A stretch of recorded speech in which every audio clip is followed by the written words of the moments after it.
What you got? Down, up, back, back, up, God, down, up, back, back, God, down, up, back, back, up, God, down, up, back, back, God, down, up, back, back, up, God, down, up, back, back, God, down, up, back, back, up, God. Ain't no reason to back down, so step it up, God, down, up, back, back, up, God, down, up, back, back, God, down, up, back, back, up, God, down, up, back, back, God, down, up, back, back, up, God, down.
Ladies and gentlemen, hello and welcome. Here we are back again on this fine Wednesday evening or Tuesday morning, wherever else you are in the world. My name is Mitch Concannon. Alongside me is Mitch Pilipowski. Mitch, I'm so excited to be back on here, mate, for Stage 2 Regional Finals. How you doing, my friend?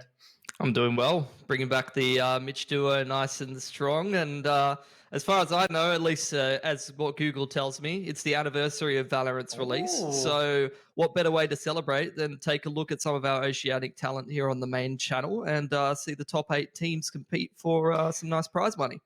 Exactly right, my friend. We have got so much on offer over these next 5 days. But if you guys are just tuning in for the first time, wherever you are around the world, whether it be from Oceania or anywhere else, let's run you through a little bit of a tournament explain up brought to you by Kath.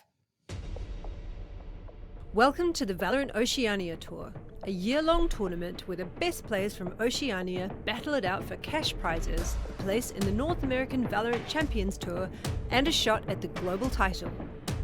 Players can compete in up to 3 stages consisting of open and closed qualifiers and regional finals, each with their own AUD $10,000 prize pool.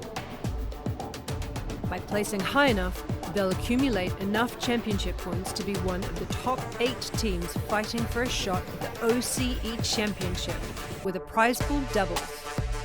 These 2 top teams go on to the North American Last Chance qualifier, with the winning team invited to the Valorant Champions, where the world's greatest compete to be named 2021's Global Champions, winning an as-yet undisclosed prize pool and true gaming glory. For more information, head to LetsPlay.Live/VOT. Well, there you go. You heard her. LetsPlay.Live/VOT, where you will be able to find all of the information. But of course, you heard it perfectly, right? 3 lots of that 10,000, and one of which will be right now the Stage 2 Regional Finals. Obviously, there will be the Stage 3 Regional Finals, of course, later on. But you know, everyone is obviously running for those Oceanic Championships. But it's not all just about the team prize money. Individuals will get the opportunity to be bringing away some red hot cash brought to you by Vodafone at the end of the tournament as well. So by Sunday, we'll be giving away a big share of $10,000 and of course the Vodafone MVP as well. So Mitch, man, you know, it's good to see that, you know, not only are these teams obviously playing for something further down the line, obviously getting over to that North American Last Chance qualifier, which everyone is rearing for, there is some cash as well to sort of incentivize it further. Yeah, absolutely. Nice long circuit.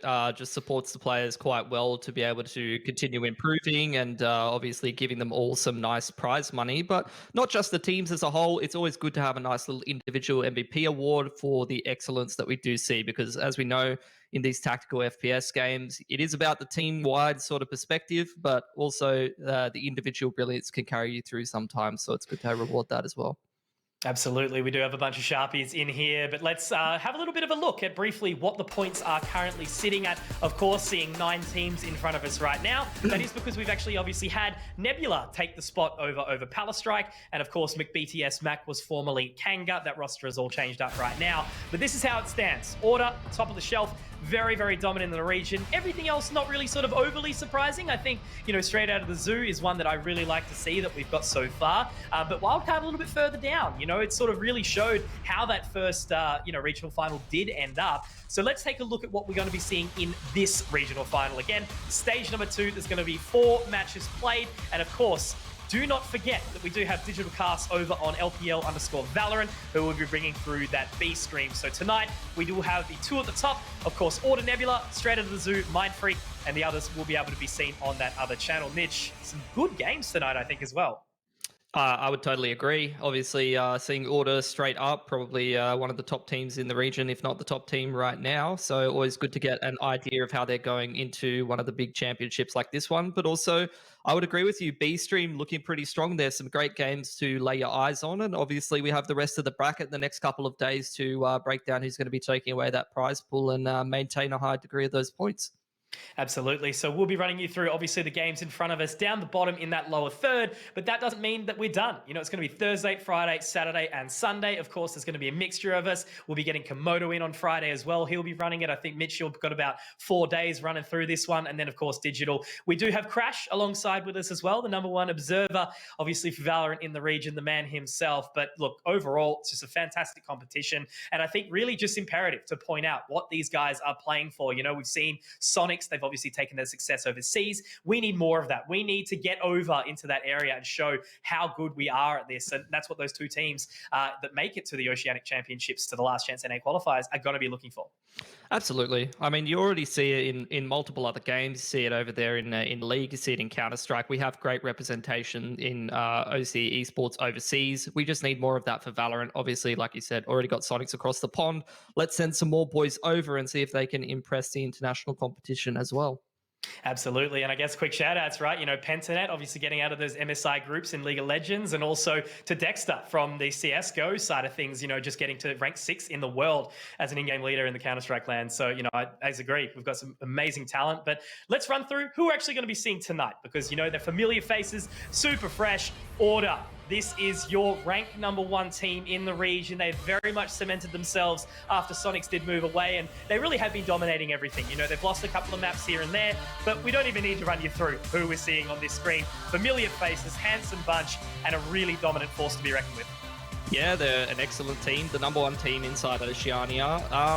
Lately, they've looked a little mortal. They've dropped a couple of maps here or there, or played some close games, but all of those teams, I would say, are not necessarily on the level of a team like Order. They've just got a mix of experienced national champions from Counter-Strike and overseas event attendees, as well as some great younger talent from Counter-Strike, all topped off with Signed, who's the new addition, very, very well-known Overwatch player from our region. So it's always good to sprinkle a little bit of spice in there, maybe bring some new ideas into an already successful mix.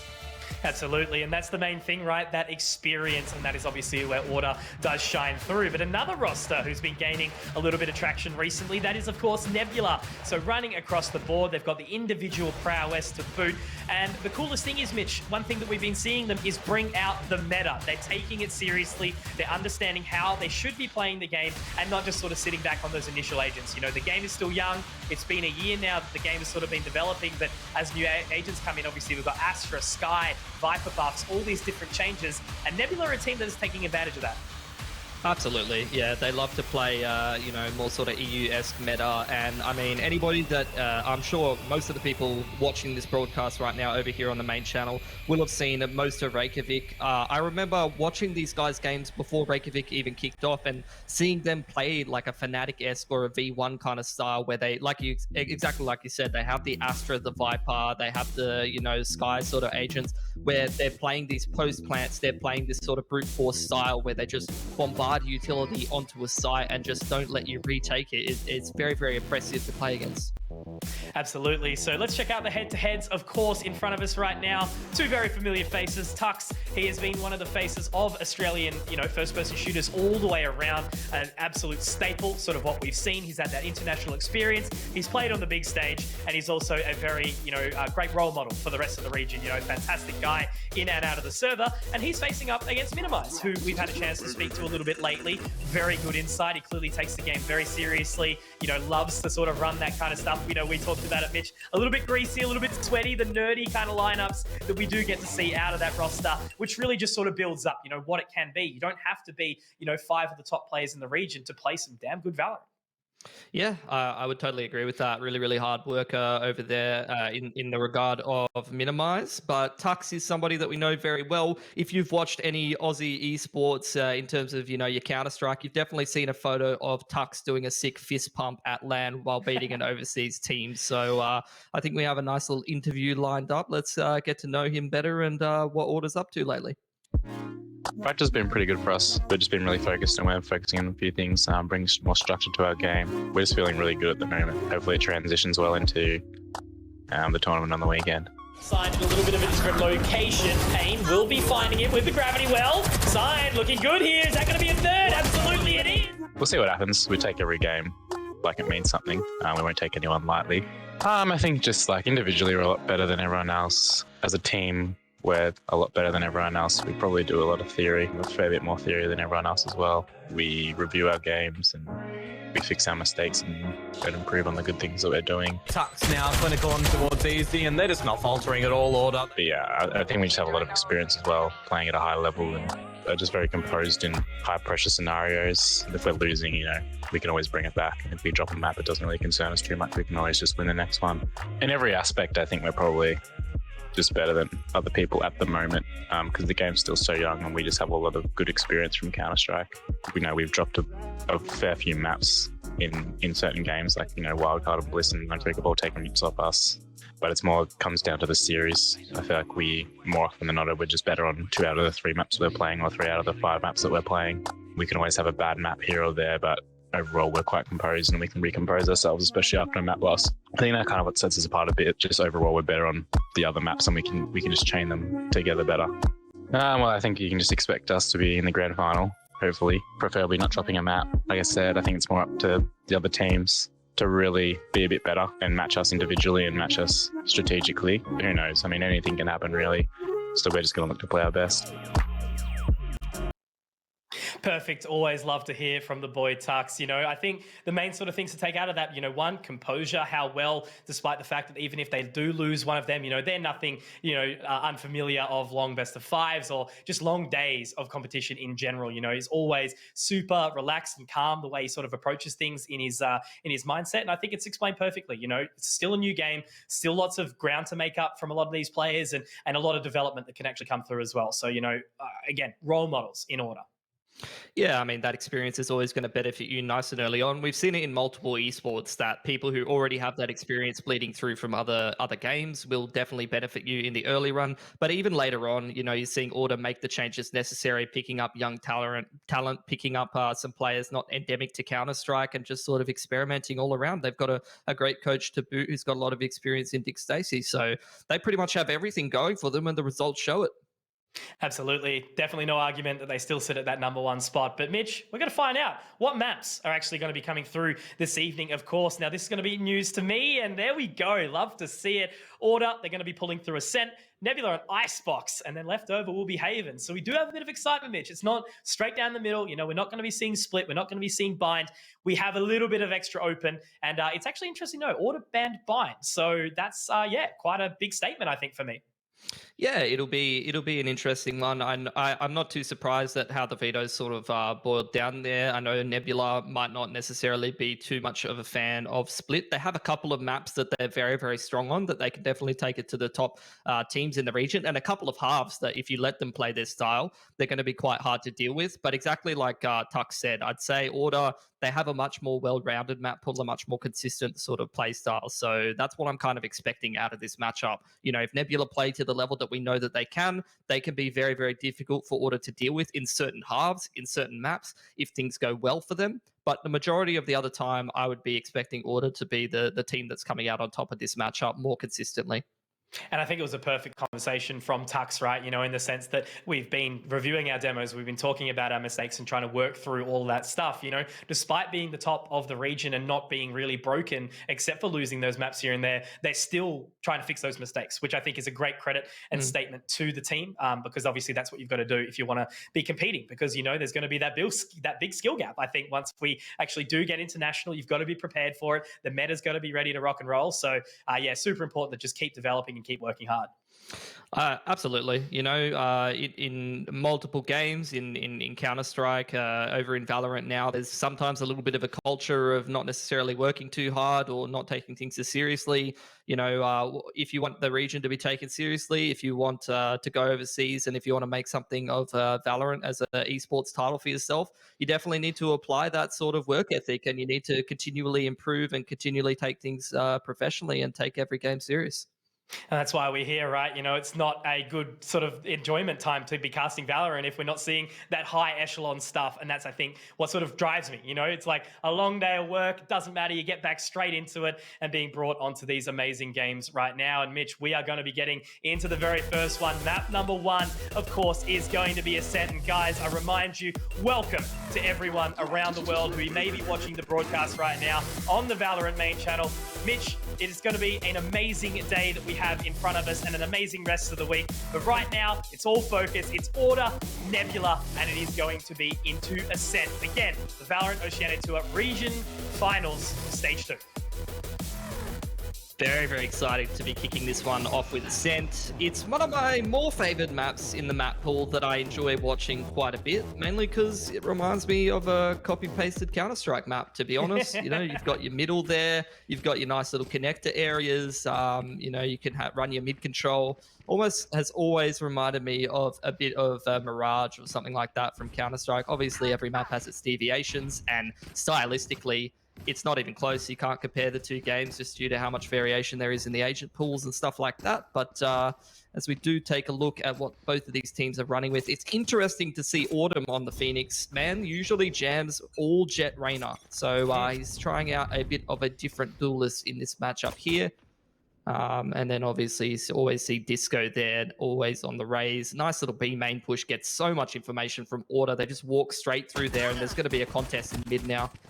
And I was just about to say, before we do run into this one, as they do sort of back away, are you seeing what I'm seeing, Mitch? That's a Yoru on the other side right now. I think we're only just saying the other day, seeing it for the first time on Breeze on the weekend, but he's going to be using that sidewinder to just get straight in there, looking to destroy the door, or at least close it. Will be taken quite low by the Nano Swarm, but at least he's taking a little bit of control of the site. Dragon's going to drop Signed in the process as well, but that is site established. They will be able to get that spike planted. How to Order recontest this? Spike planted. Trying to go back through middle with the Phoenix, looking for a way into the site. Tax trying to hold down the flank there, but Disco's just going to take his head straight off and move it into a 4-on-4.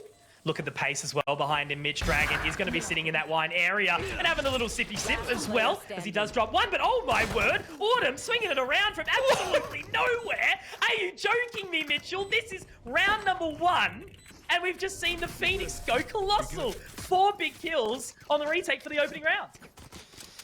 Massive, massive retake there. And in one of his debut games as the Phoenix, I believe. I mean, I have to go back and double check. I'm just going to make sure that I'm not, you know, talking out of the side of my mouth here. But It's come out a little bit. I'm pretty sure I haven't seen him yet. No, he's played one game of Phoenix. Yeah. One game of Phoenix before. So second game of Phoenix. Either way, But though, you are that's correct going to that be a it's great mainly the start for Reyna. Order. Definitely mainly the Reyna on this one that we've seen previously. But look, I like it, right? You know, that run it back can be utilized super well. Yeah, could be. Do have the save coming through here from Nebula. Just looking to do some economic damage. Taking their time, just walking towards B, but this is quite a strong setup. Between the Raze and the Killjoy, you've even got the Phoenix on the quick rotate and all of that A main info that's been gathered there by Signed. Order knows exactly what's going on. Yep, just stock standard, nothing really out of the ordinary. They're going to be pushing together over towards the one side, moving on into the boat shed, trying to drop the door, but Tux sitting from the cubby, you know, kind of happy to just take it. Make sure it's going to find one. Good shot from Tax, at least from the Sage, to be able to find one with that Sheriff, but Disco still holding the line. All the way around the other side, we do actually see that Yoru that's got it into CT, so that might be something that could change it, but unfortunately, Spike dropped. Nothing really that can happen further on from here. He's only got a Classic. So again, it's just going to be, I guess, full focus into what brings us into that next round.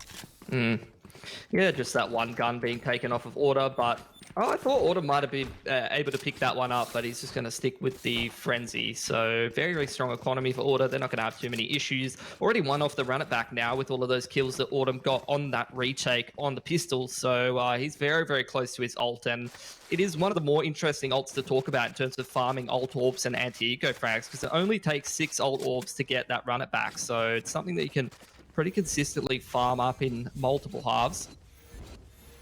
Or multiple times a half, rather. Let's see what Nebula has for us this round.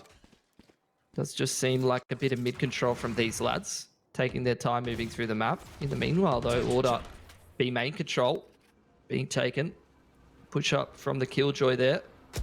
Sign just looking, confirming that there is players poking around mid, looking for info. Drone up Cat, try to send the Yoru into a more advanced position, and Sign's just going to defend that for the moment. It's just a bonus here for Order, so looking for damage more than anything, but Minimize applying this pressure towards A main is going to start to pull that rotation over through spawn from Disco.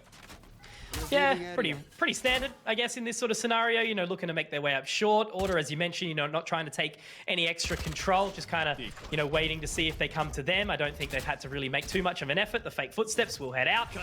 But it does seem that the Spike is going to be joining the party now, but they've got to overcome these couple of members. That's good use of the gravity well, forcing back, but Dragon has actually made his way onto the side as well here. Minimize to find one more, but Sign gets 2, quickly back, make that a 3rd. So that's actually going to be the Spike dropped here, Mitch. So Autumn has to at least try to hold on for a little while longer. Dragon with a pretty big task. Disco's going to be able to take him down, and now it's Tax, 1 versus 3. Looking to push his way back into short. 20 seconds still, I guess, doable. Then NanoSwarm's going to force him away, giving the information as well.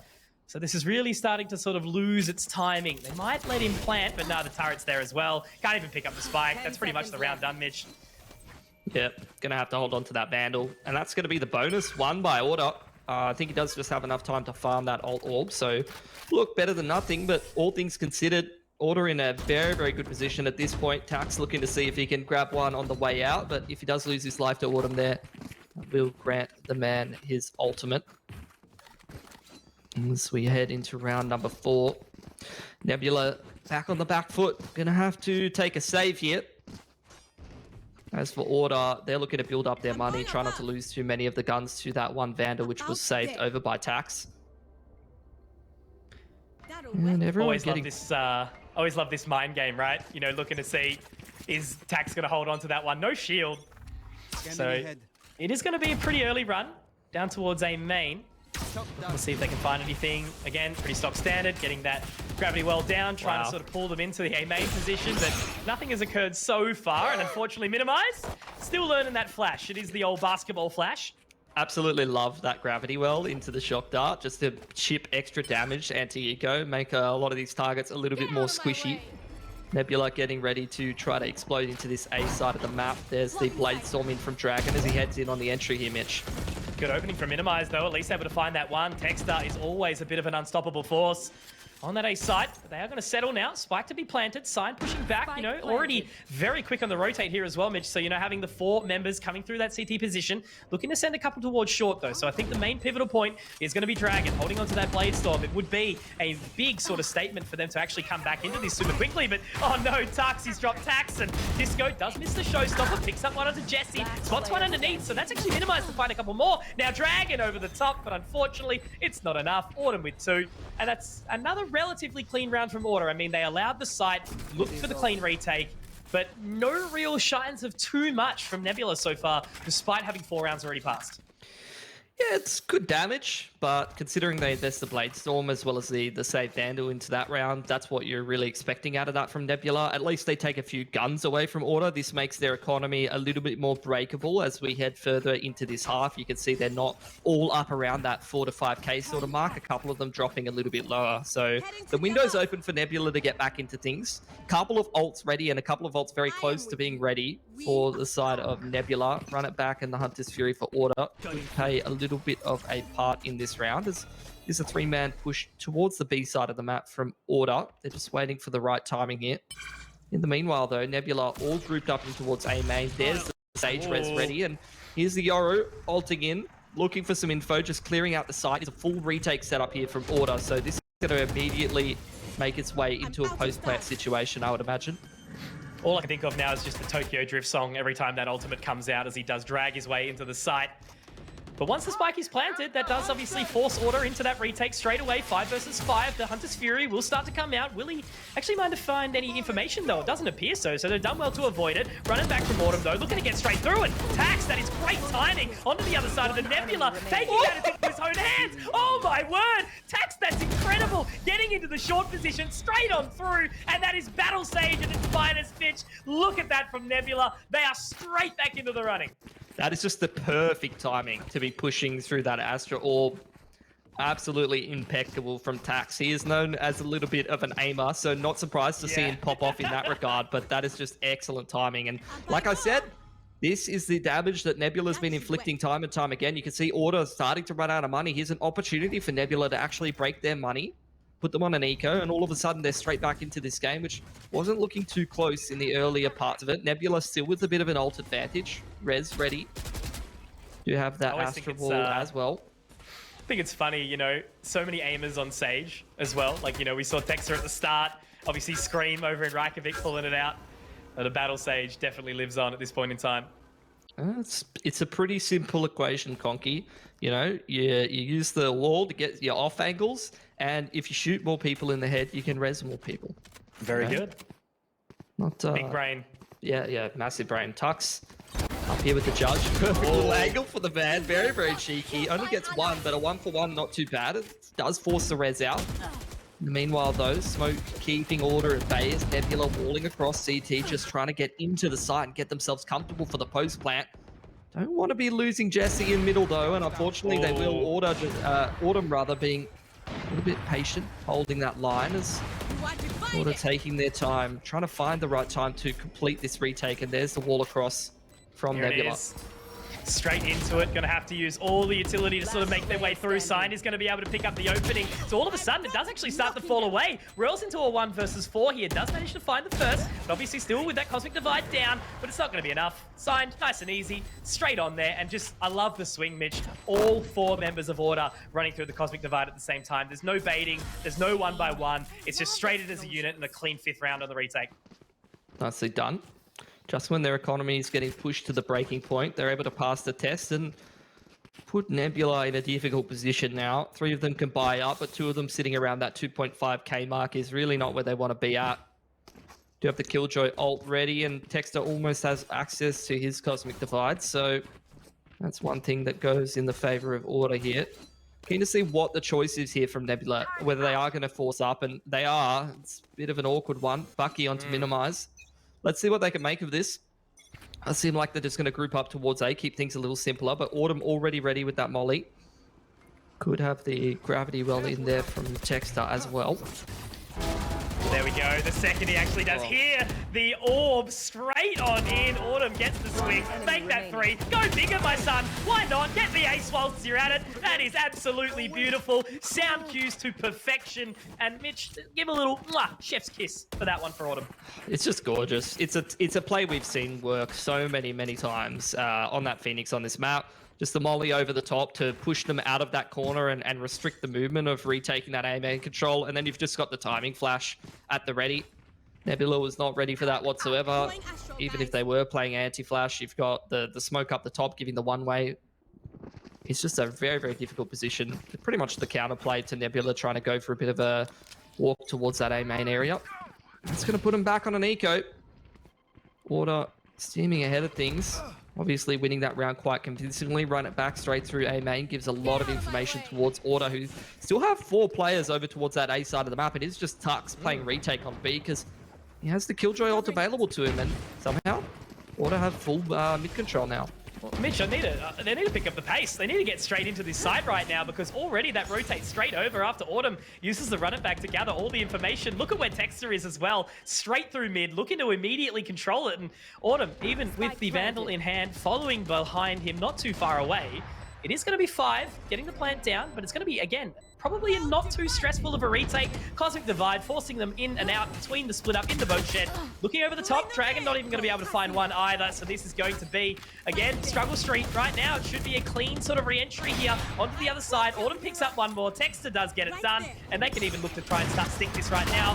Flash will come out. Sign gets 1, and also, at least we see 2 from Jesse, but another round, whereas just Order moved straight back in there as a team, completely, unreal, I don't know, just not faulted at all. No, just using the Cosmic Divide to cut off backside, methodically using the Astra utility to clear out all of the annoying angles, taking their time moving back in there. Didn't even need the Killjoy ult. I mean, I think they identified that they're only going up against Sheriffs. No point blowing multiple ults to try to win a round like that.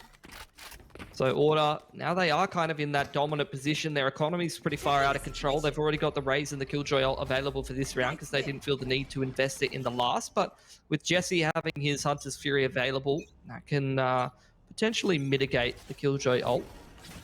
Interesting angle being taken by Autumn. Usually on the Jet. On the Phoenix, though, if you're taking some of those more aggressive peaks, you definitely can be punished for them. Absolutely. Again, as you mentioned, sort of Mirage, right? Straight in that mid-window peak. Now sort of through the differing angles, but he's still going to be locking it down. Picking up that first one onto Tax. The rest of the team do start to make their way through mid, but, once again, Autumn just continues to be a bee in their bonnet right now, Mitch. Again, another one. 2 very quick kills up towards short. Nebula seem to be pretty split. That's a 3rd. Someone needs to stop this man right now. I mean, I wish I knew exactly what game it was, but I remember watching Autumn playing ANZ Champs Counter-Strike, and doing this exact same thing, just multiple repeats, just always giving absolutely no respect to his opponents. And it's working in both games. This is exactly what his style is. If you don't punish this man, he's going to continually just get in your face and win the game for Order before you can even get anything rolling. Used to play ECA, right? Yeah, I mean, I imagine he's got a season or two in him. I would have to check. No, I meant yourself, right? Like back to this pug and all that stuff. Yeah. Why? I remember I had 3 people added. All Might, which is Autumn, Disco, and Panic, because I didn't want to queue into them because they were too good. The avoid list, yeah. Yeah, I mean, this is a classic. I mean, this round doesn't really deserve that much commentary, to be honest, because it's kind of a formality at this point. You're going to have Rails try to get onto this gen area. Maybe Sign can actually be punished from heaven. Forget about it, actually. They've put themselves in a decent position, but Sign, patient, under the balk, isn't going to be punished there. It's all on Dragon now. Oh, no. He gave it a good crack, but he does dash forward. I think that was a little bit of a fat finger there, but it's okay. These things happen. Texter able to clean up. So I guess they made something out of nothing, really. You know, as you mentioned, it felt like a pretty straightforward round. And, you know, at least they were able to walk in A and get the spike planted regardless after Autumn did pick up that 3. So, you know, really it's Order just furthering their lead right now, leading the charge very heavily, 7 ahead. And what really can Nebula do to sort of fight their way back? They need to make sure they keep their composure, I guess. They've got another buy in them. So let's hope they can force forward and yeah, again, just not get thrown by how strong Order are. They need to move on to the defending side next match. Yeah, I think this is going to be a difficult one for the boys over there on Nebula. I know that there's a couple of maps they're very, very strong at, and Ascent is like one of the ones where I feel like it's more in the middle of their map pool. It's not their greatest strength. They're running the Yoru as well. So Order just looks a little bit more in their comfort zone. Again, it's going to be one of these contests towards A main, but with that Astra one-way up, with the shock darts coming out, it's a bit of a difficult situation until Dragon starts to open things up, actually. I like and then you it. have the pings in combination with the Hunter's Fury. That's beautiful.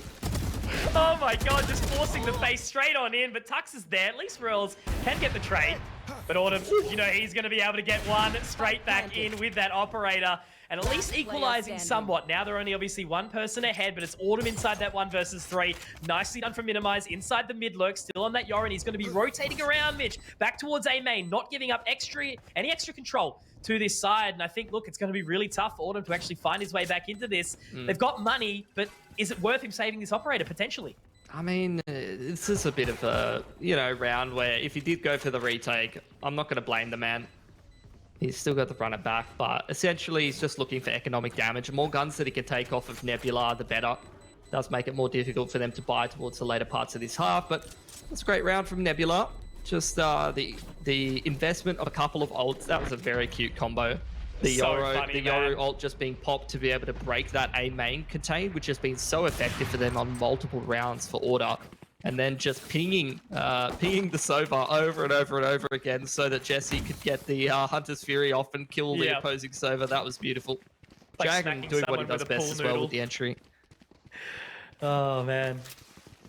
And it's always cool to see those sort of things. You know, me and Komodo spoke about it a fair bit in the sense that, you know, Yoru just never really comes out. We see it like a little bit in Korea and Japan, but I guess maybe his kit's just not super viable yet. But it's always cool to see, you know, even in a game where there is somewhat a structured meta, people are testing new things. Good to run it back in from Autumn. He's just walking through mid right now. B main control in the favor of Tux. A nice little 2-man entry, as well as the nade just separating the entire team and the rocket to boot. It's just another round where Order has ended things before they've even got kicked off. Hot hands into the corner as well. Curveball to force back in. There is a unit. Nice and easy. Very, very clean and unfortunately minimized. He's done the old flash onto himself again. But we've all been there. It's okay. Learning new things, trying out, and testing. But look, yeah, when Order is just this dominant, they look so well drilled as a team. And obviously with Autumn 20-3, it's so hard to answer to that. Well, this is what Autumn does best. He is like the best example of Bash's noobs on the daily, you know? If you just let this guy re-peek you and bully you, he's going to essentially just win the game for Order. If you do shut him down, he's going to be a little bit less effective, but he's still going to be difficult for you to deal with. So A very, very good person to have in your arsenal. Again, the dive straight into A main, all of that Astra utility just setting up this push, but at least this time Nebula's been able to be a little bit more on top of things here. Yeah, but then they just fall by the wayside to Disco. That's 3 quickly as well. The Boombot even getting the job done. Now Dexter, he can clean up. That's the thing again, right? Sure, you take down Autumn, but Disco's right behind him. Tex is there to support. Just zero sort of answers, even finding that opening pick. So again, another benefit of obviously Order, you know, being so well-rounded as a whole, as a team, individually as well. So Mitch, now we're halftime. Nebula going to be swapping over to that defending side. Looks like we've got a couple of sheriffs to come out, but it's still tough, you know. I think they just need to sort of maybe try to take a little bit of extra control of this map where they can to just sort of keep Order at bay a little bit, because the Angels aren't always working out for them right now. Yeah, this game's over, like most likely. We'll see what Nebula can do on this defensive side, but it's not looking great for them. They're going to need a good streak of rounds. They're probably going to need this pistol. They're trying out a bit of a misc strategy right now. Nice little TP being sent in towards CT there. Ooh, Tax once again showing his aim. Shock darts to head in, maybe to push that defense a little bit more. Sign does get forced away. We'll pick up the orb on the way out. But they are still kind of hanging around. They're not looking to overextend. Dragon does get some information onto Tux, but maybe a bit off a little bit more than he could chew just then. So it does settle back to the 4-on-4 now. Disco with the trade, and that opens up straight in towards this B site. Now Minimize has a very big task here. We'll be able to look to get the flash out, but it does look like the paint shells are actually going to force him away. Perfect utility usage there from Disco to allow them onto the side. It's a 2 versus 4. Spike will be planted. How do they even reapproach this? Autumn will find him. And I think that's pretty much done and dusted. Yeah, look, even despite this frenzy being, you know, a close distance, close range weapon, even at a distance, Autumn still looks really good. Not much more to say about it. I mean, this has been a pretty straightforward dismantling of a lesser skilled team by Order. At the moment, all of their pushes just working out. Nebula, at no point in this map have they looked comfortable. Constantly just being pushed around by whatever Order's doing. Where they have found some control, a lot of the time it's been given to them with the retake setups Order are running, and then the retake has been reasonably effective. Oh, Jesse straight in there as well, and he's going to be punished for it. Dragon just sort of waiting on the other side. Did at least get into mid, but again, the paint shells, just this utility usage, pure perfection. Tex is going to be able to swing onto him as well. We'll find it through the Cloudburst. And now they're already marching up towards that main area. Autumn's found the opening. Minimize does at least use the old teleport to get back, but he's got to find a few big frags here in this 1 versus 5, and it's not even going to be anything. Final round, map point, and I think, you know, Nebula just sort of need to wipe off the sweat a little bit and refocus into Icebox already, because they do have a good Icebox composition. Yeah, unless they decide to pick Yoru again. Yeah, correct. Their normal lineup is a good Icebox composition. Right now, I'm not seeing the strengths of that normal sort of strategy that these guys are running. So, you know, I don't really know what to say outside of the fact that this is definitely not Nebula at their best, and even Nebula at their best does not necessarily beat Order.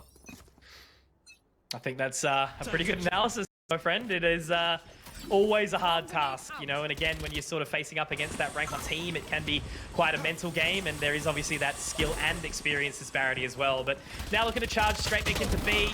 All again, stock standard. Dexter to find the opener. Disco to get the trade. Drop down Tax. No judge kills today. And it's all left on to just 2. Dragon is going to be utilizing the tailwind to get away from there. Royals, I guess he can be the potential change of pace here. Does have the Phantom, and they are getting a little bit antsy. You know, they want to finish this one, and they want to finish it quickly. Blaze War to go down, but look at Disco. He's already on the flank. It should just be easy pickings for him now. 1 and 2, straight through the Blaze Wall. And, yeah, there's not much to say, really, is there, Mitch? Just a well-fought victory for Order, and Nebula were just not really in it for the whole way. Yeah, it's one of those games that you'll see, you know, one team that's a bit of an underdog. They need to be in the right mentality. They need to be on their right run of form with some good practice heading into this stage of the tournament, going up against the top seed as well a lot of the time when you're coming in as that bottom seed, and they're just clearly not on their game tonight. So unless something changes in between maps and they go back to what has got them there, got them through the closed qualifier, got them a couple of wins under their belt over there in the Rise of Heroes tournament that's happening at the moment, then I don't think that there's going to be any difference in the next map. Order just looks dominant, and they're expected to win this game and the whole tournament to boot. Absolutely. So I think it might be time for Nebula to, go get a drink, have a little bit of a walk around, and take a short break, just like we will, guys. Remember, this is the VALORANT Oceania Tour, the Stage 2 Regional Finals. Big shout to Vodafone, big shout to LG, big shout to LPL. We'll be back very soon.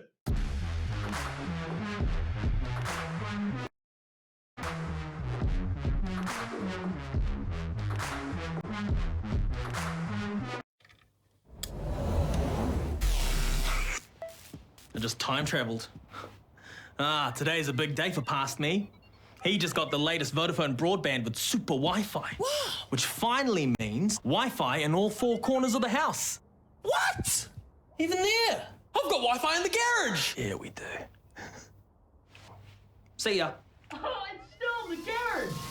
Yeah. Super Wi-Fi. Wall-to-wall Wi-Fi guaranteed.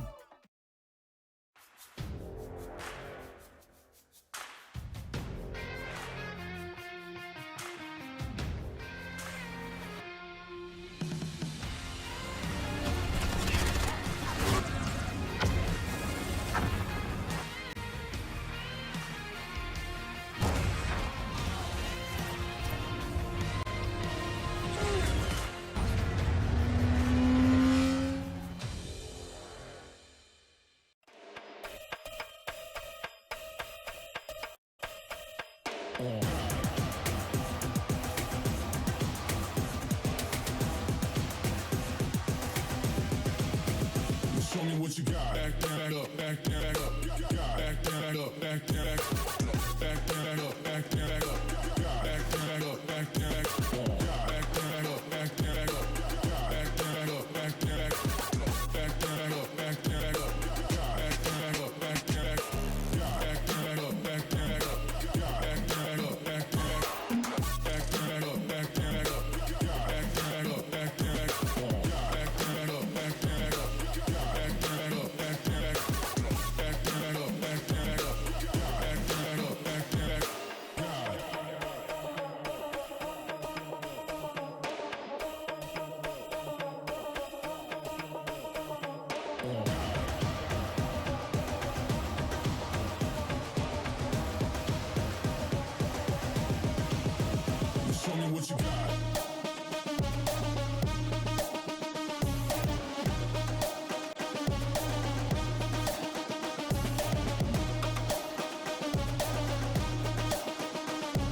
Ladies and gentlemen, we are back with the Valorant Oceanic Tour, the Stage 2 Regional Finals. I'm Conky, this is Pilski, and Mitch. We had a bit of a one-sided affair over on Ascent with the 13-2 opener going the way of Order. Yeah, not much to really say about it. I think, you're expecting a bit of a stomping when you look at where these two teams are at. And in the opening games of many tournaments, you got the top seed going up against the bottom seed. It's pretty much what you expect. But I think it's a little bit misleading to characterize it that way. I think like Nebula is actually a team who, when they bring their best form, when they bring some good strategy, can actually push some of these good teams. I remember we casted a game where they're able to upset Direwolves recently, and they were showcasing exactly why they're a very, very strong squad. But unfortunately, at the moment, as is the case for a lot of teams, sometimes when you're heading into a tournament like this, the prac's not good or something's throwing you off mentally, or maybe you're not able to showcase your best form. You can't bring exactly whatever usually gets you those kind of wins. So unfortunately, I think that's kind of the case that Nebula's in, and I think Order's just kind of going to brush them aside and move on to their next opponent in this bracket. But we'll see if anything changes between maps when we head onto Icebox. Like we said, it's Nebula's haven here. No, absolutely. And speaking of Haven, that was actually the one that we were watching. Such a great game that did come out from them. And obviously a lot of, different versatile plays, very much around that meta, and lots of cool lineups and things like that. So Icebox, I guess, we sort of move forward now, right? Let's put that one away, put it in the little back end and see that hopefully we will see a little bit more of a step up from them, I think Icebox, again, does come around sort of very much the Viper and the Astra that we are seeing quite a fair bit lately. And I don't think Order are going to be shying away from that at all. Again, an incredibly strong team. They've put up good numbers on Icebox, but they have been failed here before, which is where I think we can potentially hope to see that narrative come out a little bit, and that maybe, Nebula have just shaken this one away. But I think you sort of analyze it perfectly. Maybe this just isn't their one right now. But without further ado, let's take that opportunity and jump straight in to Icebox. This has been one of the most fun maps for me to commentate as of late. So Mitch, run it in. Well, you do have Order. I mean, this is an interesting one for them. It's not necessarily one of their more played maps. It's a map where in some series earlier on, when Icebox was very, very new to the map pool, they were actually vetoing it and they sort of wanted to shy away from it. But I remember, I can't remember what stage it was, but one of the stages where they actively started to let Icebox in a little bit more. They're obviously, as Tuck said in his interview, a team that wants to be better on the majority of the maps. Even if you have a good map, even if you have a good run of form, they want to be consistent. They want to have the diversified strategy. They want to have the deep map pool. They want to be solid in every way possible. And that's why you see Order start to play Icebox here. You obviously have Breeze, which we'll see a little bit later on in various tournaments, slowly starting to be incorporated into things. And I would imagine that Order's going to be early adopters of that too. Yeah, wouldn't surprise me. Breeze, very open, lots of aim duels, and I think that will definitely have sort of heavily favour some of the Sharpies in the region, which there are a lot of them, so I think that'll be one that we can watch. But here we go, Icebox, mid-presence. Let's see where they end up. I think it actually might be that straight through. The Toxic Screen will hold them back. Tax gets one, but it is quickly traded out by Disco. But Disco still holding, and I love seeing him right now on this one. Is that going to be an ace in round one? Well, there we are. Are we watching the range right now? Yeah. Like, he's just tapping everyone's head. They're not even looking at him. Like, I feel like that's just massive miscommunication from Nebula there. The old mate's just sitting on top of the side, just popping them in the side of their head. No one's even turning around and shooting back at him. He was on 100 HP. The easiest pistol ace. The easiest 5 out of 7 on the Killjoy ult you're ever going to see. And you can't be too upset with that if you're Order. Oh, man. Definitely a strong opening, and I think that's something that can sort of set the pace. All the boys will be cheering him on, but I'm just actually trying to think back. I think this might actually be the first time I've seen Disco on that Killjoy, so very cool to see. Opens up with one more. But they are wrapping around into A at least, holding it down. Dragon does manage to pick up one here, and now with that wall going down, might be Texter getting a little bit thrown off, but Autumn. Additional frag. Dragon, main factor is he's up here in heaven. Might be able to drop one more. Minimize. Good frag, but Texter's still kicking. Tuck's on the flank. Tax does drop one more, so it does become winnable. But the spike has been separated. He needs to take these jewels. He needs to get on in. And now he's only got one bullet left in the chamber. Does miss, and on the other side has to go for the classic. Makes it close, but Tux is nice and clean. So they do lose a few members here, but it is, again, pretty stock standard. Just sort of forcing away the light pistol buy. Look, I will say Nebula's not necessarily showcasing their best form today, but in the past, Icebox attack is one of their strongest sides. It might be their strongest side out of all of the maps that they have.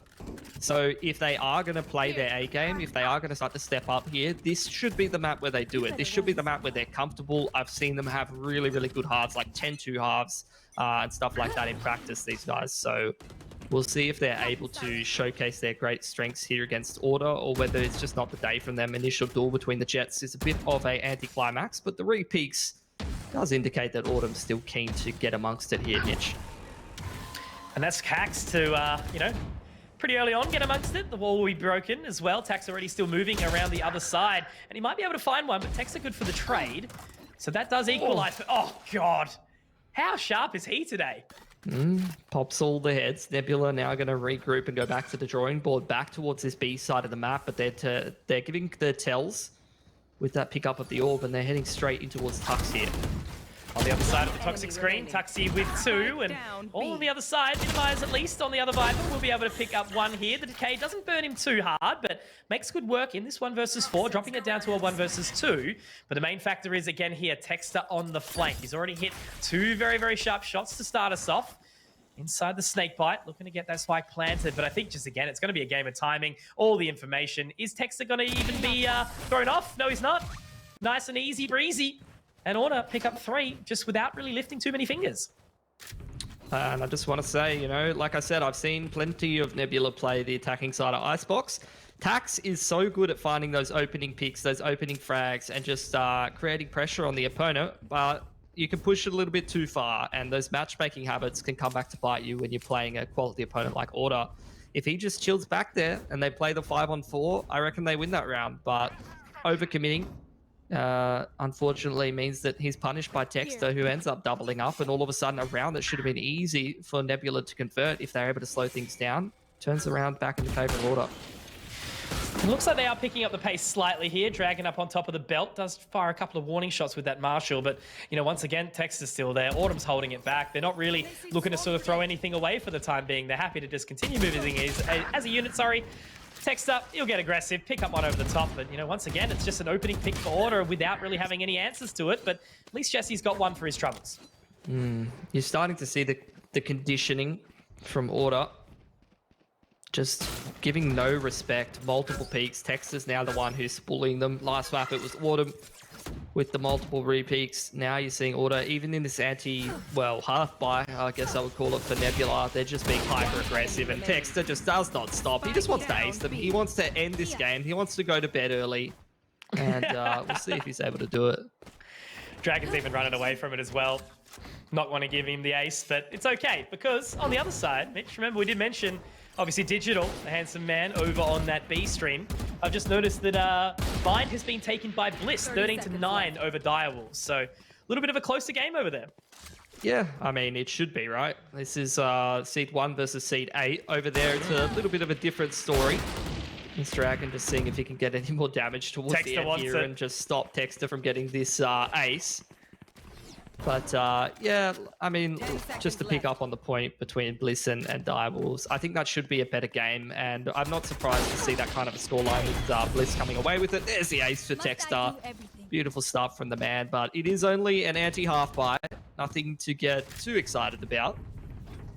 He's going to have the res ready, and as we look towards round number 5, this is where things start to get a little bit more complicated. You've got a lot of people either with their ults ready or very close to their ults. So it's an opportunity for Nebula to maybe just have a little bit more of a clean round, set themselves up in a nice post plant. But obviously when you have multiple Viper's pits, when you have that Killjoy retake, that's where Order can come back into the fray a little bit more.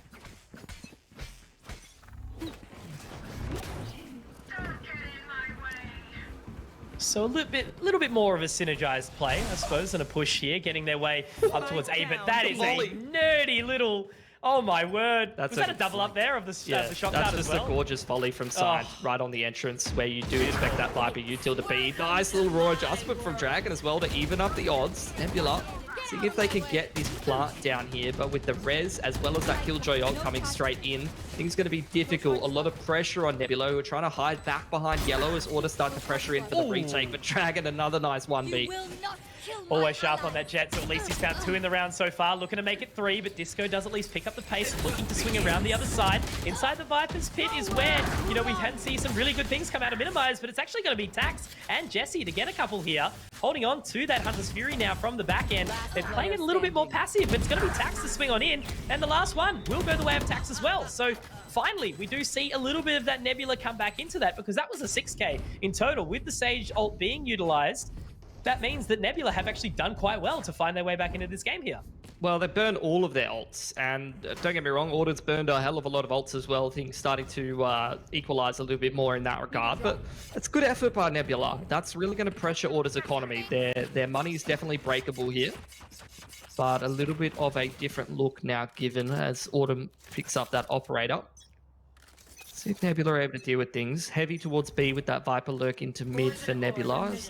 They look to try to pressure, and the updraft for Dragon gives control of this front of B area. Now the Viper wall going across, just trying to keep Tux back a little bit. Let's see if Nebula are able to get this control. Mid's been given up though, and Minimize almost losing his life trying to chance it for a bit of a lurk there. Not really end up being worth it. Things usually don't work against Order twice, I guess is the main thing, right? You know, they've headed B, they managed to succeed with that round, but already the rotate, they're all here. They're all looking to sort of group up, Tux on top, finding one. And yeah, again, it just sort of settles back down. They even choose to fall away now because they've not really been sort of happy with the presence that they've been able to show so far. No, I mean, the big issue comes in the fact that they haven't been able to get control of this B site, get into a post plant, and the mid lurk's being shut down. So this is now just such a one-dimensional play here from Nebula. And they're just running into a firing squad, essentially, from Order. A couple of trades do come back for them, so they're trying to wrestle some control. These angles are just so missed, Mitch.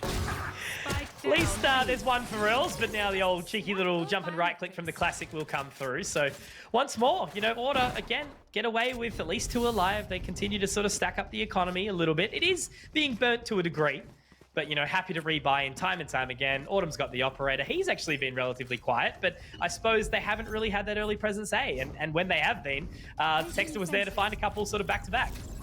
Yeah, Texas, like I said before, right? Autumn last map was the one who was hyper-aggressive, just putting Nebula in a box. This time it seems to be Texter. The man's just pushing, embracing that battle sage mentality and just getting in the face of these opponents. This time it's a push over towards that A side of the map. Again, from Nebula, just utilizing that smoke in the updraft to try to put pressure onto Tux. Dragon's found a nice little angle down to 5 HP, but keeps himself alive and will be healed up. And that's the man advantage for Nebula in a round. And here's that quick rotate with that push towards A. They were able to gather that early information. And after that, at least, Texter straight back in, picks up the frag, and it is traded. So once again, we do see the advantage go the way of Nebula, but Disco is going to equalize. Nicely done. Into the 3-on-3 now. You do have the Hunter's Fury here for Order if they're able to ping and find a frag, but Sign almost certainly going to go down to this Viper lurk from Minimize, but he's being spotted now. He hasn't pulled the trigger. Does get the 1B though. Yeah, well traded out by Disco, however, and now it's on to just these 2 remaining members. It has been a little quiet from Royals, but sitting up on the top, doesn't have the ultimate available, looking to swing around now, holding that close line, looking towards yellow will be Jesse, but that allows Disco to get straight back into it. No, now pulling out the recon bolt. He has to push on in. Autumn's already on the defuse. Once again, it's just too easy for Disco. He is absolutely looking handsome here in this one. 6-1 now is the scoreline, and yeah, you know, again, Order just sort of really flexing their experience on top and their confidence to fight back, even at a disadvantage of a person. Yeah. Not much to really say about it. Again, similar to the last map, it's a story of, yes, there's some close rounds, there's some post plants, but most of the time, Order's coming out on top, and the scoreline's starting to balloon out, and that's where Nebula did slow down a lot last map. You know, there was a couple of close-ish rounds in the earlier parts and a couple of situations where Order might have been playing retake. But once those initial situations sort of elapsed, that's where you did see, you know, Order pick up the majority of those rounds and Nebula really lose a lot of the steam. Again, Nebula just trying to force things towards B, pressure that Viper off of the line and establish themselves a post plant. Nice Hunter's Fury all the way from downtown towards middle. Does find that opening thing really awkward. Oh no! There. Texter, how has he gotten away with that?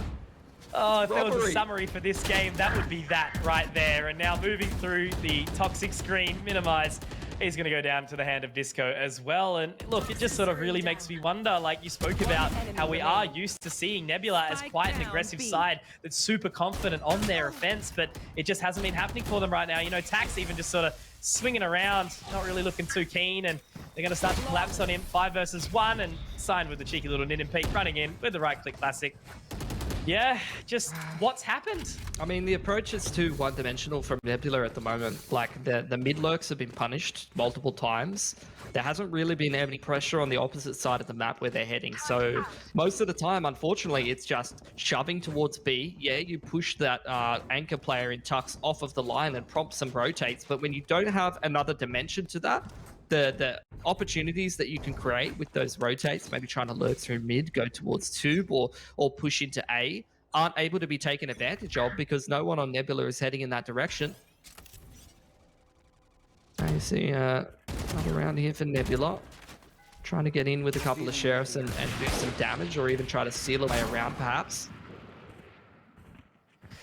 A couple of pop shots from the Marshal, but unfortunately that's a head popped on the way back in. And look at Tux already up in towards mid here, just sort of shoulder stepping it a little bit. Jesse does find one, but there's Texter to clean up, and that should be, yeah, look, another easy round, relatively. You know, I think, as you mentioned in the previous map, Mitch, right, it just seems that Order are pretty keen on closing this one out quickly. You know, that will be a very big statement for them, being, you know, this is why we're the best in the region. We're going to send these guys home nice and early. Obviously, double elim, so it's not going to be all she wrote, but yeah, look, I guess I'm just a little bit disappointed that we're not seeing more out of Nebula, but maybe there's some internal issues we're not aware of. Maybe. And so Nebula pretty close to a majority of ults. The main round where they did find the majority of their success was that round with a whole lot of ults to play with. So let's see if they can replicate that success. Order with a few of their own. Nice little Killjoy ulti and Viper Pit can set up a strong retake for Order. Initial aggression here from Autumn, just trying to dash straight up and look for that initial pick, but scanned by the Sober Dart. We'll keep the man back for the time being as Nebula, once again, one-dimensional, going towards this A control. They've lost all of B. The push straight through from Texter, who's showing absolutely no respect. He's got full control of that B side of the map. They're going to send it out, so at least Minimize is able to punish it, thankfully. But, you know, it doesn't look like they're going to sort of change up. They're still happy to head towards the same location. Autumn does miss a warning shot, a little bit out of character, but it's not going to matter. That's going to be actually the lockdown to come in as well, so it should force these defenders away for the time being, so we should be at least able to see a spike plan in this one, but they've actually choose to completely bail out. Minimize has taken mid control here, Mitch. Yeah, this is what Nebula does best when they're playing well, and we haven't seen too much of this tonight, which is just they want to have those lurks, they want to have those contingency plans. Minimize is the RGL for the squad, so if he's on the lurk, the man can just be able to take critical parts of map control and call accordingly. He's just got full control of that kitchen area, and it allows Nebula the opportunity to just go back and go towards their plan B. They don't want to run into a stack towards A, and so far so good. They are going to lose a pick on the extremity, and they're giving Order a couple of opportunities in these aim tools. The 2v4 is not undoable for players of this level, Conky. They need to make sure that they don't lose this one though, right? Like, super important inside the Viper's pit. Jesse picks up one more, have the res available. But Disco, he's not the person that you want last alive in this situation, Mitch. That's going to be 3, but luckily Tax is in there on the flank, on the lurk, and we'll be able to close it. Got a little bit concerned just then, but luckily Nebula was good enough to find it. But look, what an individual performance from Minimize there. He was basically able to take the whole team onto his shoulders and close out the round in its entirety. Yeah. That's what I want to see more of from them, but the problem is that, like I said, this might be one of their better halves in terms of the practice, in terms of their map pool, in my opinion, but they only have 2 more rounds left to play of it, and the rest of it I don't think is going to be so pretty, and this whole series just hasn't been great for Nebula. So look, fair enough, it's Team 8 versus Team 1 in terms of the bracket. They have a lower bracket opportunity to try to turn things around, but it's just not going their way tonight. One down. At least one for Dragon, and that's going to be Autumn taken down, but Sign holding it, and they're obviously not aware of this man over here just yet, but Disco does collect the info, and it's going to be Dragon taken down. So yeah, walking up a little bit solo, certainly not the right opportunity, but swinging on in on that zip line, it's not going to be enough. Texter, Disco, very clean once more, unscathed defense, just losing the single member. And now with Order moving into the last round of the half, Mitch, 11 rounds have been passed by very quickly. Yeah, speed running our way to the next game, which I think does not start before 9 p.m. So we might have a little bit of an extended break if this game does wrap up pretty quickly. I saw Yifeng in the chat, so maybe, but we will see. We'll see. For context, there's another series that team will be playing before they do start up. So hopefully it isn't too far off, but excited regardless. We'll see what happens. Still got a couple of rounds left to play. Unfortunately, again, they've lost control in a critical part of the map, and they've lost the first 2 picks. So same story once again. Autumn at least picks one up on the flank, but he's already up nice and close and personal. And again, it's just too easy for Order. A little bit disappointing, I guess, from Nebula, but look, again, it is what it is. You know, they clearly aren't in their 100% game right now. As mentioned, sort of, you know, potentially some internal issues going on. Probably not the full squad, whatever's sort of happening. I'm unsure, but it's okay. These are the things that do occur from time to time, and I think it's just, again, Order making a real big statement. This is why we're on top. We're able to adapt, we're able to overcome, and they didn't really have to push too hard back. Back onto the defense now for Nebula. See if they're able to save any face. You know, they do have a lower bracket coming up with a couple of easier teams than Order. This is, you know, this is almost like the dance of most of the Aussie teams who go overseas, unfortunately, which is you're the lowest seed in the tournament and you play the best team in that tournament in the first game. And this is usually the way things go, you know, not an uncommon occurrence. Dragon with that Sheriff just trying to do what he can, find some 1Bs before the other team makes it into the site. He's done a little bit of damage. He's gotten that info as well, and Rels is going to open things up. So not too bad for Nebula. Are going to find themselves a man advantage before that Spike has an opportunity to go down. Yeah, a little tickle. Tax is going to be able to pick up one more as well. So now with that Spike planted, they're going to look to settle. It is a 3 versus 5, but you know, once again, we don't exactly know Order as a team that struggles in the disadvantage. So onto the other side, Sign is not going to be wallbanged just yet, but he's holding close with that Frenzy. Will be taken down by Minimize, but Disco's good for 1, 2, and 3! Oh man, it's just too easy when you Disco on these pistols. That is 8 frags in 2 pistol rounds with that Ghost, and yeah, look, Order again, 3 versus 5, and they make it look easy. Not much else to say, really. I feel bad for anyone who has to play Order in the rest of this tournament. Especially with some of the players in this level of form. You know, you got a couple of pop-off players in Order, and tonight they're just taking turns having swings at Nebula. Does seem like a Very force much for feels some like of the that. boys on Nebula. See if they're able to find themselves a cheeky little round. So our drone does at least get a spot. Now Tax holding that line. He will be taken down, though, quickly on the trade by Disco. And as they look to push on in, Dragon, he will be decayed, but at least he can look to pick up a little bit of extra control. Order might spot him out, though, and that will be the frag. So now that Spike going to be planted, and looks like Tux is already ready for the rotate as well. So once again, you know, it's an opportunity where just Order all over it. You know, being ready for those lurks, being ready for those rotates. They're doing exactly what Nebula needed to do last half, which is just having multiple layers to the push. Unfortunately, Nebula, the big issue they had last half was just how one-dimensional everything was. It was everyone through B, it was everyone through A. The couple of times where they tried to find the timings to go for pushes, it was mistimed. Couldn't manage to find that mid-control. The only main rounds where they had success is where either they had a whole bunch of ults available to them, or Minimize did find one of those timings for the lurk, and they're able to close out that round. So just shows you how important it is on that attacking side to have multiple layers, to have your contingency plans and players who can punish some of those rotations. And it looks like this could potentially be all she wrote as they do march in towards A. It's going to be Dragon the first point of contact, but Autumn is going to be able to find that one. And yeah, look, Autumn, he's been the quiet one, but you know, when Disco's popping off as hard as he sort of has been, and obviously playing that A site where they did rarely go towards, but that's okay. Spike now planted, Texter picks up another, and it's going to be a 3-on-5 retake. Big challenge, big effort to sort of come on through, and as they drop like flies, Tax, can you pull off the 1v5? Let's find out. The answer is no. Autumn's going to be ready for that one. And yeah, Mitch, 13-2, 13-2. I mean, I'm not surprised, but then at the exact same time, I am a little bit surprised. Yeah, I can't say that I'm surprised, to be honest. And this is definitely not the level of this competition. You know, whenever you open a tournament like this is the kind of game that you get. You get the top seed versus the bottom seed team. Doesn't matter what region you're watching, and usually it's a pretty one-sided game. So look, that one's out of the way. Bit of deathmatch practice for a team like Order, who are probably expected to take out the whole tournament, gives you sort of an idea of the raw skill that these kind of players have. So I'm keen to see their run, and I'm keen to see if there's any of these other teams who have pushed them a little bit here or there, who are bringing some better form than Nebula into a tournament.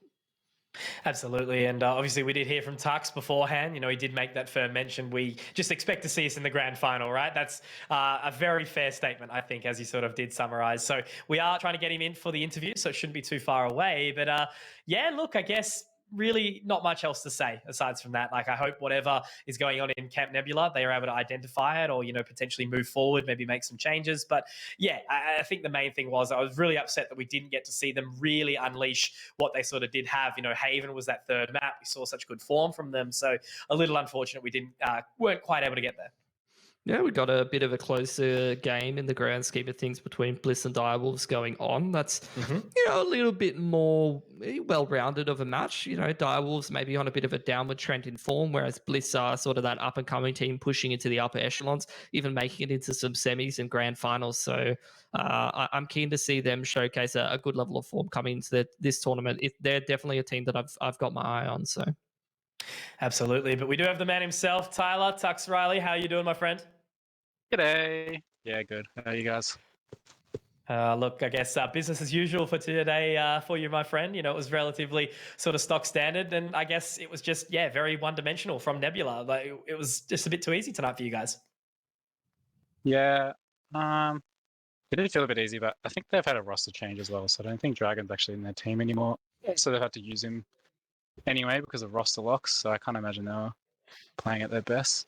But it's always nice to start off a tournament run with a clean 2-0. yeah, I just wanted to ask you, you guys picked up Signed. You know, obviously you've been playing pretty much with Counter-Strike players for quite a long time. Is there anything interesting or different playing with somebody who's from a different title? Does he, you know, bring any interesting ideas and things like that to the team? I mean, he contributes in just in a good way. I wouldn't say it's like anything specifically different from a Counter-Strike point of view, but he's really good with his utility, which is what we really liked about him. He's a very composed and nice guy, so he just gets along with everyone really well, and he's always keen to learn, I think, which is a big thing for him. He's very open to criticism always, and contributes and gives some back as well. Cool. Yeah, no, awesome. And I guess, you know, running in for the rest of the competition, obviously you guys sort of pit yourself as the hard favourites, and I don't think there's many people that would disagree. Is there any sort of matches that you know, could be potentially a little bit concerned about other teams that might be coming up, you know, in that top four? I mean, look, Wildcard, Bliss, and Mindfreak are all can be good on their own day. We've dropped maps to all three of them lately, but I don't know. We just have to see what happens on the day. We've been playing these teams a fair bit lately, and everyone's been practicing pretty hard, so you never know. And I don't think we have one specific weak map that teams can beat us on. It's just on the day. Sometimes the other team can get the better of us, at least on a singular map. But we'll see over the course of a series. Excellent. Yeah, cool. Nope. I was going to say, you got anything else to run past I don't have another Mitch? question for him. Not much really to talk about with that game. So I'm looking forward to the rest of the Order games. Yeah, agree. Yeah, Absolutely, my friend. Well, look, you know, pleasure to have you on board as always, my man. And, you know, we'll look forward to seeing you in the future games. Thanks, fellas. Take care. Always good to hear from Tux, you know, and again, just very straightforward, run of the mill. He mentioned, you know, potentially some roster changes there. It sounds like Dragon isn't actually a part of it. So that would probably answer a fair few questions as to why the team didn't exactly look their usual solid self. Yeah, I mean, he's been a key player for quite a while for them, sort of been an integral part of their roster. So always difficult when you have some roster changes right before a tournament, you know, and obviously that can make things difficult, let alone playing against the best team in the tournament. So not really much else to cover there. Yeah, no, absolutely. But yeah, look, I suppose off the back of that, we do have the other game as well, where over on that B stream that Digital is bringing us through, we do have Bliss versus Direwolves. So I think that's a really exciting one that you guys should definitely check out, twitch.tv/LPL_Valorant. Now, we're not actually too sure with how long it will be for the next one. We will be able to find out very, very shortly. So we are going to send you over to a one. It sounds like, okay, there's the call, 40 minutes that we will be sending you to that holding screen for before we do dive into the second series of the evening, of course, which will be Mind Freak versus Straight Out of the Zoo. You guys have been absolutely amazing as always. For new viewers, for old, thanks so much for hanging out. We'll see you back very soon.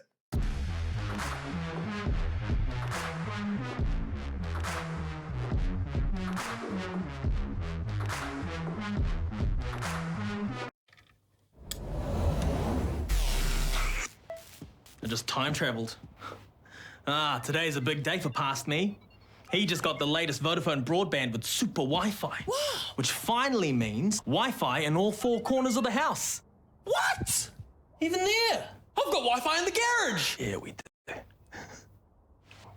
See ya. Oh, it's still in the garage. Yeah. Super Wi-Fi.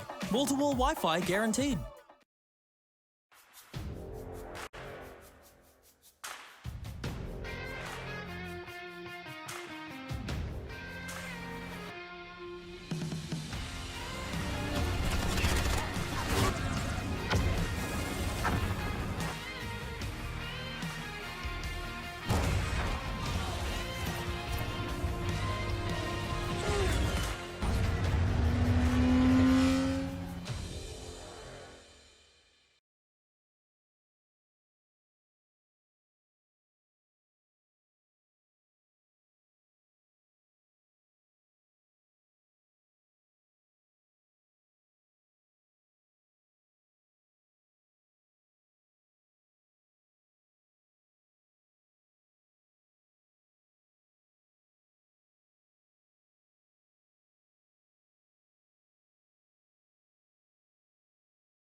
Because of the, Blue has a hero buff. Celestial Divide, they didn't have Garden under their control. They don't know if there's someone waiting just outside the door, so you put the lockdown there, it could be easily destroyed. perhaps. But regardless, though, there was Hunter's Fury to destroy it either way. So that's what I think Direwolves were reading into 4D chess. And now, the hero rifle is gone. Vronsky has the runner back now. Oh, dear me. There's only one lone server on site. Payne, left, right. Good night. His head gets spotted out. And Vronsky, a second too low. And his teammate pays the ultimate price. Site has been taken, but the defense is already rotated over. Just being patient before they try to retake. And one by one, they are getting picked off. He wants the ultimate as well. Does Jun invest the lockdown? No. I mean, again, yeah, you could buy some time, maybe go for the recontest, but as you said, with Easy sitting on top of that Hunter's Fury, you don't want to go anywhere near that kind of danger. Fleshes able to take care of the Killjoy, removing the question entirely. No neural theft required. Happy to hold on to that one now, Stevens. Lone little Reina. Empress has worn off. Just a Sheriff in hand. Once that door goes down. Oh, that's brutal. Oh, dear. That's brutal. Stevens, you know, we saw him fire already 6 bullets out of that revolver just to destroy the wall. Goes for another one. Monsky just lying in wait. Man, like, they're feeding into his palm right now. If you look at the scoreboard right now, in 6 rounds, he's gotten 10 kills. Now, it's nothing crazy, but it's pretty good. He's used the runner back twice in 6 rounds. Yeah, that's insane. And already halfway to the 3rd one as well. Yep. If you're pumping out ults this fast, you're going to have absolutely no trouble as Bliss. Speaking of trouble, Lou not quite able to buy into this round. We'll be sticking with the Sheriff. No Blade Storm for the Jet this time. So I'm a bit surprised maybe they're not throwing over a rifle. Oh, dude. Jungle Wells surely has instead, Lou on an adventure. Going to have to deal with Vronsky waiting up the back of Catwalk. Oh, he's in a really rough spot now. Even if he dashes away, he needs a Cloudburst to buy him some safety because there's 2 players up towards mid. That Owl drone spotted him for sure. It saw him. Flesh just sees him at least, right? Major does too. Lou, you gotta get out of there, man. Somehow he escapes with his life. I don't believe it. But look how much mid controls Team Bliss have. And Lou, there's no way he can really go. That is... Oh, I don't know, it's very weird to see it come out of Dire Wolves. Payne, he does get the refrag, but now, numbers even 3 on 3. Major has the resurrection, and Mage lying away. Oh my god. Can he kill Vronsky though? Oh, that's brutal. He can heal himself, run it back, again invested. He was on 3 out of 6 starting this round. Temporal, Team Bliss, they are on a roll right now. And Mist, you have to get this kill. Indeed he does. So at least that ultimate form is gone. But just map control and so much chaos is happening on this side right now. Mist and Payne have a crossfire setup. Smokes are through and Team Bliss running their one to the side. Mist has to go huge here. 1-for-1 trade and Team Bliss, they should have plenty of time to plant that spike and set up for post-line defense. Neural theft as well. They can see the defenders all hovering around this defensive spawn area. They're going to put the spike down. Plenty. Vronsky wants another runner back. Not going to happen this round though. Spike planted. Easy off to a safe position. Hunter's Fury will be in place. So Direwolves, they're going to go for it anyway. Hoping to pick up a couple of kills, but it's going to be very difficult for them. No one... sorry, just the 1 player on site, Fleshist. The remaining 2 players are going to be an absolute nuisance for Direwolves. Jungle Well, he finally strikes Stevens. He gets the trade back. And now Easy. He's been holding on to the Hunter's Fury for ages, and which we'll talk about why a little bit later. But Fleshist backside to hold it off. Stevens leaping on now. Fleshist, the FIFA player, has to go huge here. He'll get taken down. Hunter's Fury still available, and this is just such a beeline for him. 1, 2, gets the kill, and Stevens, he can't stick it. But no, the wall bang! Yes! Fantastic clutch by Easy. He will go down to the spike, but it doesn't matter. Team Bliss, they secure that lead. And Temporal now, once things are calmed down a little bit, Easy, he was holding onto the Hunter's Fury for so long. Because when Jun uses that lockdown, he'll destroy it ASAP. It didn't come to it, and that's why Jun, he saw it coming as well. That's why he didn't use it either. Wait, can we just talk about Direwolves there? They gave their lives. They knew Hunter's Fury has to tag twice. They say, we've got 2 players. First person gets killed but got halfway. We have a chance. Easy though, heads up play, not only having the Hunter's Fury at the ready, but standing in a wall-bangable spot, able to spray down Stevens at the end. Brilliant thinking out of both teams. They definitely have practiced that strat. Guarantee that plant spot as well. Still though, A-Long is a place where we're seeing a lot of action, and the kill feed did light up for a second there, and Team Bliss, okay, starting off things a little bit rough there, while Direwolves on the worst of Direwolves too. Exactly. Sorry. But once again, it's Lou that goes down first. Sometimes you see Jets with Sheriffs and go, oh, I'm worried for the other team, but so far, last couple of rounds, Lou's been a little light on with their impact. Major. For the moment though, Bliss, just considering their chances, maybe we do want to go A. If they do head that way, it's still 3-on-3. You're seeing a bit of rotation coming through from Pain now. The Direwolves are thinking, is this just a distraction? Are they moving around to A and they've left one player or not? Still trying to decide, but they're going to get the idea soon. Pain's not going to see anyone rotating up through market, and they're going to suspect it is coming down on A, especially with that wall now in play. Yeah, the lockdown finally gets invested because there is no Hunter's Fury to counter, and Stevens, the lone player on defense over towards A, that gets taken down. Flesh just opens up, gets himself 2, and Flesh just, he backs out as well. This lockdown, yeah, didn't really get them much value here. Only Pain, last player over towards A. Time is running thin now. Team Bliss have to realize they surely can't make the rotation over towards B. You have to go A now. They're doubling back. Pain makes himself known. One hitch onto Major. He needs a second one. Just lie and wait. Time is running thin, and the plant has to go down for Fleshes. Team Bliss, somewhat poor time management, and Pain, he's done it. He's done it. Oh, that's beautiful. Icing on the cake there. Nailing all 3 kills. Gets a rifle for his troubles. Team Bliss, they should not have lost that round at all in any way. No, and it was an interesting way the round kind of ebbed and flowed. Bliss loses too early, you think that's not good. Lockdown goes in for Jun. It's dire straits for them. It bought so much time for Direwolves that Bliss, they found themselves in a dicey position. Getting those late kills though, you know, thought maybe there is a chance, but in the end it is that Sheriff comes through. Pain once again leading the way for Direwolves, picking up the slack where you might think Lou will be doing the job on the jet. As it stands, rifles for both teams. Operator for Lou on defense once again, hovering on the B side. Spotted, has to back off, but might get an opportunity. You see, there's a couple players over towards that A orb side from Bliss. They're backing off for the moment. Spike, though, is heading that way, so perhaps Lou may be able to catch someone on the cross if anyone's silly enough to go through mid. You know what sort of just clicked to me? We haven't seen Lou on the signature jet operator get a single kill now. Up to this point, even from map 1 till map 2. Team Bliss, they're doing very well avoiding these long sight lines. Early utility usage, forcing Lou out of angles, and now they know it probably here's the operator. Mid, not contesting it entirely. Ronsky picks up yet another ult orb. This will be his 4th, alright? Count it with me.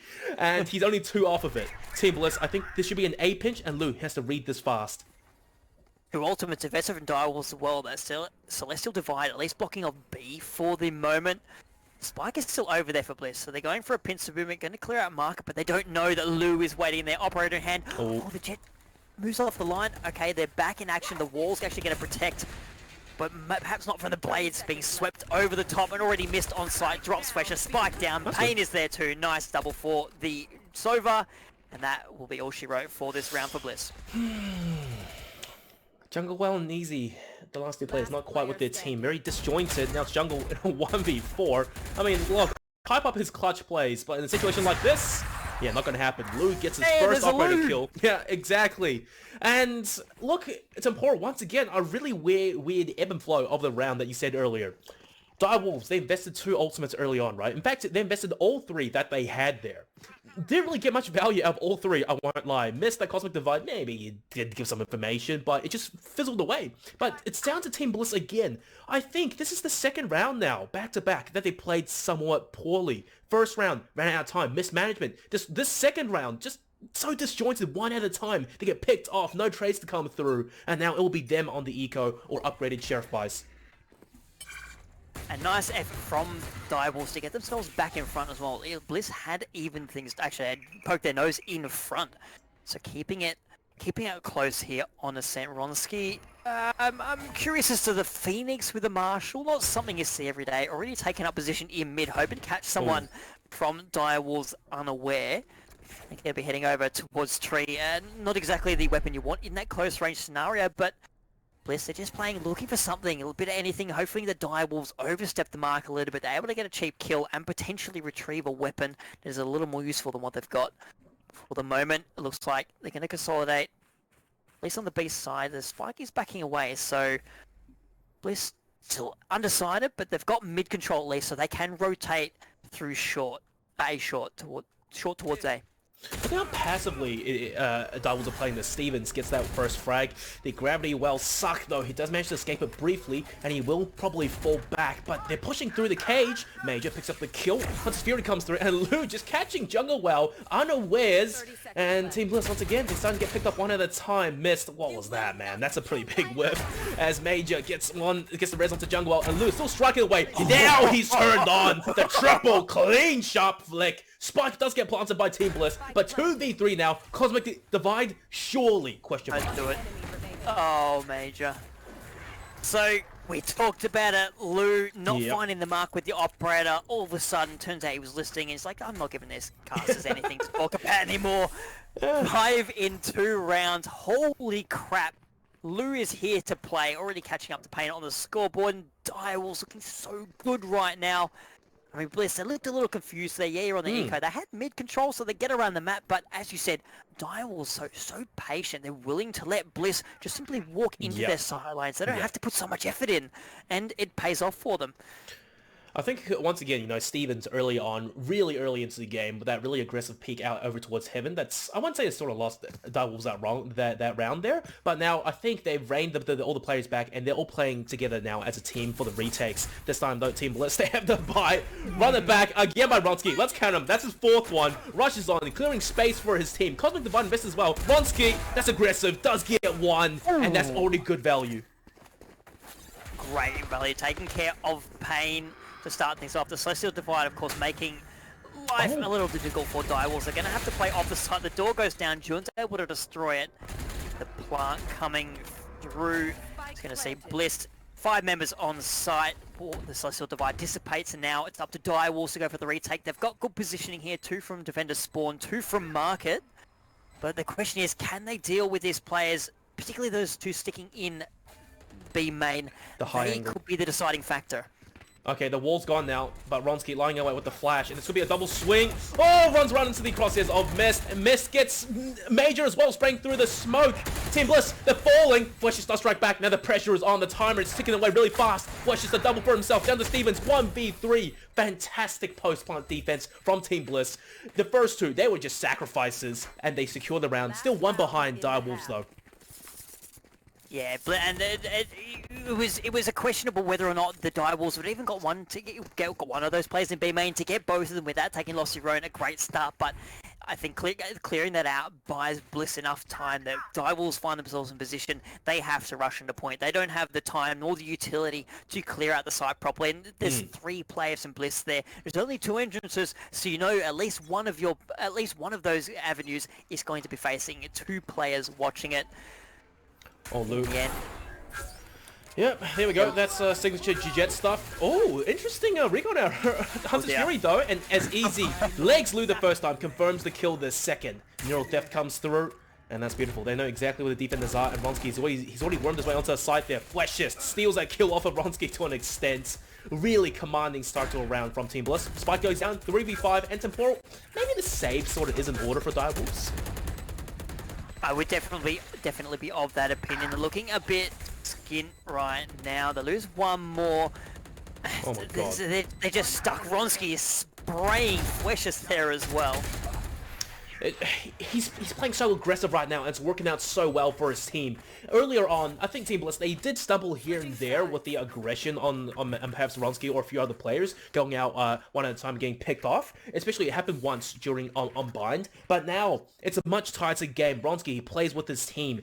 When he does go aggressive, you know, I'm pretty sure they're coming it nice and clear, and his team playing so patient over towards the A side, just holding down the angles, and the onus was on Direwolves to push and try to retake. But hey, sides are switched, and we finished the first half 6-6, a much better scoreline compared to map 1. Indeed, and it wasn't really back and forth in the way sometimes it goes round for round. It was very streaky from both teams, finding their groove at different times in the half, and it's setting us up for a great second half here. Now, we're going to see Bliss, whether or not they're able to take advantage, particularly of Ronsky going for those orbs, a little bit more difficult on the defense, a little more risky too. You go for the orb, you give away a cheap kill, or a cheap death, I suppose, for the team's perspective.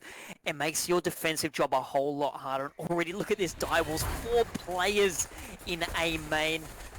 Yeah, just not working too well for them because Team Bliss, that's like a triple player stack over towards short, just firing bullets down range, and Dire Wolves, this push has been shut down completely. Lou doing Lou things, dashes onto the side, clearing some space for his team. He does get one kill onto Vronsky, who got a little bit too aggressive there, I think, perhaps on this retake, so 3v4. It's still very much winnable for Dire Wolves as Pain evens things up, but it's once again back and forth, Wall Street trades. Dire Wolves 2-on-2 now, all down to Pain. I mean, Jungle, wow, sorry. To clutch it out. He has a ghost in his hands, has some health to work with, but 5 bullets in that ghost, you're joking! Takes a bullet to Sava's head for picking too aggressively, and Jun finishes things off. Temporal, I gotta say, this round was pretty chaotic. It was. You called it the 4-stack going from so the 4-stack from Dire Wolves meeting the 3-stack from Bliss. It was a veritable firing squad flying blindly through that nebula.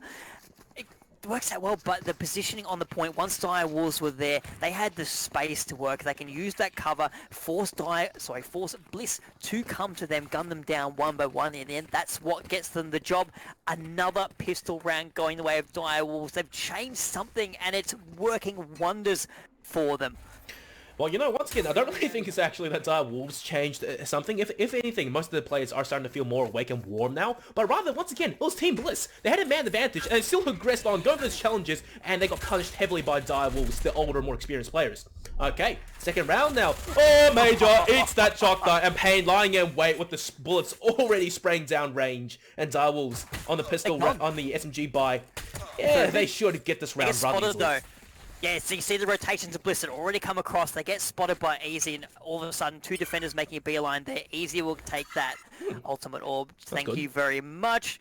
We're just checking things out, make sure there's no sneaky trades. Back and already on the backside, Ronsky's there, but it is the members of Dire Wolves with the superior weaponry able to gun down the defenders they got there. Now Easy find themselves in a clutch position. Gonna have to deal with Lou at close range. One shot right click from the Classic ain't gonna do the job. 8-6 in Dire Wolves looking fantastic. Yeah, I think, you know, all things considered for Team Bliss, it wasn't that bad. They got 1 kill, they got an ult orb onto Easy, so it's a small win. You take those small things, but overall, clean round from Dire Wolves, especially with the Pain, his util usage early on, and, you know, him getting that triple kill, I think, that round, it's charged up his Hunter's Fury to 5 out of 7. He gets 1 ult orb, gets a kill, and he will be able to use it perhaps post-plant in this bonus by Team Bliss. They should be looking to win this, otherwise Dire Wolves, they may be looking at taking out map 2. Playing the patient game for the moment. Neither team really aggressing into those outside areas. A main completely clear, mid control, and B main going over towards the Dire Wolves. Now they've got options if they're able to pick up a kill in either direction. That will likely be the path they take. The wall from Major, it's going to stymie the attack for the moment up that B side. So you see those 2 members of Dire Wolves rotating their way to join the rest of the team, who are making their way catwalk through tree. Just the 2 players on site though. The cam is going to see them coming into tree. There it is. Even with the jet dashing in. Flesh waiting in the right spot at the right time. Guns 2 down. Marvelous. Marvelous! The triple headshots all the way. The FIFA player pulling his techers, knocking heads over. Dire Wolves, this is the bonus part. You might as well throw your bodies at him. At this point, some damage is the best thing you can hope for. Thankfully though, Spike is still in their possession and 40 seconds to play with.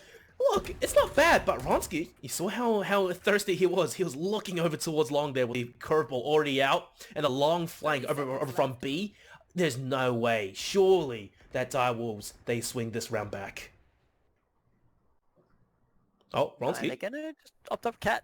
The timing, his barrel is not sticking out, and no, he does get caught out by miss. I think he must have seen the barrel of Ronsky. 10 seconds though, they have to ape onto site now, and simultaneously, Stevens and Miss, they do get taken down, and Team Bliss, 7-8, they are not letting Dire Wolves escape any further with the lead.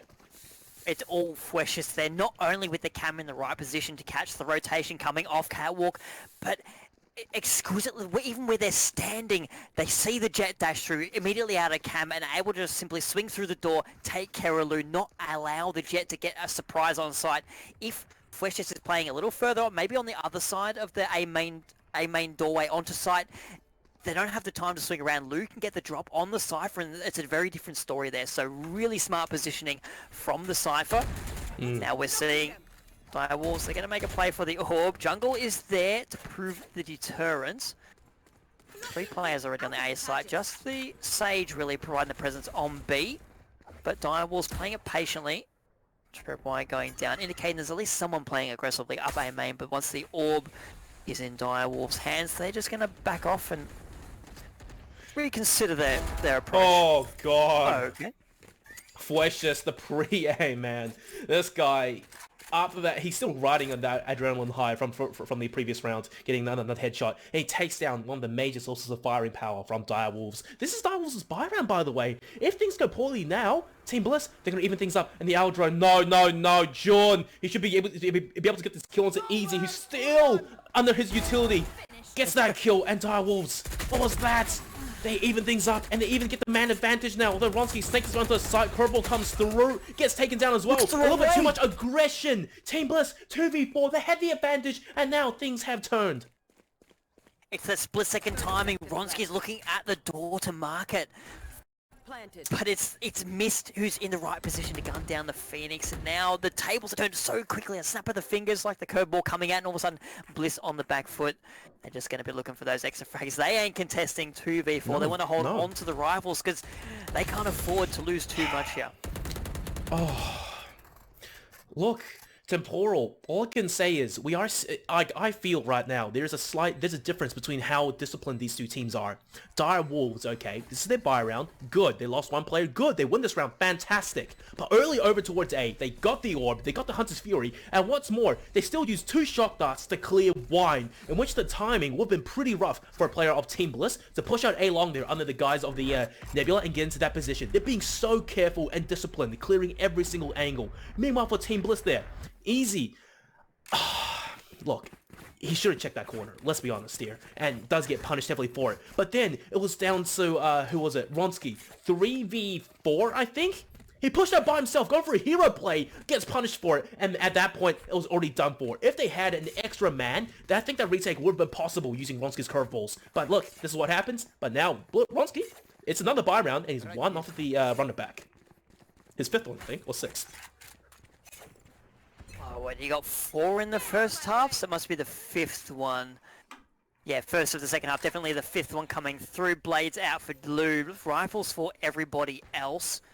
Currently Direwolves making play towards mid, so they're giving up A control. No one they're going for that angle, actually. Bliss just hovering, all bunched up together. You'll see this a lot from the team. They like to push as a team. Pretty early on in the round 2, they don't necessarily wait and find information late into the mid round. They'll just happily push together. They're gonna have to deal with Major though. Sorry, that was Direwolves on attack. Major, nice position up mid, takes care of Lou. 4v4. Empress on the field. Stevens looking for some value, but will be shut down immediately upon entering 3s. Okay, the double push over towards mid. I like this to bail Major out and to get a kill on top of it. So now the man advantage, but Easy so low. He needs to heal. As Fleshius gets one to Jun. It's all down to Jungle. It's not Jungle, well, to Miss now by himself to attempt to clutch things out. 30 HP. This is a very tall task. Might be able to get the drop on Easy here. The Sober's low as well, but no. Ready and waiting. Nice play by Fleshius on site too, keeping the avenue locked down. Once again, the Cypher knows all. And that says Bliss inch closer, back closer to Direwolf's score. 8-9. And plenty of ultimates to work with too for Bliss here. Both teams able to buy in, so lots of utility expecting to be invested. And even Major and Jungle, wow, not all on their ultimates yet, but only 1 point away for both of those agents. A lot to work with here. A couple of, both the duelist ultimates invested in that round by Direwolves, not finding as much value as they would have liked. But they're going to make their presence felt towards that B main side. No one from Bliss holding on site. Just the utility there for Fleshius. The cam will spot them coming through that main door. Okay, Util comes out now and Direwolves, they're taking this B side. No one's on it, and Direwolves are here packing some mad heat. Although, John trying to play the lurk does get taken down by Major, so that is no post-plant nanoswarms to play with. The spike might be planted in, it will be planted in the corner while Ronsky pops the run it back.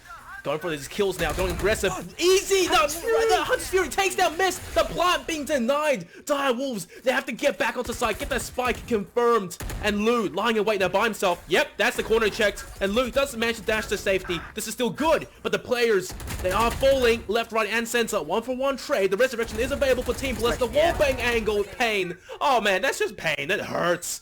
Stevens, no Lear, no Empress, has to do it all now. 1 on 4, so much utility flying his way. Recon arrow, gravity well, even the Sage slow. That was rough, man. And now Team Bliss, they bring it back 9-9.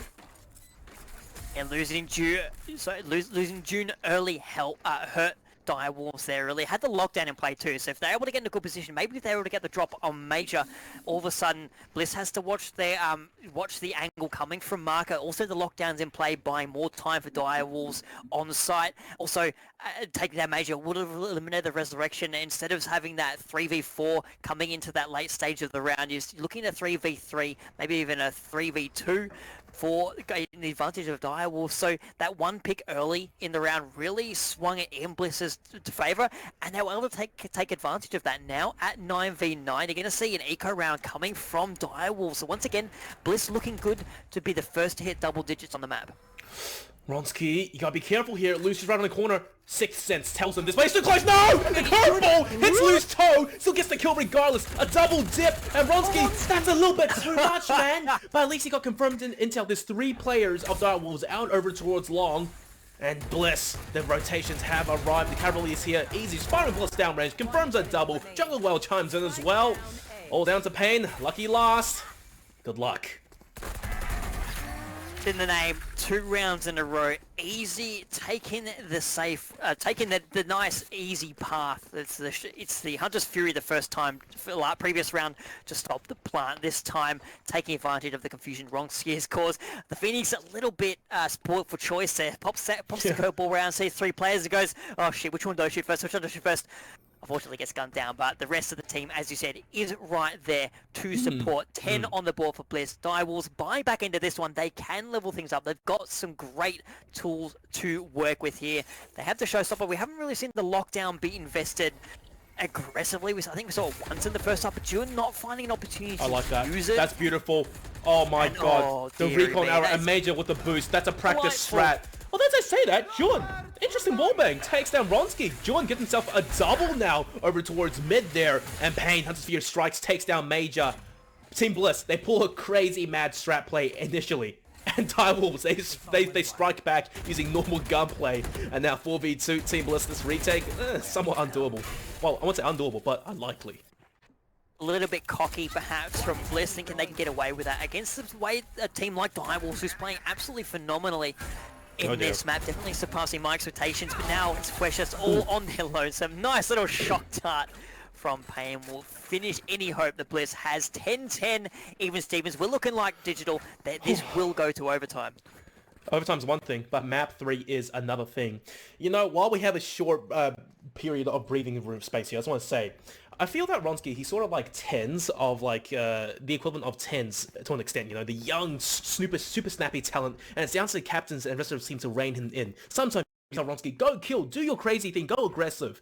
And in the previous round there, when Direwolves, they were on eco, I sort of can see why Wronski was going aggro. He was already more than about halfway to the run it back. Just go out there, sacrifice himself. They can reinvest easily, but it's the ultimate. If he can get more charges online, the run it back will prove invaluable in these late stages of the game. But now, 10-10, and look, for the attack side Direwolves, they have the Killjoy lockdown available for a side take.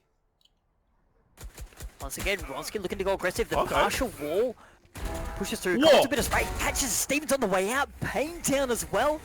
The aggression pays off this time. Digital, like you said, it can be hit and miss, but when it works, it's phenomenal. That's disgusting. That's disgusting. He caught Stevens mid-air like a fish out of water. And now Easy has the open, just spamming bullets down range. John, do you want to cross? Yeah, he does choose to cross. It gets taken out. The run it back by Wronski. No worries. Look, he was already 42 HP. Automatically heals him back up to full. Direwolves, this is looking a little bit dire to say the least, you know. Good on the wallbangable angle. So at least Lou does know his angles, but still, Team Bliss, just a man advantage. Spike does get planted, but then when the extra manpower just arrives onto the site and swarms them, nothing they can do. Now Bliss, 11-10. A little risky there, I think, for Jun. You know the Odin's there. You can hear it. You can see it. Still chooses to poke the angle. Not quite able to find anything through the smoke, unfortunately. Now Bliss just 2 round wins away from progressing into this upper bracket semi-finals potentially, but Direwolves hot on the heels, as you said, could drive us to a map 3. It's not out of the realms of possibility at the moment. Question now for Direwolves is, do you force into this round, and if you give it away, you don't have much to spend when Bliss is on match point, or do you go in eco? It looks like they are going to buy in Lou, actually, with the Sheriff, hoping for either that orb. Yeah, they're investing a lot of utility just to capture this. They want the Blade Storm online to give themselves the full spread of utility to work with. You know, that's a lot of utility invested just to get that Blade Storm. You know, like map 1 at this point in the game, right? It was a very similar situation, except for the Direwolves, they had much less economy to work with. This time, they are able to invest a lot more into it. And Jun, okay, uses the Killjoy lockdown to fake an A push, and it hasn't basically had any rotations whatsoever. Team Bliss, they aren't convinced. The Hunter's Fury, no, Shock Darts actually, I think that was used by Easy. That was beautiful. It destroyed the lockdown from out long, and now the side take's gonna be quite difficult. Lou doesn't spot Major, and Major's lying in wait. This could be huge. Lou, okay, gets the kill to Bronski. It doesn't really matter. Direwolves, they're not out of this just yet. And Major, what do you do, man? Stuck between a rock and a hard place, literally. Lou, here's the gunshots, jumps up, gets the kill. Oh, Team Bliss, what has happened? Unfortunately, I think Lou really the difference maker. They're getting in dirty on site, able to take care of, I believe it was Ronsky playing backside. Major almost able to take down the Jet, but when she was flashed, but not able to find the shot. And it's enough of an opening for Lou to put that knife in, leave her open a little bit. A beautiful round from Direwolves. The buy pays off. They don't lose a single member. They are looking good at the end of the half. Still though, Bliss, plenty in the bank to work with. So they're going to buy in this time. 11-11 Digital is getting so close. It's honestly impossible to pick at this point. You know, we don't have Amazon Prime here, so I will say that's an LG Gaming Flawless if I ever saw one. But look, Lou there, they invested a lot of utility early on to get him that Blade Storm. Was it worth it? Absolutely, God! And now it's Team Bliss, who are on a slightly worse buy to an extent. They have a few ultimates to work with, but 11-11, anyone's game. And I do hope to see a map 3, because Direwolves, they are ready to bring the punishment. Stevens taking an aggressive position, could go toe-to-toe with Ronsky here. The Phoenix itching for a fight. Going to be pushing towards that B main doorway as well. Direwolves just taking their time to spread across. They got mid-control and control almost into A main, but Bliss, they're happy to play back on site, particularly on the A side of the map. They've got plenty of utility to give them warnings. So there's a rotation coming through easy towards B. Direwolves will have to make up their minds in short order, but they've got plenty of control in the middle of the map, so they could go either way. They can also do a split push towards B. The Lear out from Stevens, going to bait out a star. You know, it just seems that every single time Team Bliss, they try some crazy Mega Mind play, like the Sage will over towards short and the recon arrow in amongst the Nebulous towards tiles to get the kill. Think the round, it never swings that way. The previous round as well, I've seen Hiko do it once on a stream, shooting the shock darts from A Heaven, I think, and it bounces across Gelato to destroy the lockdown in the corner. That's what Easy just did.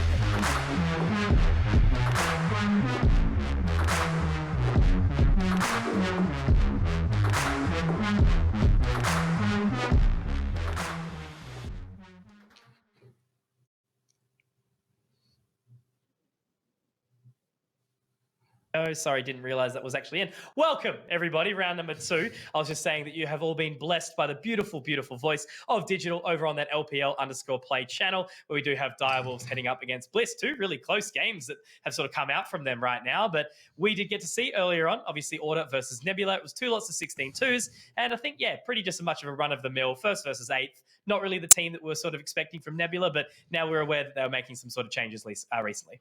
Yeah, we got a pretty good series actually happening on the B stream right now between Bliss and Direwolves. Direwolves a bit of a staple of the region, and Bliss is a team that's they've been having a great run recently. Have been a team that's been on the rise for a while, and recently they've just cracked into the upper echelon of Oceanic Valorant and really starting to even take maps off of Order, starting to be mainstays in semi-finals and grand final appearances in the competitions of this region. So very, very exciting series over there on that B stream. And then over here, we've got a nice one coming up, a little better of a game than the first one we had to lay our eyes on today.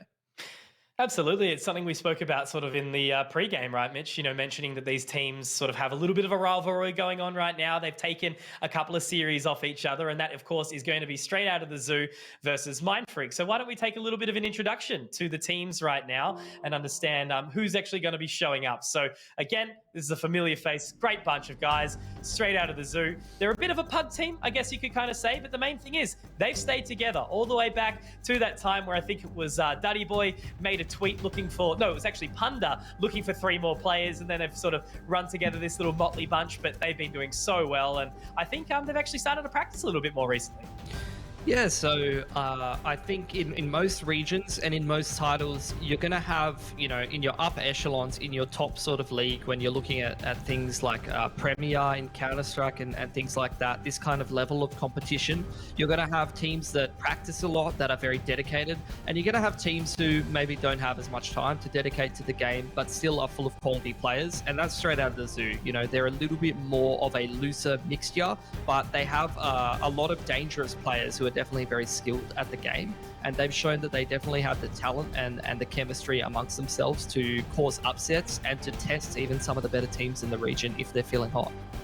Absolutely. When they are feeling hot, they certainly have that wow factor about them. But let's not shy away from Mindfreak. A bunch of beautiful boys here. Looks like we actually have got some photos with them now. So plenty of familiar faces. You know, there is obviously the interchange of Lakers for Calf as of late, but still very much the same sort of core. They've been working very hard. They've been one of the upper echelon teams. They're a team that isn't certainly shy away from taking maps off order, beating out Wildcard, and obviously Bliss in the same ride. So fantastic bunch of guys, all familiar faces along the end, and hoping that, you know, Calf, obviously he does play a little bit differently to Lakers, but he has been a very much one-for-one slot in on that jet role. Yeah, I love Calth. I played in a Valorant team for a little bit with him. I won a LAN with him what feels like a decade ago, maybe closer to like 6 or 7 years ago back in Counter-Strike. He's a quality player. He's got a lot of experience. He's been playing for a long time. So I'm eager to see him try to have like a little bit of a resurrection of his career almost, and see if he can sort of send it a little bit in a team like Mindfreak. The rest of the roster, it's just quality. It's full of guys who have been sort of floating around the Counter-Strike scene, and then the cherry on top really for me is someone like Pex, who has attended international events. You know, he's been at IEM Sydney's for Counter-Strike and been part of top rosters in terms of the region. So he has a lot of experience, and I think he's having a little bit of a return to form in terms of his career in a new game as well. Absolutely, and a player like Norson, in my eyes, you know, he's been one of those real stars in the region, you know, potentially even on that, you know, Sentinel role. But regardless, we got a head-to-head. 2 beautiful guys, as always, as well. This is the Sova matchup. So we got Yifang and, of course, Scrawl. You know, Yifang has been sort of, you know, I guess the face of Straight Out of the Zoo, has always had his moments around. I think he's been doing some great stuff over in New Zealand as well. You know, showing up at, I think he's done some work with some Red Bull events and other things like that. So, you know, it's awesome to see him getting his face out there a fair bit. But, of course, Scrawl, very consistent. You can expect a lot from him in these games. Obviously, you know, Sova is so heavily relied upon. So it's great to, you know, have a consistent player that you can rely on like him. Yeah, absolutely. I mean, he's just a player that he's pretty much been sticking to one main agent. Mindfreak as a roster, most of them sort of stick to the same agents. A couple of them, the only ones that will really swap out very much is Pex. But like you said, Scroll and Yifang being the main Sova players and being very dangerous in their own rights for each of their teams. So I'm keen to see how that matchup develops as we head through the rest of the series tonight. Yeah, absolutely. And before the game, we actually did catch up with Yifang himself. So let's see what he had to say on the match ahead tonight. We're feeling pretty good, actually. Like, we've started scrimming a little bit. I say a little bit because it's like once or twice a week, but that's still like infinitely more than what we used to do, because 0 times infinity will still be 0. Punda did manage to sneak onto the other side, finds a good bit of timing as well. Mike, Punda, that is going to be another round in the bag Straight Out of the Zoo. So we're feeling okay about Mindfreak. I believe that it'll be one of the harder matchups, because historically, every single time we versed Mindfreak, it's always gone overtime. They have taken that loop. The last time we versed them, however, the previous times we used to verse them, they had Lakers, so now they've picked up Calth instead. Personally, I feel like Lakers had this unique style where, like, some of the times he just has no fear the way he would dash through certain smokes, the angles he would be taking. Calth plays more normal, but Calth is also a really good player, so I'm curious to see how Mindfreak are now that they've have Calth instead of Lakers, and hopefully we can match up to them. for us, beating Mind Freak or any team in the region really is just making sure that on the day we're not choking our games, we're not choking our plays. If we were to, you know, throw less rounds and actually win the rounds that we should be winning, and then play out everyone on the days feeling pretty good, comms are there, and we're thinking, not getting mentally clouded, we should be fine. So we've never played against Order in any official. Out of every single top 8, top 10 team, even in the entire region, they're the only team that we have never managed to actually verse in a competition yet. The team believes that we can win it if everything goes well on the day, and obviously if they don't end up playing well. That being said though, some teams talk about how Order has insane strats, while other teams will be like, Order doesn't have these insane strats, but the way Order plays intuitively is just so hard to deal with. So, you know, we hear all these mixed things about why Order is good, but the thing that's certain is they are good. But to find the isolated picks every single time, Tyarks, so a completely flawless round.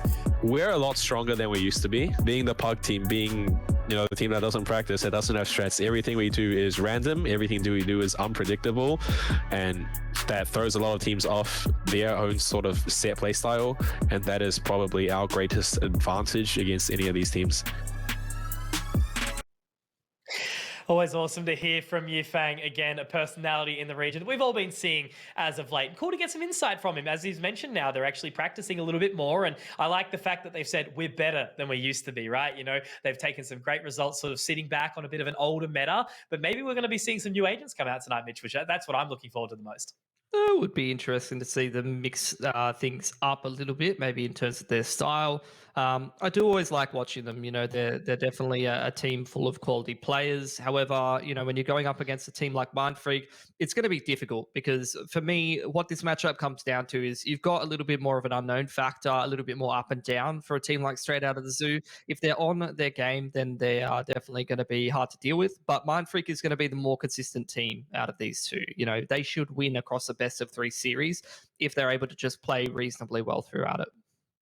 And that's the thing, right? You know, it surprises me the fact that they are still that good, even without the trade-off from Lakers. You know, Lakers was always a guy that sort of did take a bunch of risky plays and, you know, created a lot of space for the team. But ever since Calth has slotted in, it's been so nice to watch him. And as you mentioned, he's been a big staple, you know, did take a little bit of a hiatus from competitive FPS, but having him back now is awesome. So I guess what a perfect time to segue into checking out what the maps are going to be this evening, because that will potentially tell the tale of what we're going to be witnessing. But it is that middle of the map pool, very straight, very clean. And I think, you know, Haven Ascent Bind is, yeah, look, I don't think this is a super surprising veto. Yeah, no, really. You got Straight Out of the Zoo on Haven. That's the kind of pick that I like to see from a team that likes to play loose, likes to play aggressive, have a little bit of individual agency for people to make decisions and make plays. Perfect map for it, really. You know, especially when you're on that attacking side, you can push and pull rotations. You can find opportunities and gaps in the defense, or on the defensive side, on the other side of the equation, go for some pushes and things like that. So I think that really fits their style, and I like to see that. As for Ascent for Mind Freak, again, I don't know if everyone else has the same sort of feelings about the map. I've spoken to some people who agree and some people who disagree, but I feel like that's a very sort of CS-esque map. So I'm really not surprised to see a team like Mind Freak go, we're going to pick Ascent. You know, it feels like a home map when you come from a CS mindset, when you like to set up your team like a CS team and stick to the same sort of concepts. It feels very comfortable. It feels very familiar. Absolutely. And I think, you know, obviously in their strengths coming to a further strength is the fact that they actually did take this map off, you know, now Sonics, you know, back prior to them leaving over. And I think it was a little bit of a complacent Sonic, sure, but still, that's a statement, you know, being able to take a map and also all the way to the end of the series, a very close one against a team that was considered so far ahead of the rest of the teams in the region. So, you know, Mind Freak have always been that gatekeeping team, I feel, as well, like in the sense that, you know, a lot of teams do struggle to overcome them, but they're still knocking on the door of Order at the exact same merit. But as we go, you know, potentially down to Bind, I do think we'll make it there. I certainly think this one has the capacity to go to full 3 maps. That's where really we're going to have to need to see Straight Out of the Zoo shine, because Mind Freak are another fantastic Bind team as well. Yeah, I mean, like I said, it's really up to Straight Out the Zoo for me. Mind Freak is a team where they're a very good team. They're a team that works hard and puts in the practice. So they will be on the more consistent end. They're definitely one of the teams that's in the upper echelon. You expect them to make semi-final, if not grand final appearances, and be the team that between them and Bliss tries to take on Order. So them losing to a team like Straight Outta the Zoo would be something out of the ordinary, and essentially requires Straight Outta the Zoo to play very well individually and just have a really hot run of form and a good night for themselves. It's not outside the realm of the possibilities though, because for Mind Freak, even though they are this quality team that practices a lot, I don't see them as a team that has so much skill that you can't beat them, like an Order who would just shut down an opponent before they can even get rolling, which is where Straight Outta the Zoo can find some of these chances to actually, get that snowball going, get the momentum going in their favor that they need. And it was that comment he kept making, right? How we feel on the day. How's it going to be running in that sort of regard? And I think that's very important to play around. I totally agree with the sentiment and everything along those lines. But I was actually just looking forward in what we can sort of be seeing. But instead of discussing that, let's not hold you guys any longer. There is a little bit of a delay on the start, guys. So don't go anywhere. We'll be back in just a minute with this game. Straight Outta the Zoo versus Mind Freak.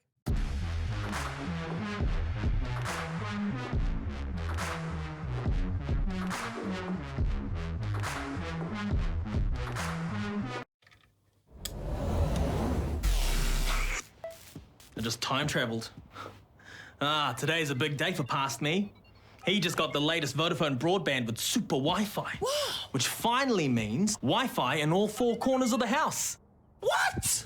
Even there? I've got Wi-Fi in the garage. Yeah, we do. See ya. Oh, it's still in the garage. Yeah. Super Wi-Fi. Wall-to-wall Wi-Fi guaranteed.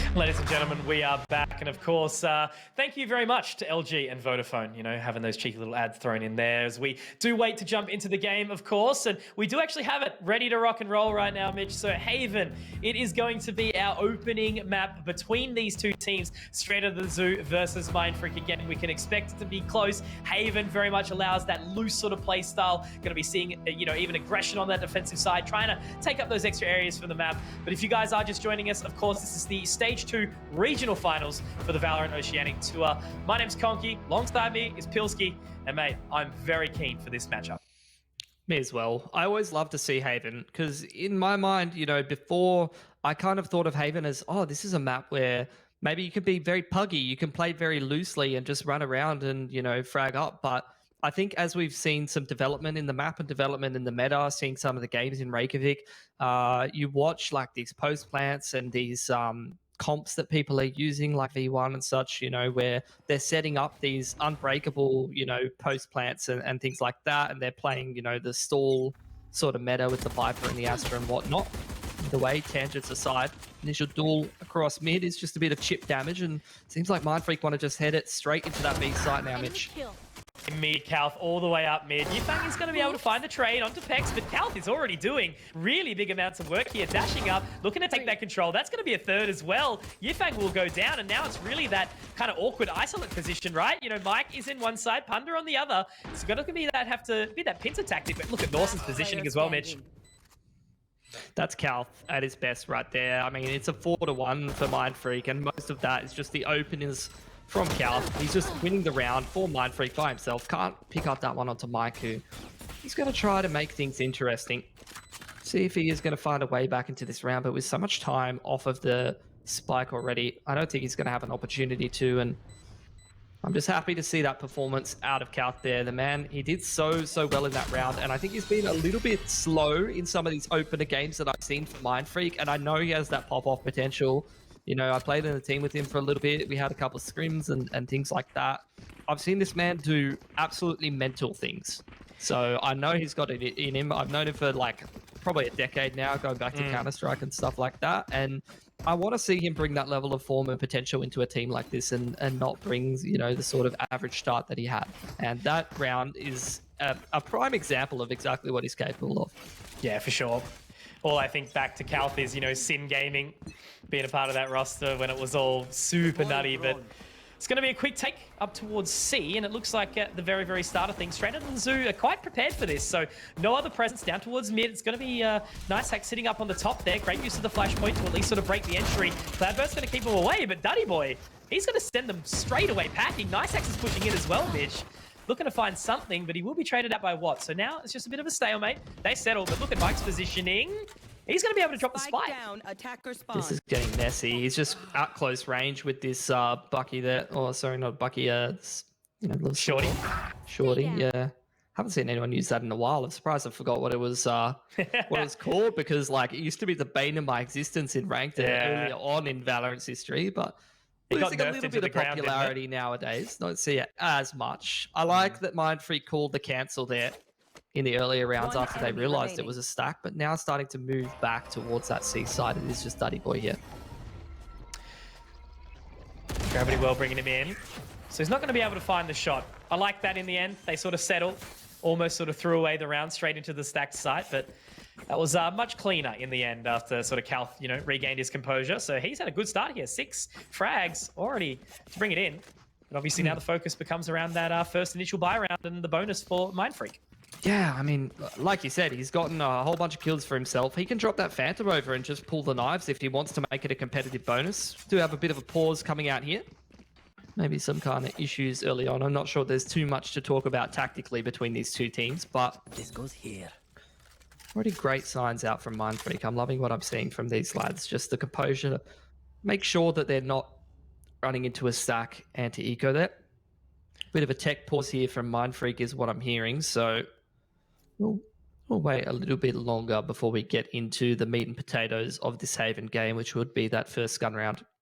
Absolutely. Yeah, you said not really much we can sort of break down so far. Just that sort of nice start, very, good to form as they do need to be. But I think it's going to be, pretty imperative for Mindfreak to overcome this bonus round as well. As you mentioned, with the extra money, it might, sort of make it a little bit more competitive. But at the end of the day, it's a map that they do need to get off starting well. I think if Straight Out of the Zoo do manage to pull themselves together very early on in Haven, that could have set the pace for the rest of the series. So it would be exciting though. That's kind of what I'm hoping for, because this one does really have the potential to go that full 3 maps. Yeah, I mean, I think Yifang talked about it in the interview a little bit. Between these two teams, they played quite a few times. It was interesting looking at the history there for Straight Out of the Zoo is that they haven't really played Order too much, but they're constantly getting to the stage where they're good enough to beat most of the rest of Oceania pretty consistently, and then they're always just going up against Mindfreak or Bliss over and over and over again, and kind of being gate-kept out of that sort of semi or grand final appearance more often than not. So that kind of tells you the level of skill that this team has. Without a huge amount of practice, they're already showing that they're kind of up in the upper echelons of the scene. So keen to see as they get more experience and as they potentially practice more, they could sort of push things a little bit further. A victory over Mindfreak in a series like this would be an excellent way to sort of kick things off in this stage of the tournament, because we're getting towards the later end of the year. So I'm looking forward to see the trajectory and the development of these teams. Obviously, do want to look towards the prize money, but most importantly for me, whenever I watch tournaments like this, is simply just seeing the trajectory and the form of the teams as we head close towards those international qualifiers. Oof. I think that's what we're all thinking about right now. Obviously those 2 slots in the NA Last Chance qualifier, as we mentioned, we've already had Sonics go across the pond, leave the coop, I guess. And they've been doing pretty well. I suppose they gate kept like a little bit, but they've had some good results. They've taken maps off TSM. They've shown up to where they sort of need to. And I think they're getting closer and closer to like beating other teams like the Renegades and that kind of thing as well. So we've definitely got the opportunity. We've definitely got the talent. I think it just needs that opportunity to sort of come in whenever it can. But look, guys, again, there's not really too much to analyze out of 2 rounds, so we're going to take a very short break while this technical issue is rectified, and we'll be back just around the corner.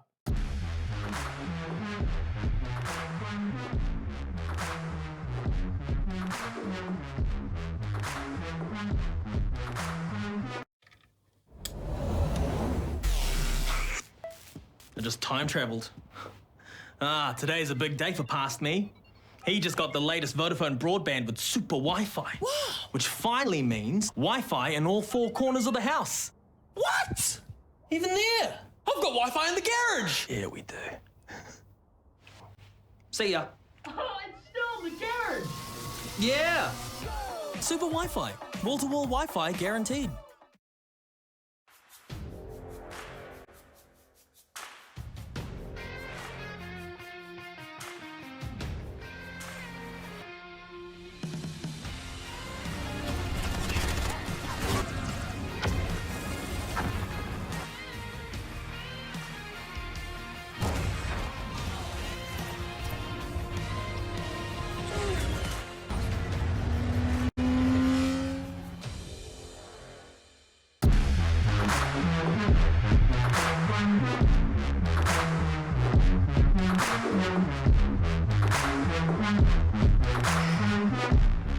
The old Classico, right? The second we do go into the ads, the team is all of a sudden ready. But that's okay, because of course we are only just into the 3rd round now, and looking forward to running into this one as the bonus is played out. Yeah. As I said, the Phantom dropped over, and Kauter's going to pull the Knights because he's had a hot start to this game. A little bit of push up A here. Nice hacks. Looking for an opener, looking for some control. Lawson, as usual, on that Sentinel, just looking to be that So lurk sort and of apply some pressure to that part of the map. holding off for a little while longer here. Looking up very, very close and personal. Nice hacks. He's going to be able to find that one first onto Norson. Waiting back. Pex. Still not really taking a whole lot of extra control. Spike obviously still dropped a little while away. Calf getting his way into the garage, but he will be spotted out and have to sort of force his way back for the time being. Nicely done. Mudfreak in that 4-on-5. Looking for damage in a round like this, you know, it is just their bonus. See how many guns they can take away, but having already lost that Cypher, Mindfreak going to try and go for a garage split into C. And straight out the zoo, not too strong on this part of the map. Have some quick rotates from B. Let's see if they can rectify this. Straight out of the garage. It's actually going to force Panda back. So no crazy over-the-top engagements as of yet, but that's a nice shot from Yifang through the Nebula onto the other side. They should have at least enough time to sort of go for this spike planet. We'll go down all the way towards the back side, landing for long. Scroll's going to be able to find one, but the engagements already start to come in, and now very quickly, it's on the Scroll in a 1 versus 3. But oh my word, Scroll, so sharp, so crispy. One more bullet, it will be enough. Are you joking me, Mitchell? What a play from Scroll. That's just insanity. In a bonus, no less. That is a massive impact play because it's good for 2 rounds. You see that put straight out of Zoo on their eco now, so I don't think it gets much more massive than that. Oh, gonna need to calm down. Talking about how this game, you know, had a potential to sort of throw in a bunch of energy, but that's exactly what you want to see. An opportunity where you thought straight into the Zoo had it, but big play from Scroll turns it around. Standing ahead. Just the anti-eco here, but running into some issues because Punda's already up in the cutout there. Straight out of the Zoo might actually cause the upset. Oh, hang on. These rounds are turning around very, very quickly right now. Look at Nice Axe getting up close and personal. Curveball through the blaze wall of Punda. He's already picked up 3 in the opportunity now. Norson is going to be able to at least get a couple, but this would be a 1 versus 5, and they are swinging down for him.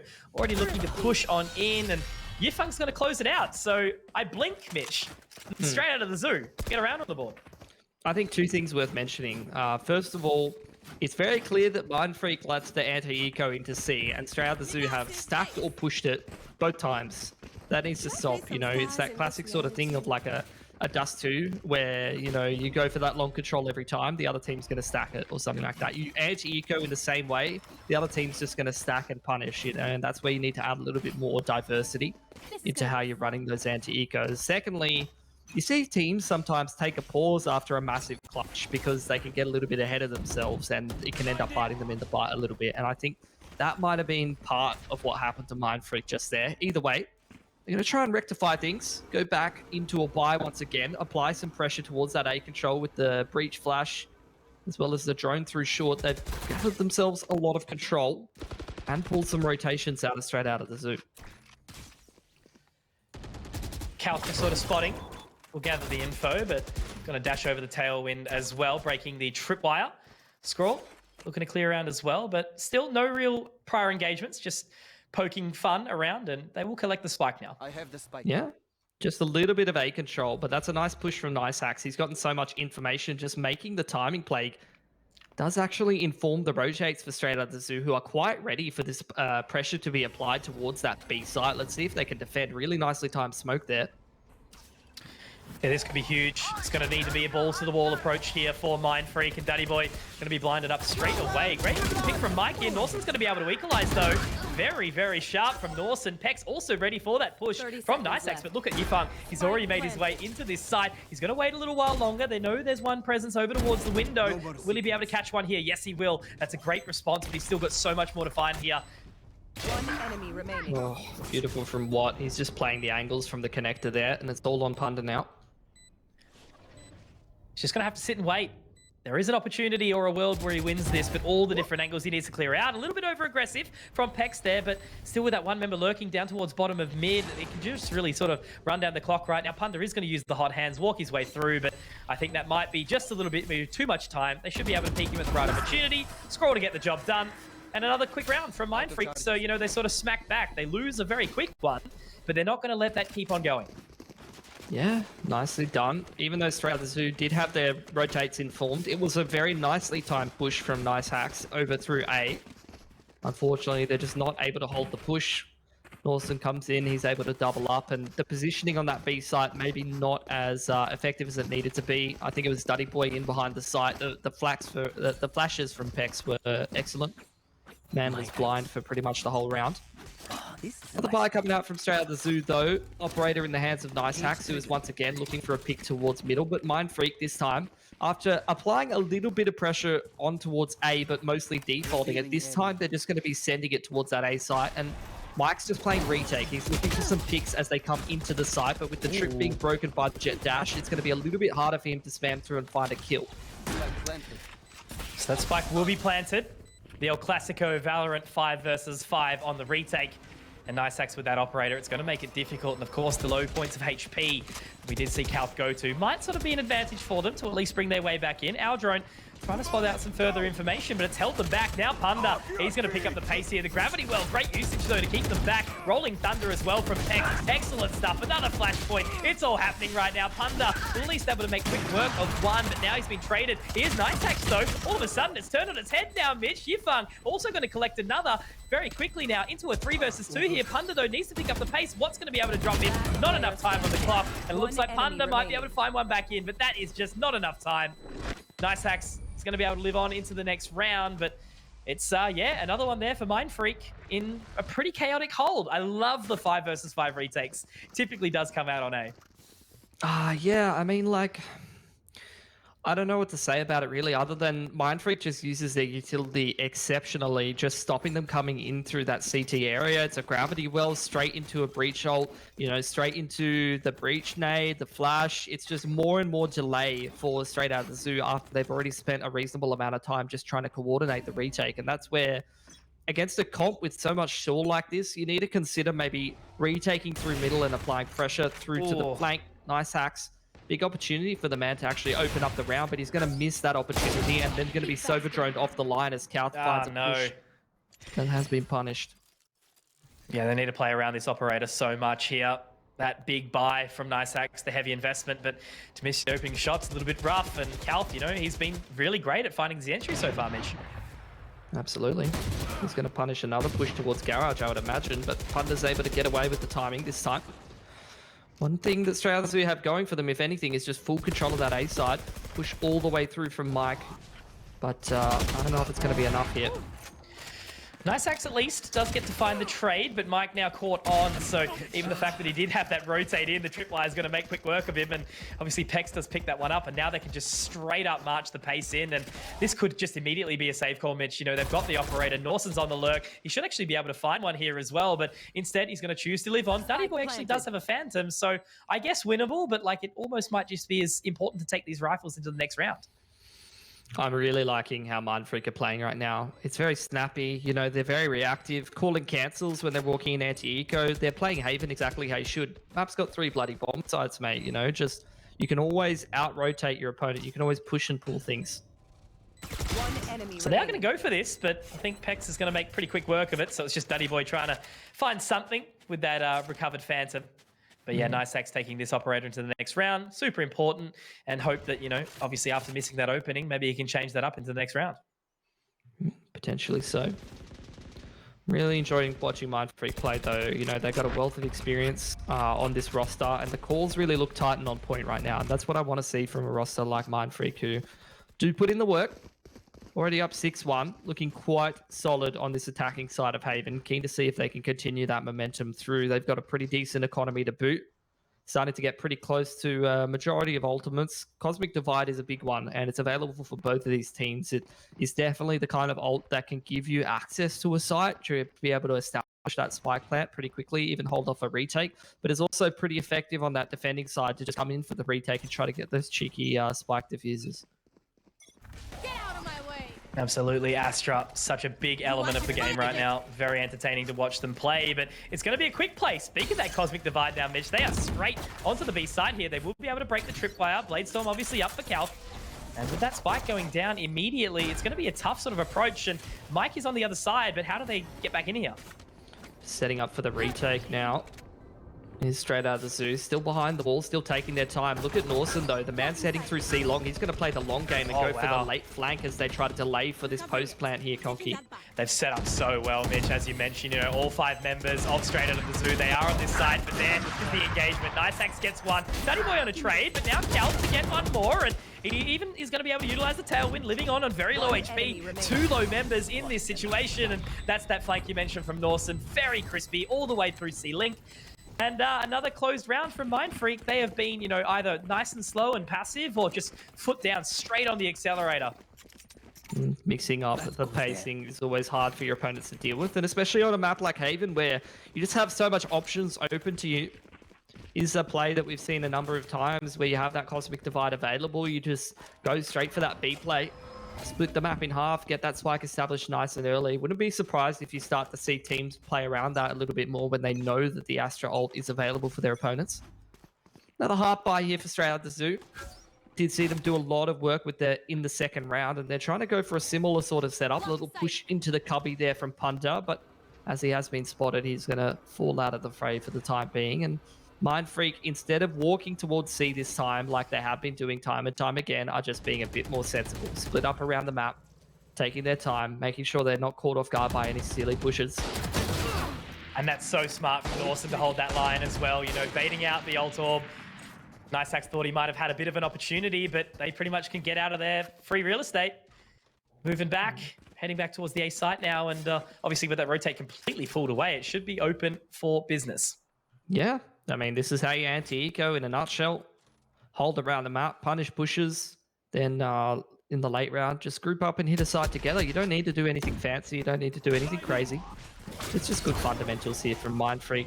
Trips have been triggered by the jet.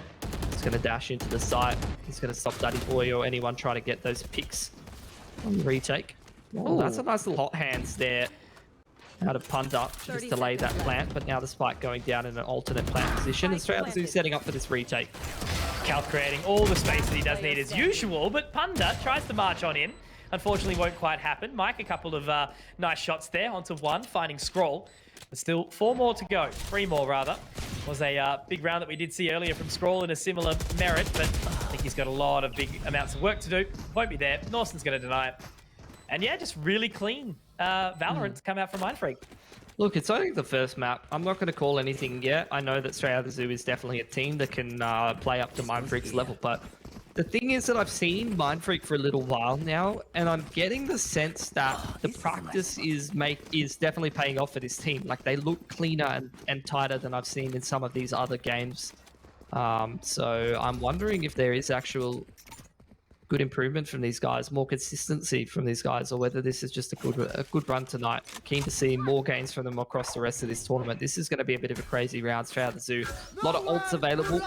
Mid push has been pushed off the line, and actually surprised to see Scroll rip the ult there, because it is actually the jet that he is trying to kill there, and obviously the updrafts makes it hard for him to be punished, and Punter's actually just going to go for a cheeky push with the run it back and pick off Scroll.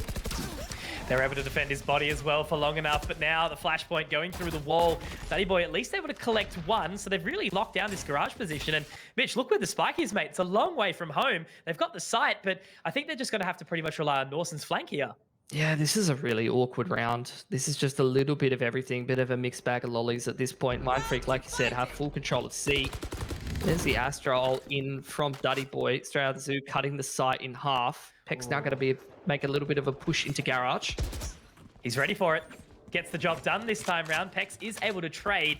And still with that spike being down, they've got to go find it right now. And Punda has already taken reign of this position. And as you mentioned, with that Cosmic Divide, it's going to be a little bit awkward. Does start to fade out right now, but is Punda going to be ready for this shot? They're going to peek at the right time, looking to go in together. But unfortunately, the Aftershock doesn't go to the right position. Punda might be able to get away with a couple of little left-handed clicks, right-handed curveballs to come out. And yeah, Punda, great push early on to catch up the Hunter's Fury, and then to close it out with 2 extra rounds, frags in the round. Much cleaner from straight out of the zoo. Yeah, I thought that was a great play, actually.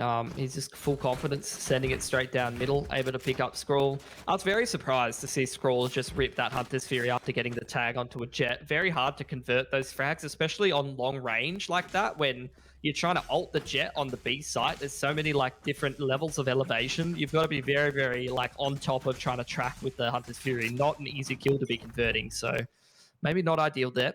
Either way, though, Mindfreak back towards this contact C sort of play. Punda up on top of the site, getting kind of straight away, and that's going to push things straight into a 5-on-4 in flavor of Mindfreak. Yifang does actually even things up with his own Hunter's Fury, so nicely done from the man. See if Mindfreak can set up for this post plant. And the Hunter's Fury to come out to force them away as well. So Scroll's going to be able to get that plant nice and quickly. Calf to enter in as well. Gonna drop nice hacks here. Duddy Boy good for the trade, so it still is equal here, Mitch. 3 versus 3. Peck's trying to take a little bit of extra control. Mike's ready for it, a little bit shaky, but he will be able to get that the Neural Theft out as well. So Calf gets another, but it is still 2 versus 2. Winnable round for either of these teams. Still the spike refusal needing to come through, but the aggression, it's in there from Yifang. Calf's gonna capitalize, but it is traded. Now the information gathered from the recon bolt. Scroll's gonna be ready for it. And Mindfreak straight back on top. Trades on point. And they get the job done again here on Haven. Really could have gone either way, that one. Another bit of a crazy round where rotation's just going every which way. Mindfreak do come away with it in the clutch. And in general, I mean, up 9-2 or 8-4, even if those last 2 rounds were secured there by straight out of the zoo. It's not much of a muchness. Mindfreak just very much on top of this series right now. We'll see if anything does start to change over time here, though. Obviously, straight out the zoo working with a little bit more of a lackluster buy in a round like this, though. Dart doesn't actually reveal anything towards A long for Scroll, so they can maybe infer from that you do see straight out the zoo playing close in sewer there, but doesn't seem like Mindfreak are keen on taking any huge amounts of control just yet. It is just Kauth prodding and probing for a pick for now. Yeah, the rest of the team not really with him, and they're going to exit that call as well, just leaving Nawson to wait, see if he can spot anything. Kauth has been really, really clean during the entirety of this game, and I'm keen to see how he actually continues on. Nawson somehow still alive there. They're actually going to do the ring around the rosy, Mitch, leaving the members in sewers, and looking to get onto A in just a second. Yeah, they're just going to use that Cosmic Divide across. You do have Nawson, who is on that mid lurk on the Cypher, not something that is too uncommon. They know that Sewers is dirty, starting to throw that breach utility, but a great scan from Yifang's dart actually creates an opportunity for a 1-for-1 to happen, and they can't get comfortable on the site yet here, Mitch.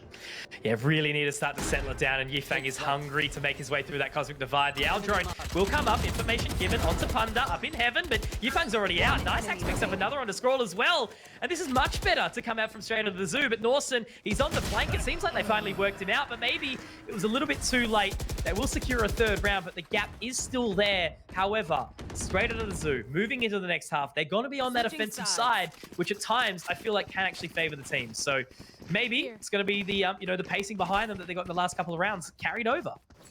Perhaps. Nice little double sewer setup is really what secured that for straight out of the zoo. The dart from Yifang just giving a little bit of info for Duddy to just go 1-for-1, and they never cleared nice hacks out of sewer, so he's able to be the contingency plan there for straight out of the zoo to complete that retake. But they got a lot more work than that on their hands here. Like you said, they've moved over to that attacking side. It does seem like Mindfreak is keen to go for a little bit of a push in a round like this. maybe try to apply some pressure towards mid or garage. So it could be an early contest over there. In the meanwhile, Straight Out of the Zoo, pretty spread out. Seems like they're anticipating some kind of aggression. Start out, info gathered, but it's going to be Kalth on top again, Mitch. You know, a player that you did very much prop up at the start has been doing exactly what a duelist needs to do. Finding those entries, getting into the point at the start, and now a couple of warning shots out, but they do settle back, and they're not going to look to engage just yet. I'm sure all of the Gary fans in the chat are cheering right now. I know there's a lot of them. There's, oh, that's just clean. It's just crosshair placement. No adjustment needed. He's going to try and get a little bit more than that. Norton's going to trade back, and this is where it's just a bit of a domino effect, just prompting peak after peak from Straight Out of the Zoo. After they lose more and more players, they feel the need to get more and more territory back, and unfortunately, they're just not winning any of those duels. Punda all the way back in spawn as well. Pretty much just has to sort of wait and see what will come out towards them. Norson does give up the goat a little bit there, though, allowing that one opportunity straight back in. Spike inside mid. Attainable to a degree, but I do think once they hear that sound cue straight out of mid, they should be able to find some information. Curveball out onto the other side. I think he's lost himself, though, a little bit, Punda. Still on the other side of the blaze wall, though, Mitch. Can collect. 30 seconds, but, ooh, info gathered. Couple of shots, but not enough. 2 members for Mindfreak live on, and they'll hit double digits here very early in the game. Yeah, that pistol might be a bit of a death sentence, unfortunately, for Straight Out of the Zoo. Very far behind at this point. Going to be quite hard to find themselves a win here on Haven.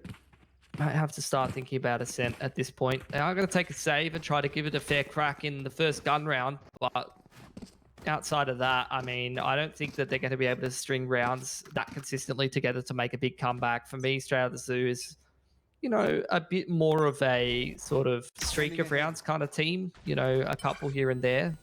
I don't know if they necessarily are able to string a whole half like this together, and that's hard for any team to do in the first place, really. Oh, jeez. I think it's just nice to see, right, that Mindfreak aren't slipping. You know, so many times we see teams that are really dominant and put up a good showing against some of the upper echelon teams, but then they maybe get a little bit complacent, and then they can sort of lose to these pug teams. And as we said, you know, Straight Out of the Zoo took them in a series only a little while ago. But yeah, look, Mindfreak, they're just straight on top of it right now. Well, that's what I'm saying, you know. I'm looking at how Mindfreak's playing. I'm very happy with it. I'm not underwhelmed whatsoever. They just seem to be shutting down every round that you expect them to win. They're winning it with great consistency. Kalth seems to really be on top of things in that jet role. He's someone who, you know, he definitely has the potential, but need to see more games like this from him. Nothing home. So another clean round for Mindfreak. And I guess, yeah, look, final opportunity for Straight Out of the Zoo. They're going to be fully buying in. Yifeng with his famed Guardian. Going to be happy with that one. But the rest, just the rifles. And, you know, on the side of Mindfreak, just with the Spectres, it is an opportunity. But as you mentioned, you know, given the way that they've been playing, I think they'll have sort of an answer for this round.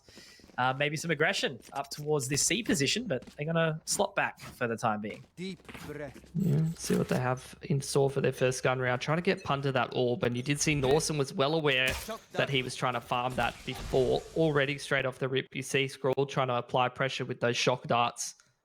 Keen to see if they're going to try and punish this orb retrieval, Mindfreak. Double peek out of Straight Out of the Zoo.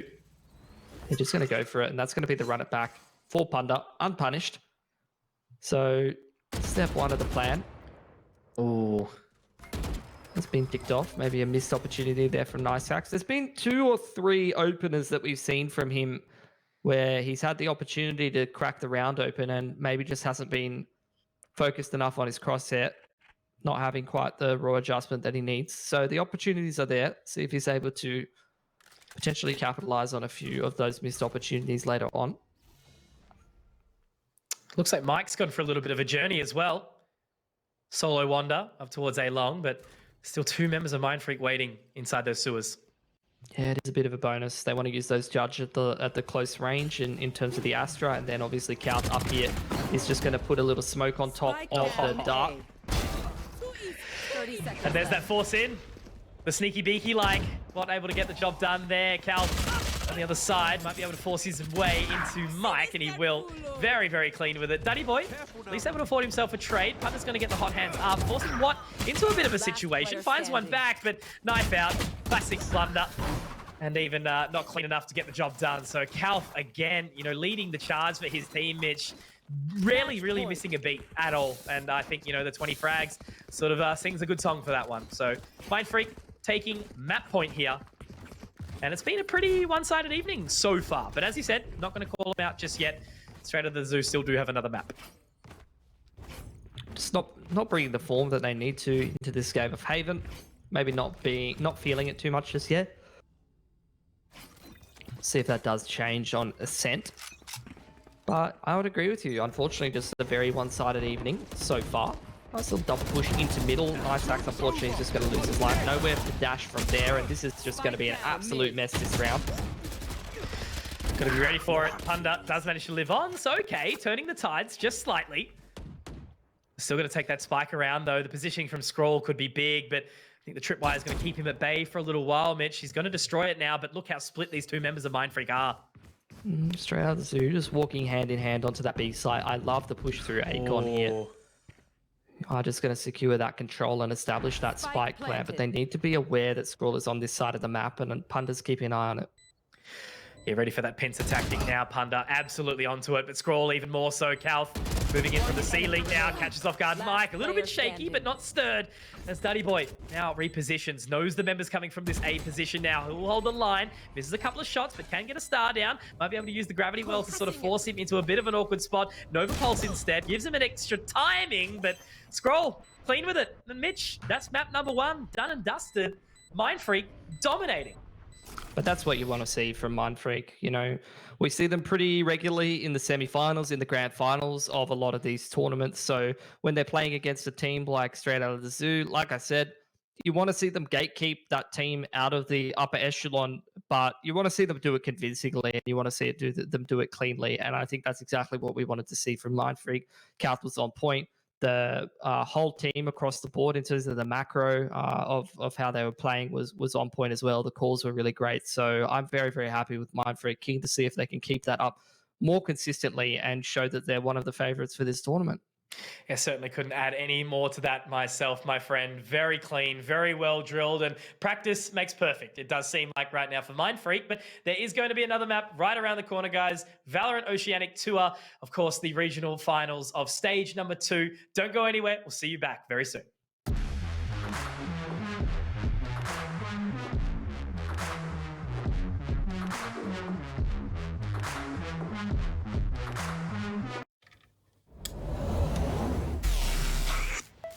I just time traveled. Today's a big day for past me. He just got the latest Vodafone broadband with super Wi-Fi. Wow. Which finally means Wi-Fi in all 4 corners of the house. What? Even there? I've got Wi-Fi in the garage. Yeah, we do. See ya. Oh, it's still in the garage. Yeah. Super Wi-Fi. Wall-to-wall Wi-Fi guaranteed.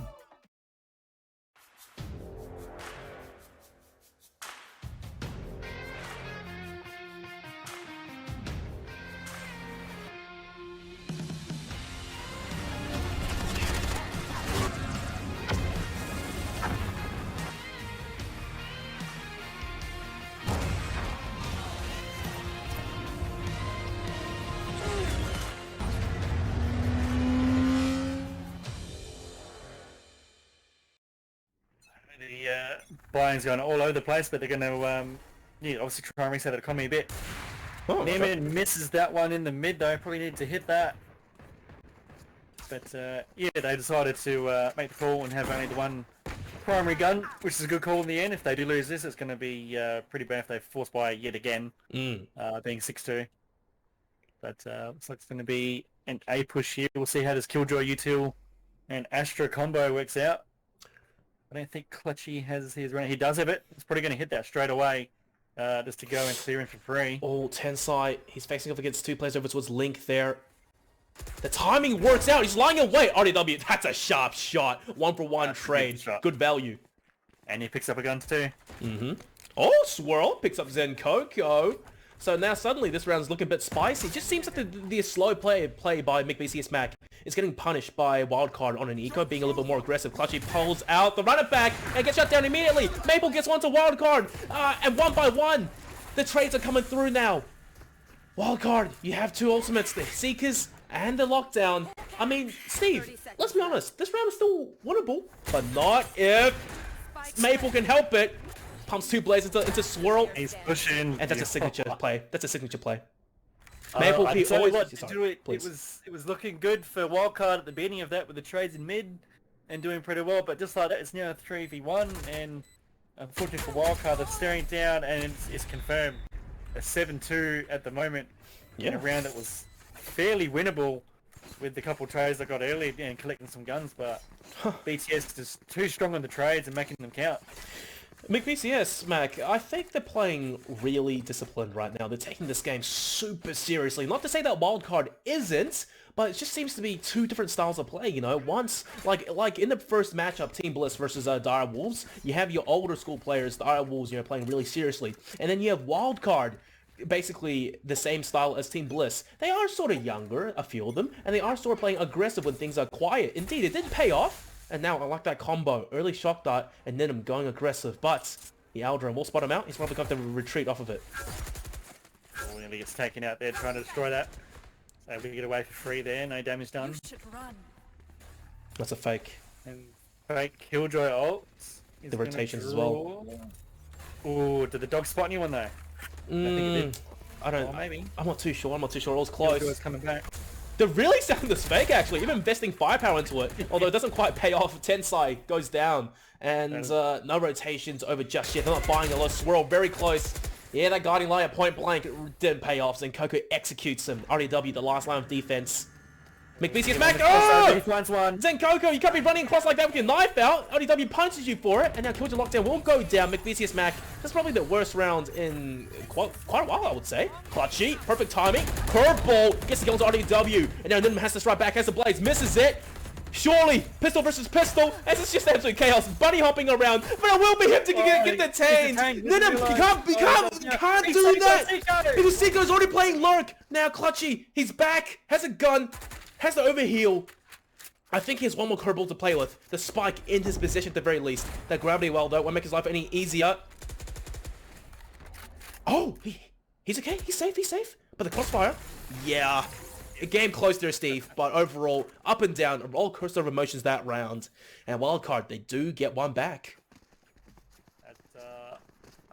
That round was just above, below, to the side, and to the side. It was just all over the place.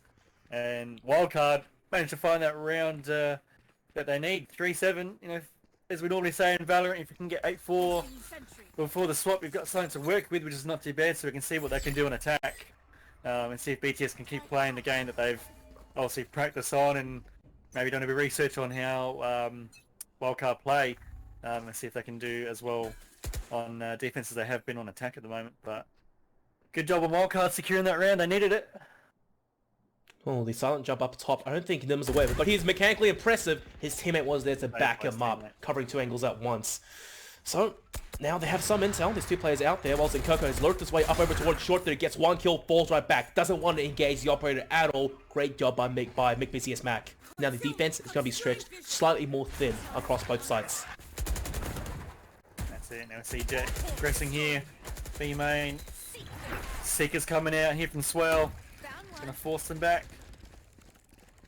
BTS doing pretty well, as you said. You know, Astra getting the kill, but not over-aggressing to fully extend it. Also, no one to trade. Taking out in tree as well. So BTS still playing a nice, cool collector game at the moment. I think they've realised, you know, sometimes when it's good to go fast, you can go pretty quick and hard. But as we see, the BTS clutch there, clutch getting that done. Nimin though, he out-zoomed at the wrong time. Jet's on site. Followed by his teammate, he's going to retrieve, but gets absolutely wallbanged, and even attacked there by the Astra and Tensai. Spike planted. Down the Swell now to take down Killjoy turret. It's going to be an uphill battle, and just good teamwork there. Double peek, shutting that down. It's going to be an 8-3. Wildcard needs it. certainly grab this one. They're not going to have a really good buy either because they're fairly poor, so a few half shields probably going to be coming out. 6 feet under. 6 feet under. That's all I can say. A wild card.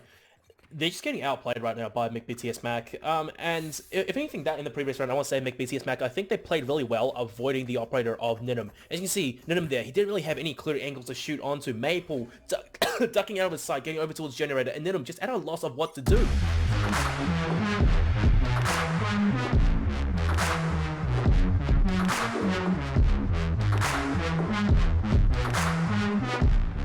Ladies and gentlemen, welcome back to the VALORANT Oceania Tour Regional Finals of stage number 2.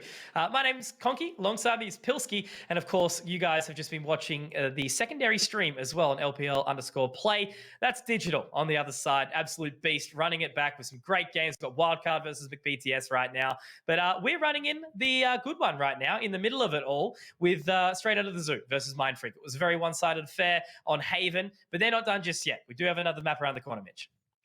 Yeah, at the moment, the way that it's working is the primary stream is the speed run, like games done quick-esque kind of quick games. And then on the B stream, they've got all the great games going on, very close games. So to be honest, if I was a viewer, I'd be over on the B stream right now. But I'm hoping that this series starts to heat up a little bit more because I know it has the potential to be a great one.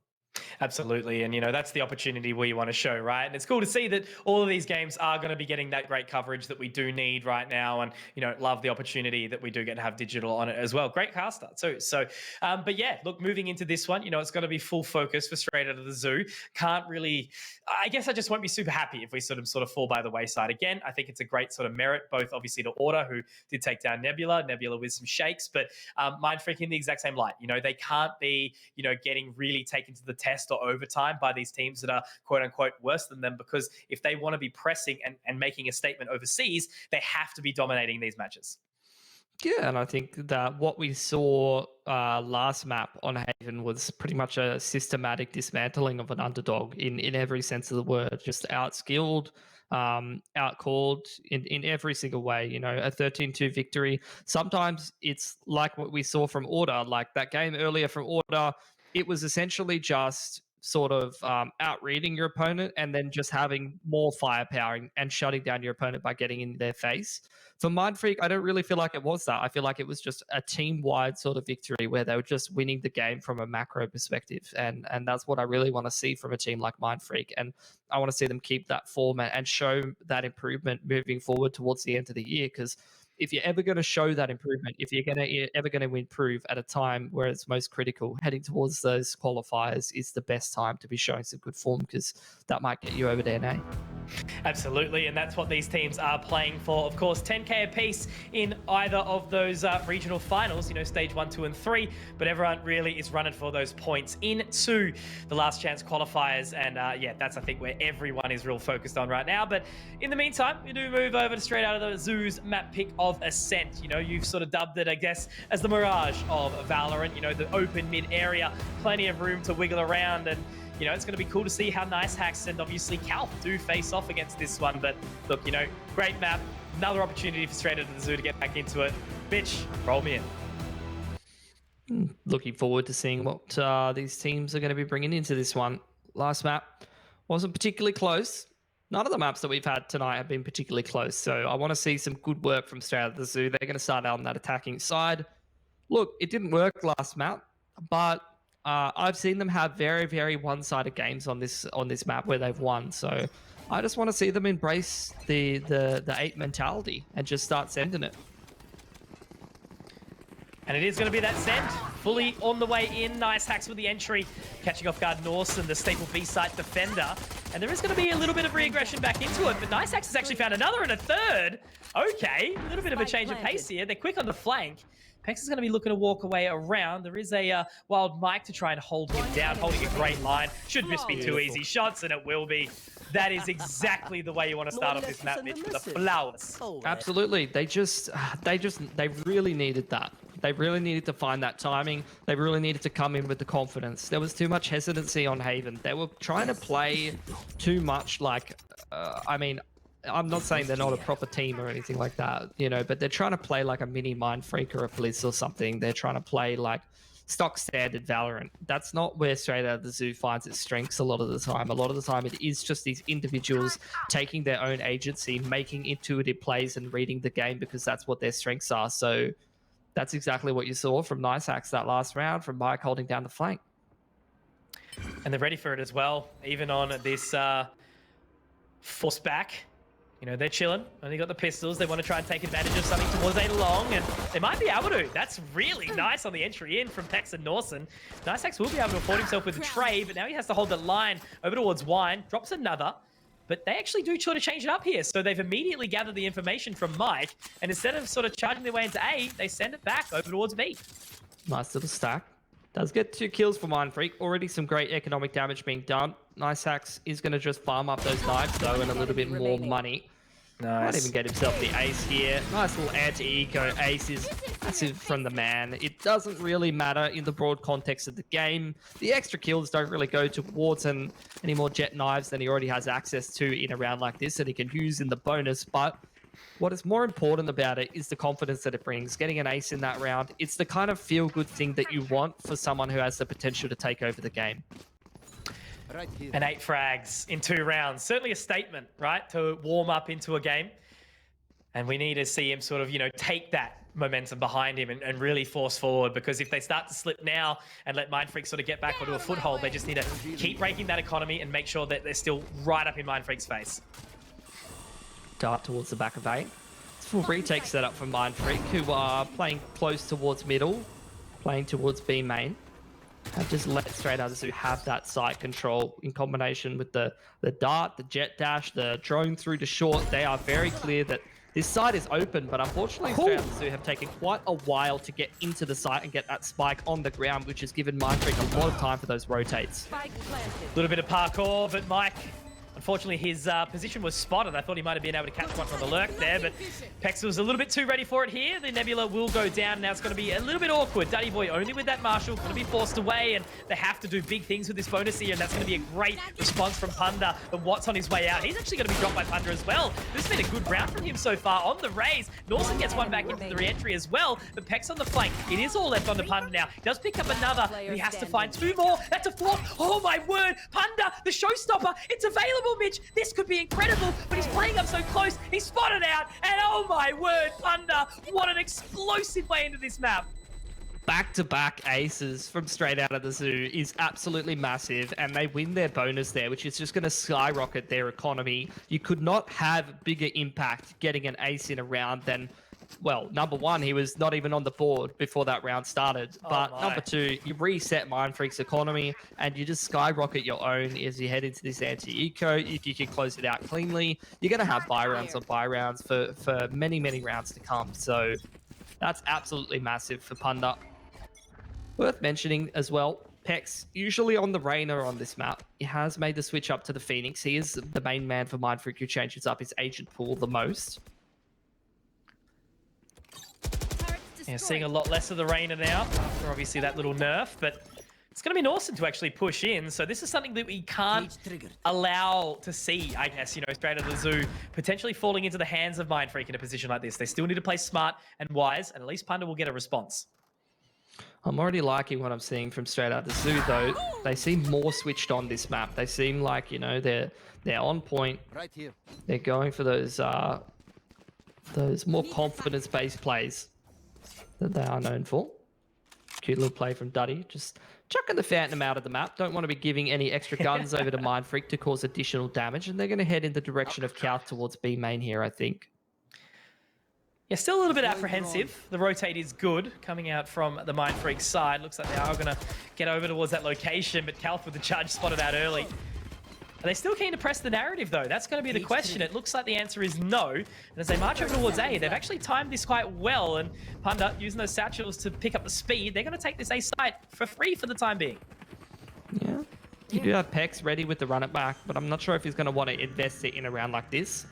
Probably better to just save it for the following gun round, but any more damage that Mindfreak can get done is going to be worth it. Absolutely, and on the other side with this judge right now, they need to hold on for as long as possible. Yifeng is going to be able to find one here, but Daddy Boy also looking towards short. Calth playing close, and I think they're just sort of hoping that they walk into him in the end. Calth's going to be able to pick up another. It's still a 3 versus 2. Scroll's good with the Sheriff. We've seen him do big things before, but Punda to equalize. All left on to Calth. And it should just be Yifeng picking up a nice clean little frag here on the way out. Nice and easy. Well, not quite easy, but at least it's enough to get the job done. That's a lot of economic damage that Straight Out of the Zoo have taken here, but at least Mindfreak sort of bringing it back. Yeah, it is, but the good news really is just the fact that, like I said, they won their bonus. So what would usually be dropping a couple of guns and being on the point of economic reset is not really the case in this scenario, because they've just got so much cash behind them at this point that they can sustain those losses. Now a bit of a change up as we do start to see a much more ults come into the fray. You've got that Killjoy ult, like I said, you have to run it back, and you've got the operator on Calth, and he's going to be looking for a pick towards B. Straight away in there like swimwear. But it's actually going to be Scroll to find it. Calth finds another as well. So very, very well played from this defensive side, you know, taking control of the map, forcing the narrative. And Calth's even going to get another one here as well. So this sort of goes back to the way that we did see Straight Out of the Zoo in the previous map, right? You know, the conga line, one by one, walking straight into the crosshairs. But at least they've still got some economic positioning behind them. And this is Calth when he's at its best. You know, he's just your stock standard jet player, taking angles, you know, falling back after taking initial shots and utilizing the character to its greatest strengths, really. Just your traditional kind of AWPer that you would see in any tactical FPS game. Shutting down a round before it even really gets kicked off for the other team. The waiting game. Playing a little bit of time. We'll be able to get a nice little Cypher Cave over to the top, and that's actually going to allow a bit more space here for Straight Out of the Zoo. In a round where they probably shouldn't have found the site, they do manage to get the spike planted. So it's going to be the retake in a 2v4 for Mindfreak. Interested to see if Pex is going to invest his ult here. That's my big question. It should be a win. Yeah, they're just going to be safe. They're just going to drop the Phoenix ult right off the bat. Hunter's Fury in response, though.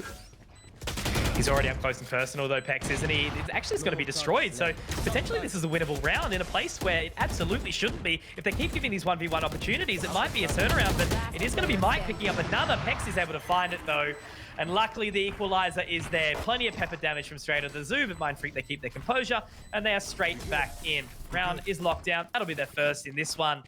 And yeah, I guess that's the sort of thing, right? You know, we saw those opening picks come out from Mindfreak, which definitely did sort of dampen Straight Out of the Zoo, but at least they did continue to push in after they lost the first 3. Yeah, I wasn't really a fan of the spacing in with the Phoenix ult. More sort of used it for information there, Mindfreak, but they got the round done anyway, and they only lost 1 gun, so they can't be too upset about that. Now you're starting to see the Straight Out of the Zoo economy starting to run a little bit more dry. They're close to 2 of those ults. That Cosmic Divide in particular could be quite big impact. But on the other side, Mindfreak, they've pretty much got access to 4 ults. The Astra just won off her ult. So this round could definitely be a little bit more difficult for Straight Out of the Zoo to navigate, especially if they continue losing picks to Calth early on.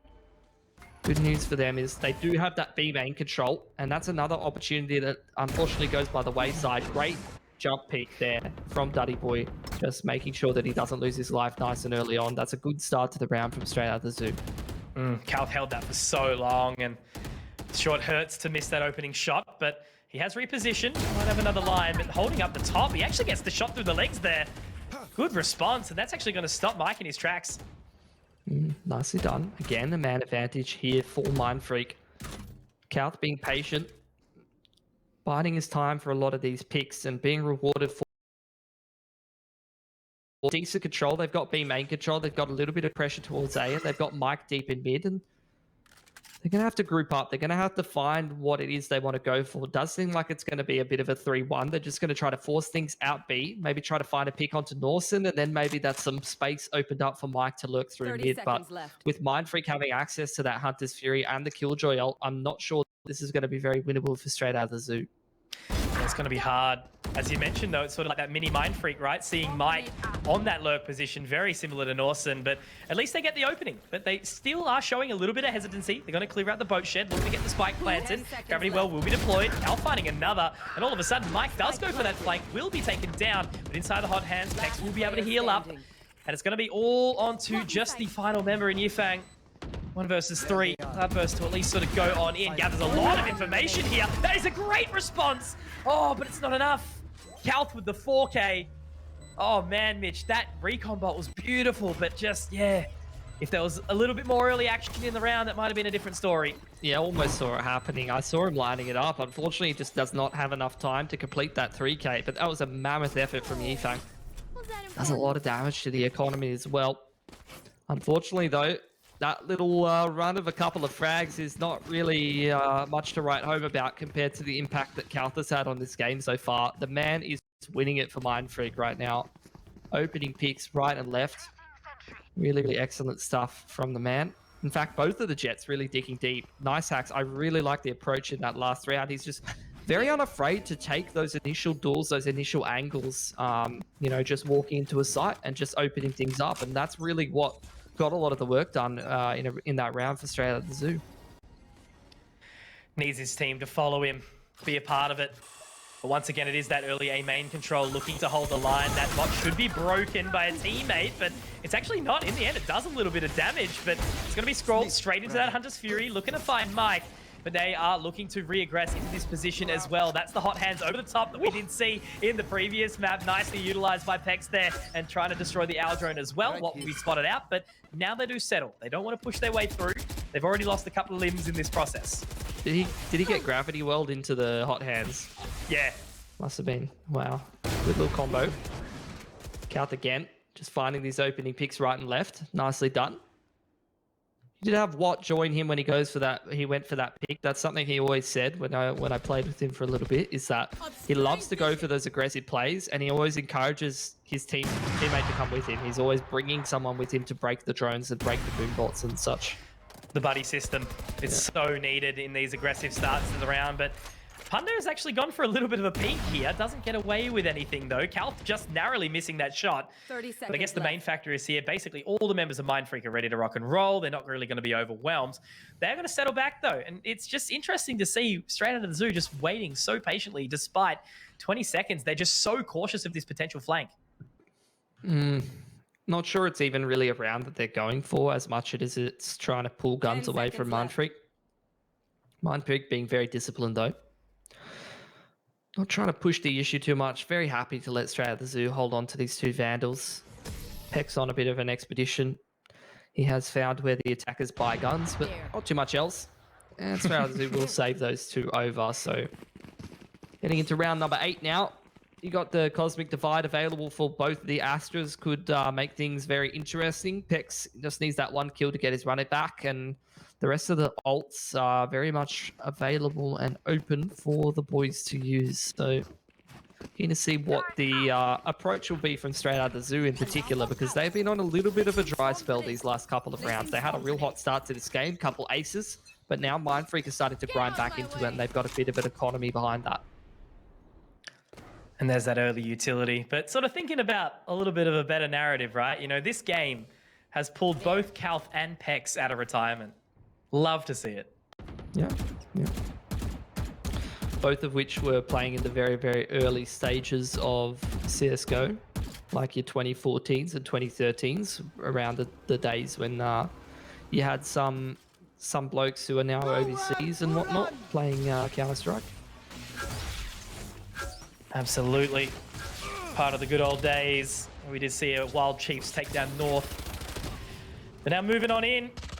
Holding down the short position once more will be Pex. The Owl Drone does actually spot him out, but it doesn't look like Straight Out of the Zoo are going to pick up the pace. As I say that, Punda sashes his way straight on through, which is certainly maybe not the play here. Niceaxe is going to at least try to equalize on the trade, but it's straight into the Nebula, and Scrawl's going to be able to capitalize on that one. So it's going to be on to Duddy Boy to see if he can actually find anything on this flank, but he needs to be ready for Norson, who actually did jump spot, but they've gathered no further information. So for the time being, they settle and see if they can make a break towards B. 30 seconds left. It's another two-man advantage for Mindfreak.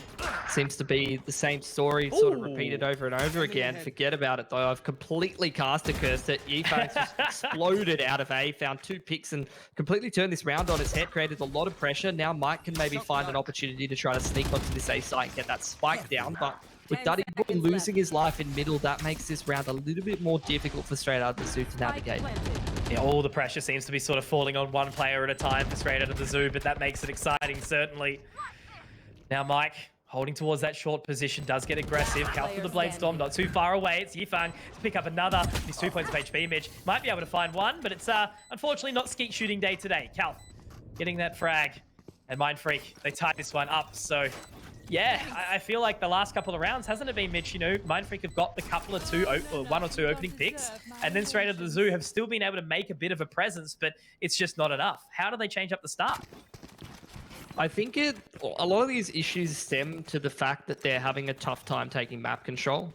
Every time that there's a contest towards middle or a contest towards short, or maybe they're trying to take A or B main control, I feel like straight out the zoo are losing picks quite often. And outside of the first couple of rounds that they found with a few aces, you know, they really just have had a little bit of a tougher time. So I would like to see some more rounds where maybe the opening parts of it go favorably for them, where they find these opening picks. These are a good example of that, where they're able to just drone the operator off the line and don't lose that first pick. Maybe can create a better opportunity for them. And there we go, Punda straight into it once more. Unfortunately, the showstopper can't quite get anything done, and now Norson is going to be the unstoppable force towards the back of this site here. The paint shells will go in, trying to flush him out. At least they're able to find something here. Punda will be able to drop him. Site's going to be taken. 3 versus 4. Mike going for a pick as well. That's another one dropped down. 3 versus 3 here. It's going to be a tough round for both of these teams. Holding back. Hot hands straight into the boat shed. What's going to be able to drop down Mike in the process as well. Now they've got to expect the swing. At least to run it back. Will be destroyed. Scroll gets the trade though. Punda, can you do it, my friend? 1 versus 3? The answer is no. Scroll, nice and clean there. Very, very well played as a team from Mindfreak on that re-aggression. And Mitch, I'll use this time during the defuse to let you know we did actually have Wildcard take down the first map, 13-8 on Ascent, which was actually McBTS's pick. And I remember checking in, McBTS were ahead for a big percentage of that map. Yeah, they're up like 6-2 or 7-2 or something like that. Believe so. Good stuff from Wildcard. I mean, yeah, BTS, it's a new mixed team of some pretty promising players, but I'm going to be tipping Wildcard to win that, so I'm not too surprised. It's good to see the resilience of them bringing that one back, but we'll see how the rest of the series does go. This one started to heat up though, which I'm happy about, but maybe we'll see. We need to see a little bit more from straight out the zoo, and that's a little bit more of what we're familiar from them. Just sending it straight in 5 seconds into the round. It's entertaining, whether it goes well or whether it goes horribly. He's B-hopping out Ivy through our connector. Like a speed demon. Oh, it's going to be trying to overwhelm that Norson hold, right? You know, Scroll, Norson is just the staple of locking down B here, and that's the first frag. You know, he's going to be able to find it. The lockdown may be engaged, but he's actually lost his friend in Scroll, but Norson is at least be able to find one more. So it does go back to that 3-on-2, so advantage once more the way of Mindfreak. They're going to take their time on the re-entrance. Plant going down. They do have the Cosmic Divide comes in from Watt, but Duddy Boy has access to his own if he wants to drop it in this 2-on-3, and he will. There it is. So this is where things get a little bit more spicy. Like a little safe haven inside the middle of the B side. The hot hands is actually going to allow Pex a little bit of space to get out of there. Curveball straight on through, but he's blinded himself up, and Duddy Boy going to take advantage of that. He's got 3 in the round now, Mitch, and he's on the other side, but it's not enough. Tries to get aggressive, pushing through the purple. But unfortunately, the purple's a little bit too deep, and it's smoke on the water in this round as Cal will be able to take 6 for Mindfreak. So you know you're a boomer. That was an interesting Cosmic Divide coming out from Duddy Boy, though. He actually walled his own team off from the bomb, and I'm pretty sure you can't hear... can you hear the spike defuse, or is it really faint, or can you not hear it? I can't remember. Not at all. No I remember sound on the other someone side. telling me, but... Yeah, that might have made that one a little bit difficult. They gave it a good crack, though. That was one of those awesome moments where I feel like the interaction of the two walls could be something that, in the future, I want to see like some really big round being decided by that, but not that round. Either way, heading into the dying light of the first half. Just the initial gravity well to stop the aggression there on A main. Assist straight out of the zoo in grabbing control of that. Just a gravity well and a little boom bot there. Flash onto the line. Unfortunately, doesn't find Pex very much of anything except for a little bit of information. And now we're at a bit of a standstill as the utility keeps both teams back. Oh, Peck's very lucky to get out of there as well. That was well timed, but now the information gathered by Norson, he switched it up completely. Left the B site alone. he's found a pick towards A. So once again, it's just, what, 6 rounds in a row now where Mindfreak have got the opening pick. Yeah, and you've got Calth on the deep B main line with full control by himself, you know, just being left out on an island there. If Straight Out the Zoo go for control over there, it's going to be difficult. They don't have the drone anymore. They've already used the boom bot. They essentially only have like the blast packs or maybe a dart to try to clear out some of these angles or a really good shoulder peek. So they could lose a pick. Actually, I forgot about the camera. Camera can definitely help them take some of that B main control. I love how Calth just doesn't even react to it. Yeah. He's just like, whatever. Camera, They're going to walk into him anyway. Whatever. Oh, man. You love to see it. So what's going to drop Duddy Boy, who was lurking a long way away? It seems like now, you know, Straight Out of the Zoo, they had such a good and promising early start where they went as a 5. They were moving as a unit, but it has definitely gone by the wayside now. However, they might be able to get into this A site, but 12 seconds. 10 seconds left. Yifang again has pretty good at opening up some of these rounds on the Sova, surprisingly enough, but with the spike dropped on the way into the site, that's going to be the end of the round, unfortunately. Oh, I'm just having a chuckle to myself. Like, that is such a Gary thing to do, what Calth just did. Just the camera goes up right next to him and he just pretends it's not there. He can't see me with the camera if I don't think that it exists. Yeah. How can we see if our eyes aren't real? Yeah, exactly. Oh, God. All right, last round of the half now. You almost got that Hunter's Fury available for Scrawl. Norton's got a retake ult ready, but with Yifang's Hunter's Fury available, then it could sort of cancel each other out. Opportunity for Straight Out the Zoo to make this half closer than it could be. 8-4 is a bit of a difference from 7-5 in an MR12 format, and that's not a great way to start. I don't think Scrawl has spammed yet, so that has definitely caught Mike off guard.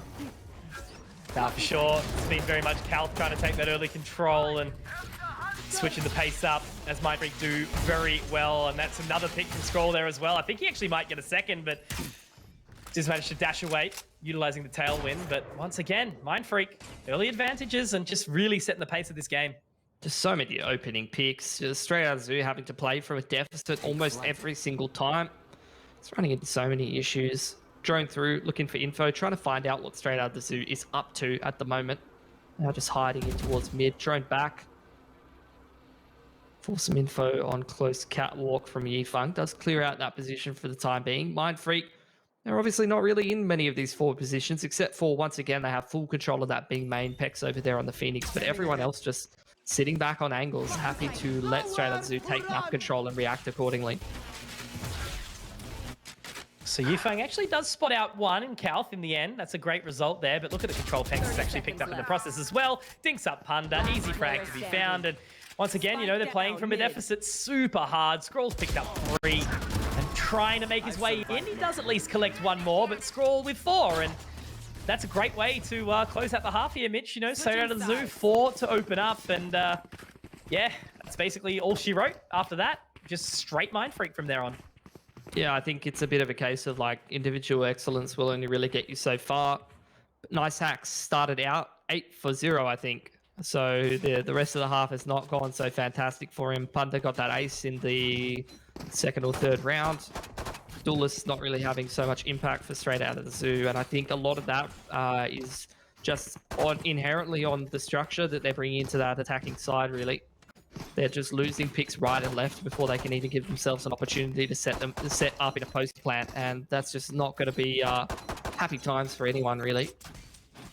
So what Mindfreak have in store for us on this attacking pistol. Straight Out the Zoo, full mid control for them. A 5-man mid setup is going to get them a lot of control and emphasis on information. Maybe an opportunity for a flank, but Norton having that one locked down. Meanwhile, Mindfreak looks like they're going to send it straight into this A site. All the way on in. Duddy Boy. Going to try and find a re-entrance here, but the door is going to be closed on him for the time being. So once that spike does go down, they can set up for the post plant nicely. Door is going to be broken, but already up in heaven. Look at Calth once more, just trying to sort of take a little bit of extra control where possible. But it's going to be that stalemate for just a second. Oh, Duddy Boy, stuck in the corner, a little bit jammed. Nice Axe will get the trade onto Calth, however. But now it's in this 4v4, Mitch. It's going to be a tough re-entrance still. Just sort of tapping away left, right, and center. What though?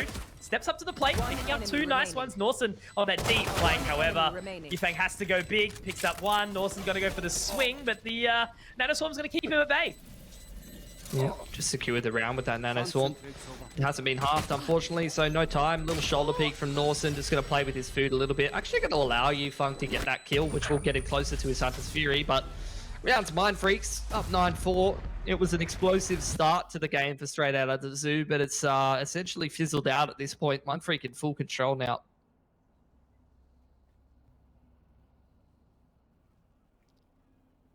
A deep breath. A little bit of a chance to think, I guess, right now. You know, Straight Out of the Zoo. Bit of a throwaway round here. Just sort of really needing to decide how they approach the next couple, because Mind Freak, you know, hitting 10, and if they win the bonus, could very well be game over quickly. Anti-eco here for Mind Freak. Very Haven-esque, just grouping up towards one side of the map. No games, you know, no spreading out. They're going to do a little damage. Two players here with the classics could do a little damage to Mind Freak, but no nonsense from the lads. Just droning out. Basic utility. Nothing special needed, really. Ooh, all right. A little bit of a response here. Teammate coming in for the flank. Obviously very low on Yufeng. Certainly might put a bit of a damper on this re-entrance into the round, but they are clearing out market. Going to be able to get the cloud burst down. Norsen's still inside B main. Scroll's going to drop Yufeng though. That was a low HP member looking up at the sky, and unfortunately, it's not a bird, it's a plane. It is going to be Norsen. And with 3 to close out the round, Mind Freak secure 10, and the all ever so important round comes on up now. Yeah, it's a bonus here for Mind Freak. They can drop over some sheriffs if they want to. Fortunately, Calf doesn't really have access to his knives. Norson and Scroll getting a majority of those kills in the last couple of rounds puts them very close to some pretty big impact ults if they want access to them. Keen to see what Mind Freak do with this bonus. Like I said, those sheriffs that they picked up definitely helping out. They could drop those over and save a little bit of cash. I feel like bonus round strategies are one of those things that hasn't really been developed enough just yet, and I want to see more creative ideas from some of these teams. And if there was a team that I'd expect to see it out of, Mind Freak probably would be it. So far, just orb farming right now. Initial orb. Who did that go onto? Did that go onto Scroll? I think it did. No, he's still too I can't tell the difference between grey and teal. I'm getting real old. Oh my god. Yeah, he did get that orb, so.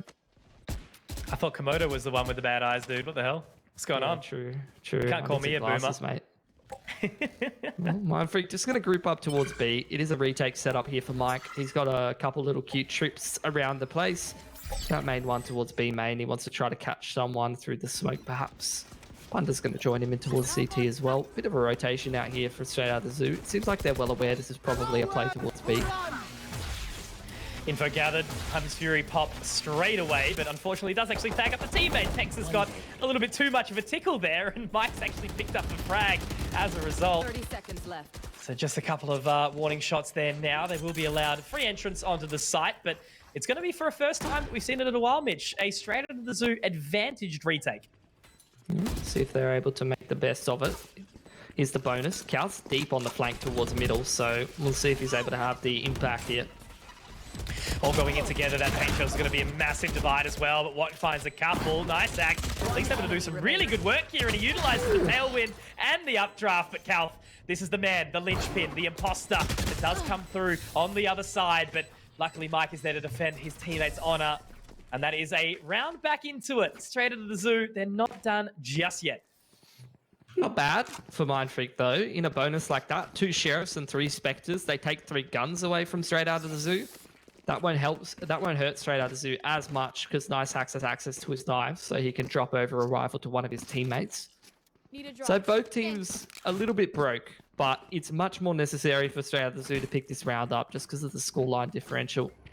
This is pretty much do or die for them. If Mind Freak breaks their economy at this point in the game, it's pretty much done. Scanning ahead. So just going to set the default. Nice axe. Tries to spot something all the way over towards A main, but it's going to be allowed to head in there for free. Looks like Watt's pretty happy to just wait for him to come there. Just walking straight up mid. Our Mind Freak. the two duelists leading the way in Pex and Kjath, but the trip's there as well as the camera from Mike. Just keeping tabs on what's happening around the map without committing too much. Cute little standoff in towards A main. A little bit of chip damage going back and forth. Mind Freak, a little bit of time tipped off the clock. They've almost taken Yifang out as well. So again, it's just pressure and a standoff towards middle. Drone back in just to try to confirm that Mind Freak are still holding on to control of that part of the map, and the B split is inevitable. Oh, no. What the hell? The turret's got it from B Yep. connector from downtown. Little Yep. Wally. You didn't think that he could do it, but he can. Oh, man. Wally doing bits. Well, they are going to charge in now, and Punda, he's unfortunately going to be detained, and that's going to make it a little bit awkward, but luckily his teammate there of Mike is there to assist a little bit. Daddy Boy's going to be able to find one more as well. This round is very much turned on its head. I was sort of thinking that Mind Freak would be straight back into this, but Punda still actually managed to get away with murder as well. So Mike good for 3, and now the gap starts to close. Potentially an eco here for Mind Freak now, Mitch. Maybe we've got a game on our hands. They're on that point where they can afford sheriffs and whatnot, so they can make it dangerous and keep pressuring the economy of Straight Outta Zoo. But like I said, that was a must-win for Straight Outta Zoo. They needed that one, despite the big impact from the bloody bot. You talk about your operator picks, but have you heard about the bot shooting someone across the map? That's the new meta. Oh, man. It's always just funny now when the turret actually does get a kill because it's just been, you know, nerfed so heavily. Dude, I want Rare to make occurrence like a now. meme where it's like turret on pistol round versus turret on gun round, and it's like the gladiator meme, or maybe the Yep. big doge and the little doge. I don't know. There's some free meme format for you. Or Cal. He wants some memes of his own, but unfortunately will not be able to collect. And Spike going down on the other side of this Cosmic Divide as well, but I think obviously after expending that Blade Storm, it's going to be a little awkward for Cal. Has to go for just the classic. Yifang's going to be able to find it, but they've still got to go for this full re-entrance. We've already got a couple of members sat all the way back down deep long, and they've got some utility set up for sure. Yeah, Spike going diffuse. It's just damage that Mind Freak's looking for here, and Spike is ticking down at this point. Scroll making things interesting. This could actually be a round that's winnable for Mind Freak. Oh. A little unlucky there that the Nano Swarm couldn't quite go deep enough. And despite the damage being dealt, they do get away with the defuse. So Straight Outta the Zoo, still well and truly into this. Daddy Boy's going to be able to find another, but you know that's a mind freak round that they could have afforded to lose, Mitch. You know they're going to have a run straight back into this with a pretty decent investment. Oh yeah, that was great damage from them, to be honest, and that's why I highlighted it. You know, they had the access to Count's knives, they had that Cosmic Divide that they utilized, and they had a whole bunch of sheriffs and armor. So not surprised to see them get so much damage done. What is opting to Spectre armor in a round like this and save 3 grand in the bank? Or did he save? I can't remember, honestly, at this point. Either way, Nice Axe is trying to change things up a little bit, trying to utilize that operator to create some man advantages for the squad. Nicely done from Punda. A little bit of a miscellaneous kill, a spam through the smoke, but they'll take it. Straight Outta Zoo need these advantages because they're starting to bring this game back. There's the curveball. Running straight on up Pex, and I think Daddy Boy's pretty happy to just sort of leave him for the time being. Yifang going fishing. Won't be able to find anything though. Scroll's actually the man to open up here as a response. That's going to be the site taken now. Spike's still a fair way away though, Mitch. You know, they're going to have to sort of pick up the pace here and really get towards it. But I think Straight Outta the Zoo are happy to just sort of wait and let them in. This is where I'd really like to see Mind Freak go quiet for a bit, but they are going to put that spike down. Run it back still available here for Pex. He's going to pop it just to zone a little bit, maybe look for an initial pick and push us through his own wall. This Hunter's Fury in combination with the run it back has just created so much space. It's pushed Straight Outta the Zoo so far back, and he's even found a pick with it. Mike, in the meanwhile, trying to have the impact from short as we move into the 3-on-3. They've got so much to work on here as they sort of head their way back in through towards heaven. One member up short, that's going to be the showstopper to come out as well. Punda does fine. The member on, oh my god, so shaky, so sharp though. And that's 4K for Punda to absolutely unleash fury on that retake. What a flick back. And I think they've got enough time. They do indeed. Defuse secured Straight Outta the Zoo. Oh man, this is nuts. That's like some vintage Kiev aim right there. I don't know how many CS fans there is, but every single kill, man. You're watching a demo of Kiev, man's just like shaking his mouse around. Maybe Punda's got a little bit of that. Either way, though, straight out of the zoo, I mean, we were at an 8-4 half. I think it was like 10-4 after the pistol, something like that. They've definitely passed the test. 4 on the trot for these lads. And they're really coming back into this game with a vengeance. Let's see if they can keep the streak going. Their economy really hasn't had time to build up with how close some of these rounds have been. Nice Hacks, again, getting pushed off the line by good utility from Mindfreak, limiting that risk. But the dart almost gives Nice Hacks an opportunity to get another little missed kill through the smoke like they were fortunate to do in the previous round. Drone through from Yifang does spot this mid push and the B split coming in, and Mike just holding on for some rotates in the back of the site. He might have to cling for dear life a little bit here as the spray does come through. Cal's going to be able to do some damage, but he's not quite taken down. Oh my god, Yifang! That was incredible! Straight through and holding down. I think they got caught on the tripwire there as well, but that was just excellently played from Yifang. The confidence has come out of nowhere right now, Mitch. And now it's all on to Watt. He did manage to pick up 2, but with Nice Hacks holding that line, there is so much that Watt actually needs to do here. He will be able to go into the astral form, drop down the star, and maybe throw off some utility because he's got 50 seconds left, but there's so much time and extra room he has to make up.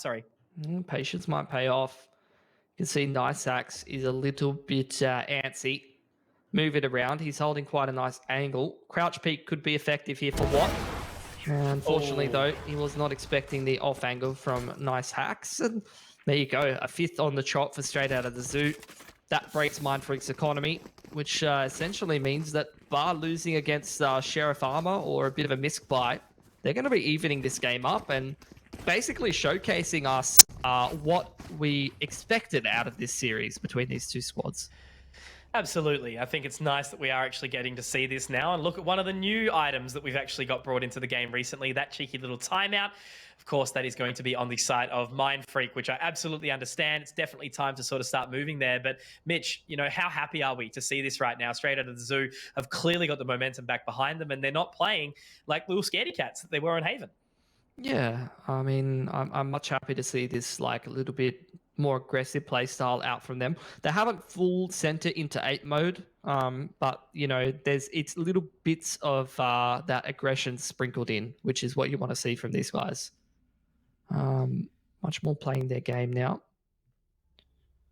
It is just going to be the eco coming out for Mindfreak, so they're going to have plenty more time to talk. They're going to use that time out to have a chat about what's been going wrong, number 1. But number 2, even throughout this eco, they can continue chatting. You know, the old school timeout. You just take a save. Wait, what? Oh, okay. I thought the barrier had disappeared altogether. I got a little bit worried. But yeah, no, taking advantage of that extra time, right? What better to do? Maybe they can find some good shots here with these sheriffs. A couple of high noon moments. Hunter, though, will be able to find the early engagement. Information gathered, and they are just going to get straight in there, Mitch. Onto the other side. Cal actually finds the opening here, so they've got a lot of work to do. One's going to be able to find 1, but at least Yifang with a 2nd. Nice and clean on that spray transfer as well. Across the site, looking to find a 3rd, but he has to reload. So at least they managed to bring it back into a well and true advantage. And what? All on his lonesome, 30 points of HP. Just has to try and waltz on in and maybe find a frag or 2. Yeah, couple guns taken off straight out of the zoo, like I said. All of this damage keeps the window open for the economic reset later on. That's going to be it, though. Yifang locking it down with 3k, secures himself that Hunter's Fury, so that's going to help out later on. 10 apiece. It's evened up. This was not a close game in the earlier parts of this half, but credit to straight out of the zoo. They've streaked enough rounds together to make the comeback happen. And now, with the momentum that they've got going into this one, I'm keen to see what the situation with the money and the ults is. There's do have the Astra ult and that Hunter's Fury available. Neural Theft as well. As for Mindfreak, they do have that Cosmic Divide available though, so I'm keen to see if they're going to do something more aggressive off the rip. He's been isolated though so many times. Hey, the utility has just been there. I feel like they sort of didn't punish Calth enough for his peaks, but definitely Mindfreak have gotten, you know, on the front foot up against this AWP of Nice Hacks so far. Can't control. Pressure being applied. So far, so good. Just applying pressure to the tree room, prompting those rotations. In the meanwhile, though, Nice Hacks has full B main info and control over there, and they've got a deep cam and tripwire for Mike, who's definitely keeping control of this B and mid side of the map in combination with the jet. It allows straight out of the zoo to lean more heavily towards A. The problem really lies in the fact that they have no information. They have no idea what's going on right now. And Mindfreak, they're kind of just holding their ground, putting pressure, put that turret down towards B, and now they're going to start to collapse towards A and try to establish themselves a post plant. Set up a retake again as well, Mitch. You know, they've let them in once more. It will be a satchel to maybe try and find some damage. Cancel the plant. Actually cancelled the spike. Well done. Super clean there. And also a little bit of extra damage from the shock dart over the top as well. Now they sort of poise themselves to actually get straight back in here. It's going to be an all-out brawl, duking it out on this side. Norson is going to be the man to find the entry. Never mind, it's not a brawl. It's actually a massacre. Punda, last man standing here, and Mindfreak have just completely shifted this match on its head the second it's tied up. Just 4 kills happening in the blink of an eye, or a bunch of kills being won. Punda doing his best to get back into things, but with the amount of time that's ticked off the spike, I don't think this is a winnable round for him. To see him do so much damage, though, almost picks up Watt as well. Does actually pick him up with a nade, and that's the showstopper available for him. But he is going to go down to Cal. Good damage from the man, though, keeping Mindfreak's economy down a little bit. But that's Mindfreak converting themselves around. I need to see the money now. See what the sitch is for straight out the zoo, as I suspected. They're starting to run out of cash. I'm going to have to drop over one more gun. So essentially getting pretty close towards save territory. Good news for them is they have almost all their ults available here.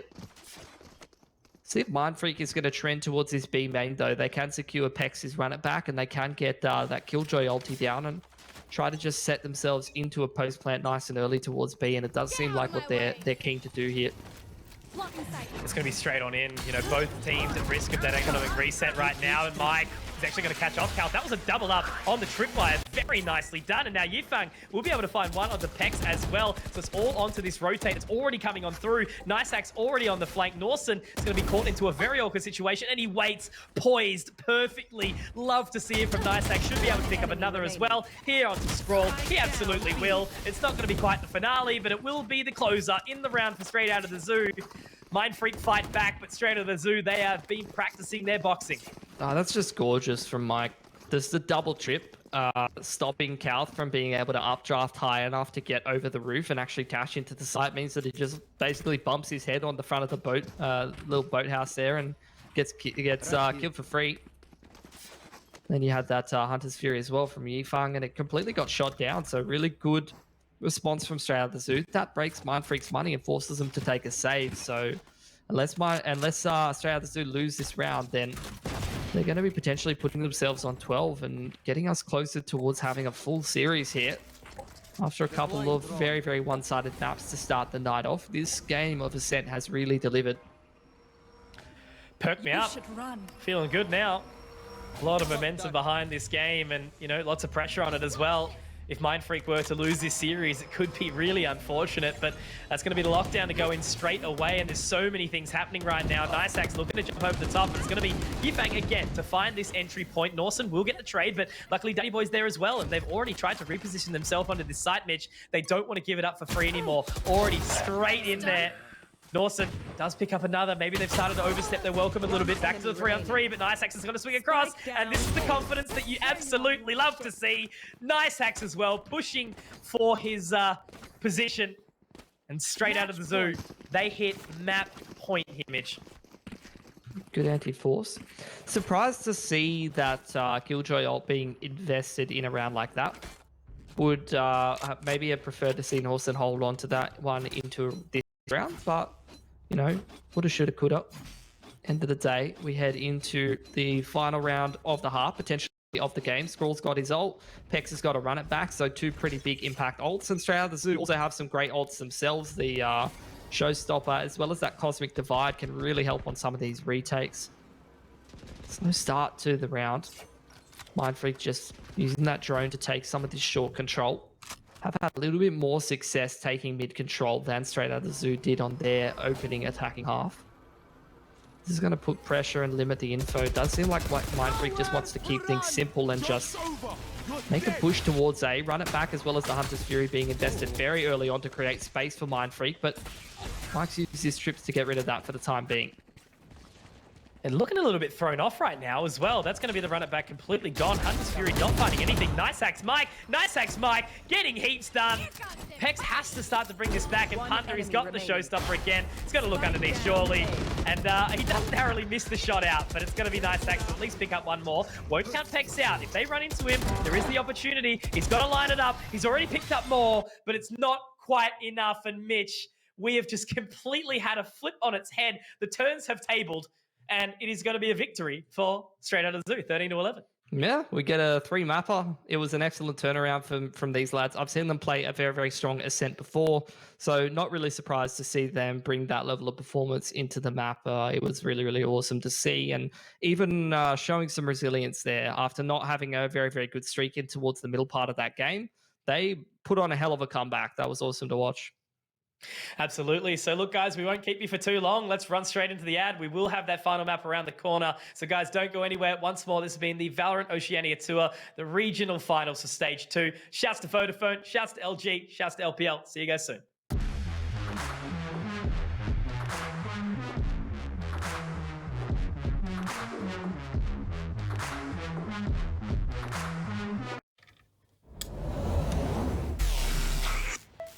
I just time traveled.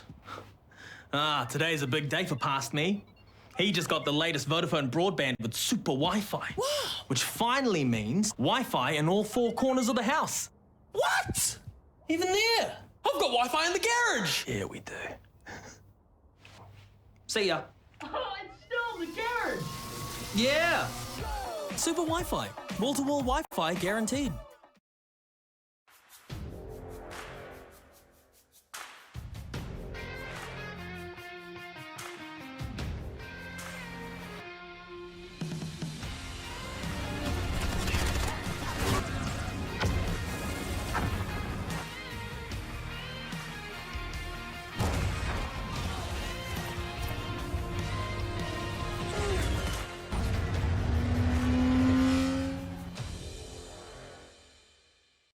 Image of Ascent.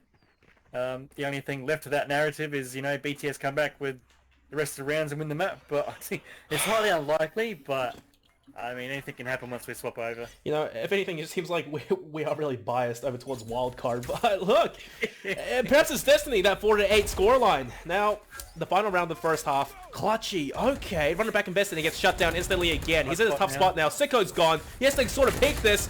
And oh, Nenem! God, this guy's a murderer! Just gets 2 for himself. Finally goes down to Zenkoko because he wasn't expecting a third player of McBTS to be already on the A side. Almost a 4th there, but C side completely ripe for the taking. And Spike should be going down soon. Although, not if Maple has something to say against it. Yeah, the timing. Wasn't expecting RDW to be so close. RDW holding down this angle. Zenkoko, you need a big gun to sort of get RDW out of there. Fortunately, just like that, the round falls apart for BTS with 2 members remaining. Killjoy down as well. It comes down to Zenko. 4-8, 4-8. You know, it's still possible that he clutches this out. It's a good start. Takes down Swirl, and he's just dodging between bullets right now. Dodging all the bullets. But the time. RDW lying way with the operator. He should be able to get this kill. Yeah, he does. And wow, Steve, a 4-8 scoreline. Who could have guessed? I need to go buy a Powerball ticket because I called it digital. I called it. 8-4. I'm going to my local bloody lotteries tomorrow and buying a ticket for Powerball. Yeah, well, win the 3 million. Just don't call the overtime like you did in the past again, please. I've been known to curse it, especially in 10-mans as well. Yep. Calling the overtimes, and it does happen. So I've got work early in the morning, so I'm calling no overtime. All right, fair enough. Please don't. Okay, you know, looking at the scoreboard right now, wild card.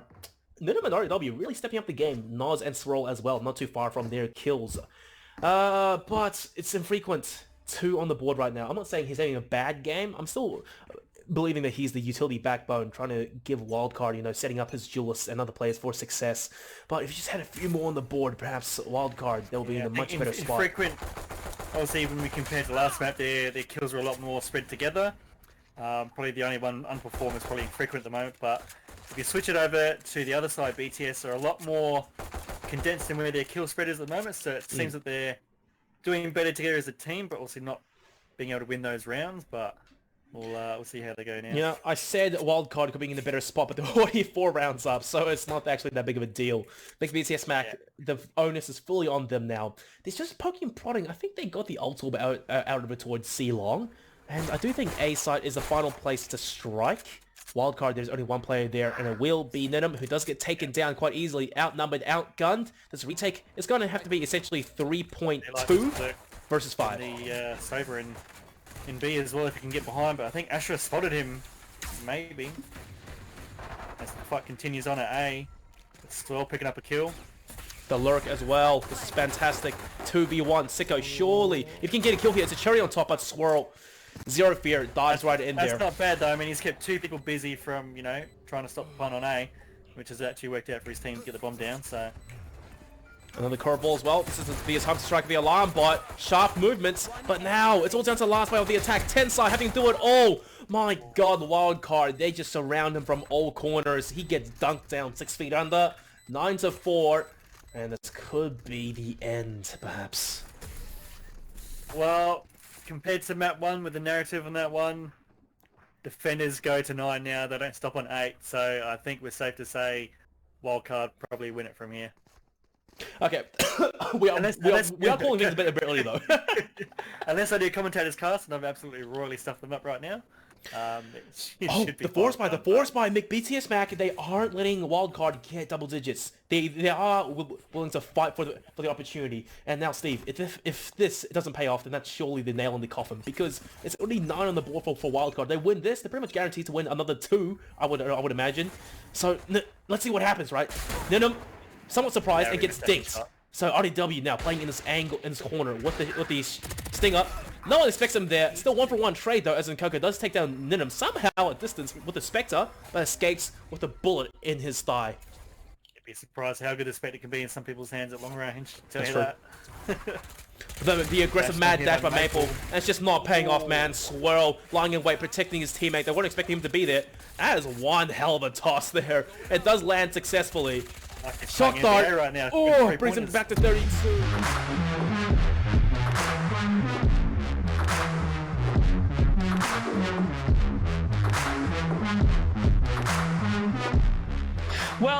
Well, how the turntables, everybody. Chat, I cannot believe that you've completely gone whoosh on that one, but it's okay. I love you all the same. And I love you guys all for watching this evening, because we have just gotten to map number 3 between Straight Out of the Zoo and Mind Freak. I'm Conky, this is Pilsky, the more handsome Mitchell. Mitch, mate, break it down for me. Which the game that we have, or the Mitch hierarchy in terms of casting Mitch, because there's like 50 people called Mitch who are casted for some reason, and I feel like I'm like maybe in the 20s or 30s in terms of the hierarchy. You know, I'm trying to grind my way up the ladder. As I Straight Out of the Zoo, I mean, getting 13-2'd and then being down 10-4. A weaker man would have just said maybe it's time to go to bed, but they did not. They brought it back very, very nicely. A 13-11 victory for them, and they're going to push it through to Bind. Yeah, that's what we love to see, right? You know, it would have been a little bit, I mean, you know, those kind of nights where the matches move a bit quicker, it's like, oh, great, we're going to have an early night, straight into bed. But for ones like this, it's like, no. We got to have it happen. 13-2, 13-2, then I think it was 13-3. So now 13-11 all the way through. And yeah, Bind, it's super one-sided, right? You know, it's obviously a very heavily defending-sided map. And I feel like if they do pick up the pace on that attacking side, it's really where it can start to break. So I'm hoping that we do see Straight Out of the Zoo get the pace early, because otherwise it might be a shout out for Mind Freak. Yeah, could be. I'm interested to see which way it does end up going. I think across the whole best of 3, you know, you're still expecting Mind Freak to come out ahead.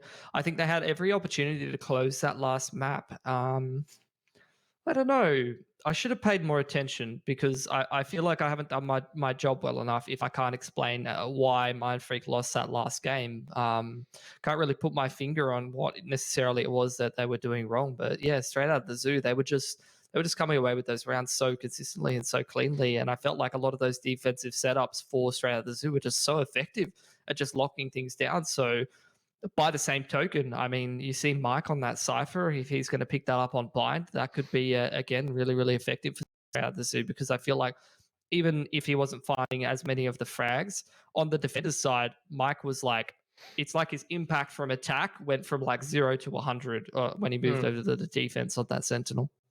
Yeah, no, absolutely. You know, Mike, a staple member of this roster. Duddy Boy did start to pick up as well. You know, I was sort of thinking about it through the game, right? We used to always see him on the Omen, and obviously now the Omen's a little bit out of the meta now, very much wanting to see that Astra come out, and it doesn't look like he's really fully sort of slotted into it, because obviously it's not just about the smokes anymore. It's about those gravity wells. It's about the Nova Pulses. But maybe we'll see more as the sort of time goes on and practice does ensue. But Mitch, without further ado, let's rock and roll into Bind. It is, of course, going to be the final map of the evening, but don't be too upset about it, guys, because we've got plenty more Valorant over the next few days. Thursday, Friday, Saturday, Sunday. It's going to be all coming through. You and me, Mitch, will be running through on tomorrow night. Komodo and yourself, Friday, Saturday, and then me and Komodo will be bringing it through on Sunday. But once again, guys, if you are just tuning in, this is the regional finals for stage number 2. There'll be a third stage around the corner. These teams are playing for points to see how they go up in the regional grand finals, where 2 teams will be walking away with a spot in those last chance NA qualifiers.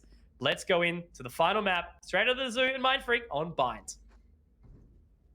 Will be Mind Freak on that attacking side. So this is where I'm looking at Mike to have the big impact for the boys on Straight Out of the Zoo, who I don't think have changed up their comp too much over these couple of maps, really.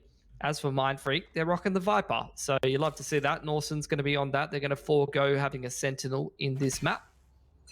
And they're going to have the double duelists in their own right.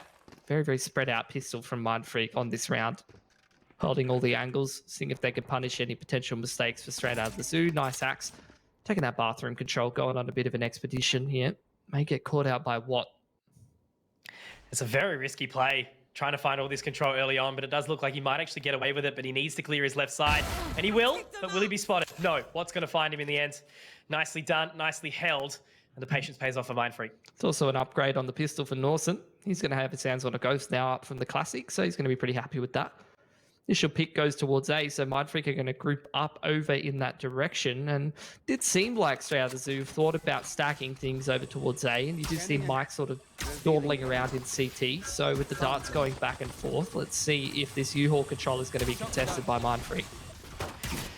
That goes out. He might actually be able to get off a second as well here, and finding the first frag onto Cal. So a good equalizer here. Back to the 4 versus 4. Yifeng is going to be forcing his way in, but it's a little bit too messy. Oh no, you hate to see it here. Now Pex poised in the perfect position to try and find a couple more. We'll be able to get that one, but it's actually Watt to pick up 2 more, and now it's all on a Duddy Boy. Can't believe that we're seeing this now down to a 1-on-4. Has so much ground to work up. Nebula's down every single which way. And he's going to be tagged down very low as well. So it looks like it should be just a nice, easy round for Mind Freak, 4 alive. And that's the sort of pace set already. Yeah, great opener. Just punishing that initial push through bathrooms on the pistol from Nice Axe, who was trying to set the tempo for Straight Out of the Zoo, similar to what they did last map. Not that it really had too much impact as they lost control of the game in the middle portion of it. Either way, though, Mind Freak going to be quite happy with how that went. Going to continue on through this game into the anti-eco, potentially into the bonus as well.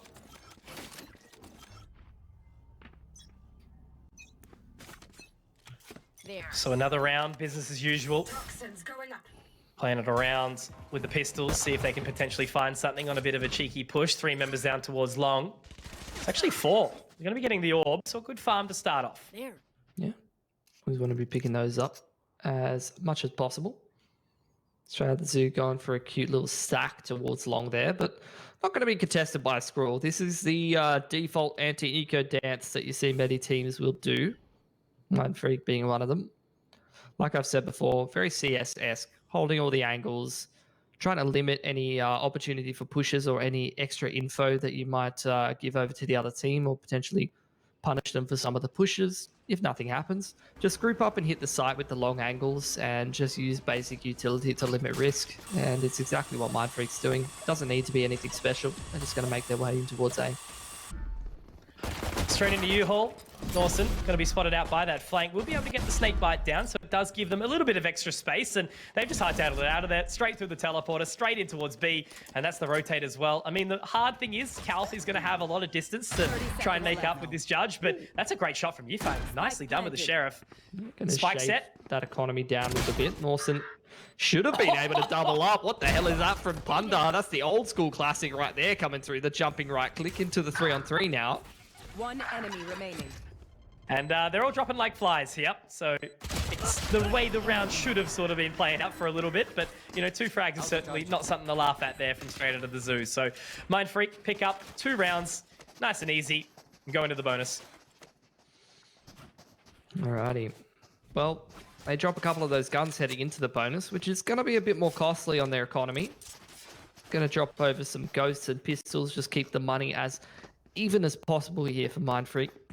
Watt's getting pretty close to his Cosmic Divide. Yufang pretty close to his Hunter's Fury here, having farmed up those orbs in the eco round and gotten himself a couple frags as well. See what the approach is here for Mindfreak. You have Mike, has his trip spread out nicely. That main one on the stairs, just looking for a kill through the Viper Wall or the smoke if the short push comes in here for Mindfreak, and the rest of the trip and the camera over towards bathrooms, just trying to hold control there. I like the placement from Mike. Very heads up from the man. No contest in the earlier parts of this round. Mindfreak, like I've said before, anti-eco, but this time just doing the default dance with the bonus and now just going to group up around 1 minute. And this is something that I'd like to see straight out of the zoo are going to cotton on to. Some teams really do have a tell in terms of the timing of the round where they group up. And so far for Mindfreak, it's been about a minute every time that they make the decision about what side to hit. Wondering if this tripwire is actually going to have some impact, but it is Cal to pick up the opener. That's with the judge as well, but it doesn't look like that it actually will sort of have anything right now. Spike's going to be planted. Looking to sort of settle themselves in the U-Haul, and the retake does start to come in on that flank all the way through CT, up in heaven as well. Mike is already there, so he's trying to fire off a couple of warning shots. Nobody behind the cubby, however. Now Panda looking to really get in there as well, taking advantage of the satchels. I love the movement. Paint shells is going to go in. That actually could force them into a bit of a predicament here as well, Mitch. That's going to very much take damage down. Panda's found 3. This is incredible from Panda. This man is an absolute animal, but look, at the end of the day, there's a snake bite heading over the top, and I think he might just have enough time to stick it. The defuse will come through. Panda goes clinical again, and he's missed the snake bite. So unfortunate. Maybe need to work on that lineup. At least he confirmed that it's not working. Yep. Hell of a round from Panda though. Seen that a couple times this series that this man just explodes with impact, and honestly, that's the dangerous thing about straight out the zoo. Any of these blokes can step up and have those massive multi-kill rounds and just, you know, win your team around. And that's where the variance comes in and the danger comes in for whoever's playing against them. Now, off the back of that multi-frag, Punda's got his showstopper available. Watt has that Cosmic Divide ready. Again, a bit more of a defaulty dance from Mindfreak. Only difference really being Cal's aggressive positioning up towards short A. Drone through long for Scroll. Just checking if they're playing Octagon. He confirms that there's no one in Octagon, so he knows that they occupy hookah control or they're playing retake B. Those are the 2 options left. In the meanwhile, Mindfreak again grouping up around a minute and just starting to walk in towards A.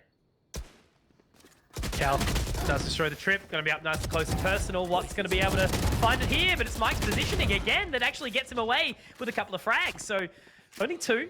Watt also finding 2 for himself, getting the trade, but now it's going to be the spike going down. Still Scroll trying to throw off a couple of warning shots towards B, but it's going to be that 3-on-3 retake. And it's going to be use of the Cosmic Divide as well, Mitch. Yeah, Hunter's Fury and the Showstopper, though, could be the big round-winning ults for straight out of the zoo as they start to come back in towards A.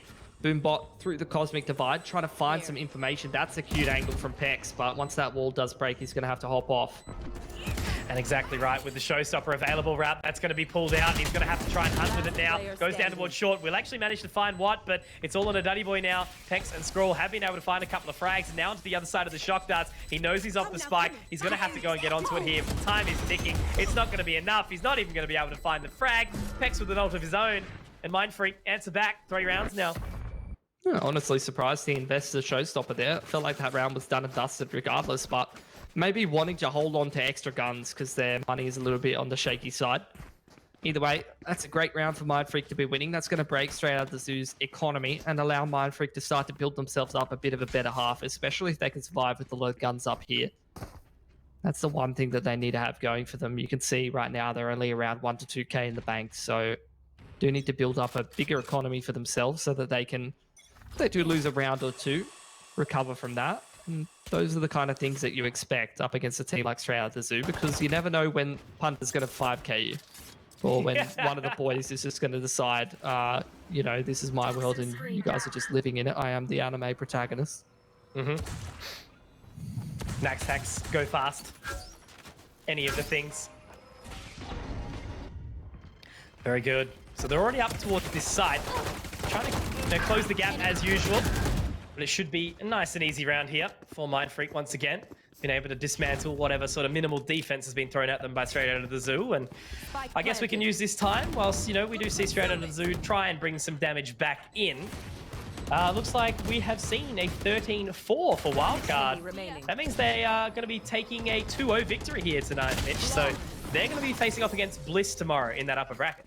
That'll be quite a game. Both of those upper bracket games are going to be absolute bangers. Yeah. Looking forward to them. Into round number 5 now, another gun round.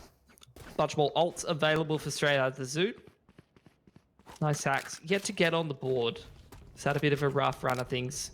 Does seem like he's going to lean on the knives for this round. Couth has access to his knives as well. He's going to go down Spectre to save a bit of cash and use them himself. We have the Hunter's Fury available for Scroll as well. Does seem like Mindfreak want to pick up the pace a little bit more towards A this time around, and there is already 3 players here for Straight Out the Zoo ready to receive. Drone up short A. They will start to filter in behind it.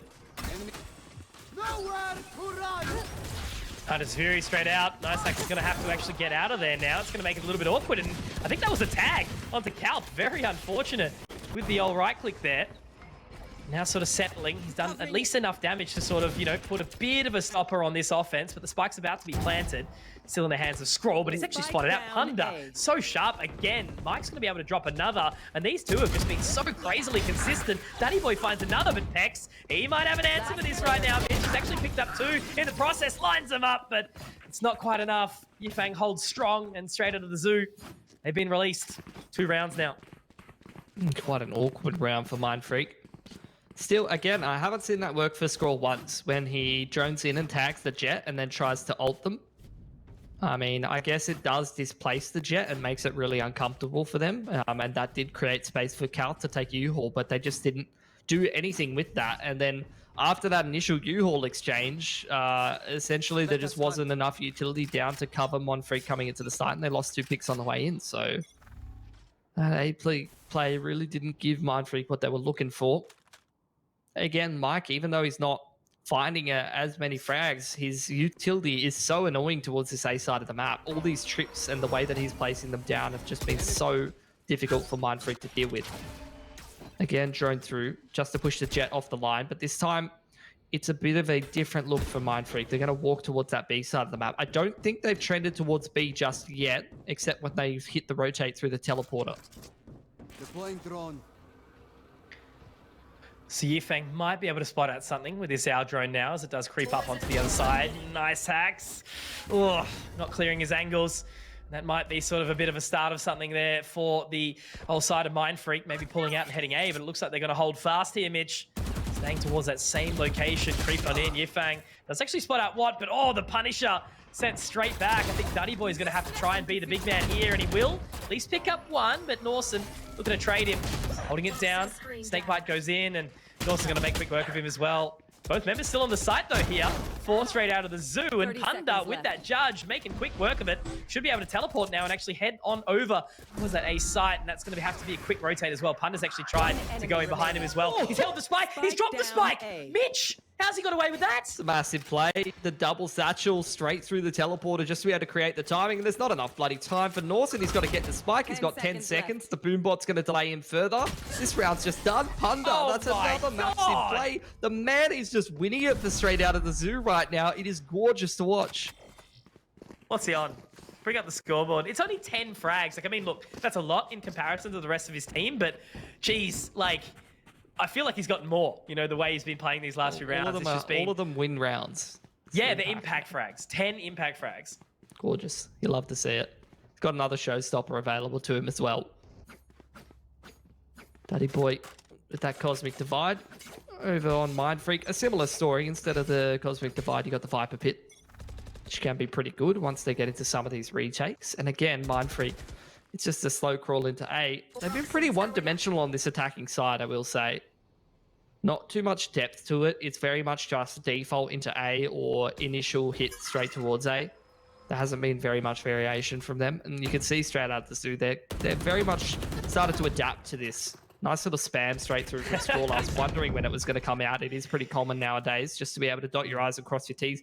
No reason not to spam that angle once you've got the bathroom control. And it is going to find them the opening pick here. Yeah, so at least they find that sort of spacing now, right? You know, you mentioned that their attacking side has been a bit slow. But now they're going to look to set up that utility as well. Danny Boy actually looking to send something back over towards B. Just try and keep a little bit of presence around. But they're being so patient here, Mitch. Mind Freak just waiting for the right amount of timing. Now they're going to start to march on up. So it looks like they should be able to take the side here relatively freely. But that's going to be, indeed, the showstopper coming out of the side of Pex. Danny Boy gets away with one, but it's a quick trade back. One finds another. And now Yifeng has to try and find something. Spike will go down. Mind Freak in the advantage for now. Got that showstopper available for Punda, though. And he has been the big impact player here for straight out of the zoo. Dropping down now, just onto the other side. It's going to be hard to entry into this Viper's pit. Yifeng not able to spot anything either, unfortunately. Great shot from Punda. Straight through it, but it's still not the Viper that they need to take down to relinquish this sort of positioning now. Gravity Well is going to keep him at bay, and that's pretty much all the time. It's run out completely. Might be able to get a cheeky little frag over here, jumping up onto the top of the site. Might keep Lawson for long enough, but he's actually going to have his head ripped off over the top. So Mind Freak, 5 rounds, nice and clean. And still keeping that momentum on the attacking side.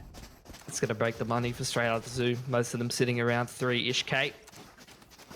Can't afford to invest in this one, so really nicely done. That's a big round for Mind Freak to pull away. If they are able to navigate their way through this round cleanly, then they're going to be at quite a lead. Not only would they be up 6-3, but they're going to have a much better economy than their opponents. But this is where the half buys can definitely have some impact. Judges, sheriffs, definitely can't count straight out of the zoo out of a round like this. And they are stacked towards A because it's just, I mean, if I could tell, then I know straight out of the zoo can tell. Mind Freak have hit A, I think, out of these 8 rounds, like 7 out of 8 times. It's just a go-to. There's no layers to this. It's literally just A and only A. It's just about when they're coming, not if they're coming. Good way to put it. Poison Cloud, at least creating some extra space. Spike's still down, so they're not overly keen of sort of getting into this position now. Very much waiting on Cal to find a frag, and there it is. Straight on a nice axe. Punda, though, close. This judge maybe ready to do his best Lakers impression. There it is. Nice and clean. Oh, man. This is getting robbed. Does put a damper on it, but yeah. What are you even exactly doing right. that? Oh, nightmare situation. Mind Freak, 40 seconds on the clock, 4-on-4. Not rushing things, no reason to. Just taking their time. They haven't got that U-Haul control though, which is why there's so much pause for thought from these lads. 30 seconds. And there's that Hunter's Fury. Going to be going on to the other side. Unfortunately, Scroll does tickle up Pex. I feel like that's happened a couple of times in this series, but it's not going to quite matter because he does find the frag in the end. Now it's all on the Yifeng, only with the judge, and it's not exactly a distance weapon here. That's going to be Mind Freak finding their 6th round here, really starting to sort of, you know, build a better gap because again, attacking sided map, well, not an attacking sided map rather. So 6 rounds here is certainly a respectable result. And if they can make it, you know, maybe 7, 8, 9, that's awesome for Mind Freak. They definitely can. This is where I want to see a little bit more like depth from them.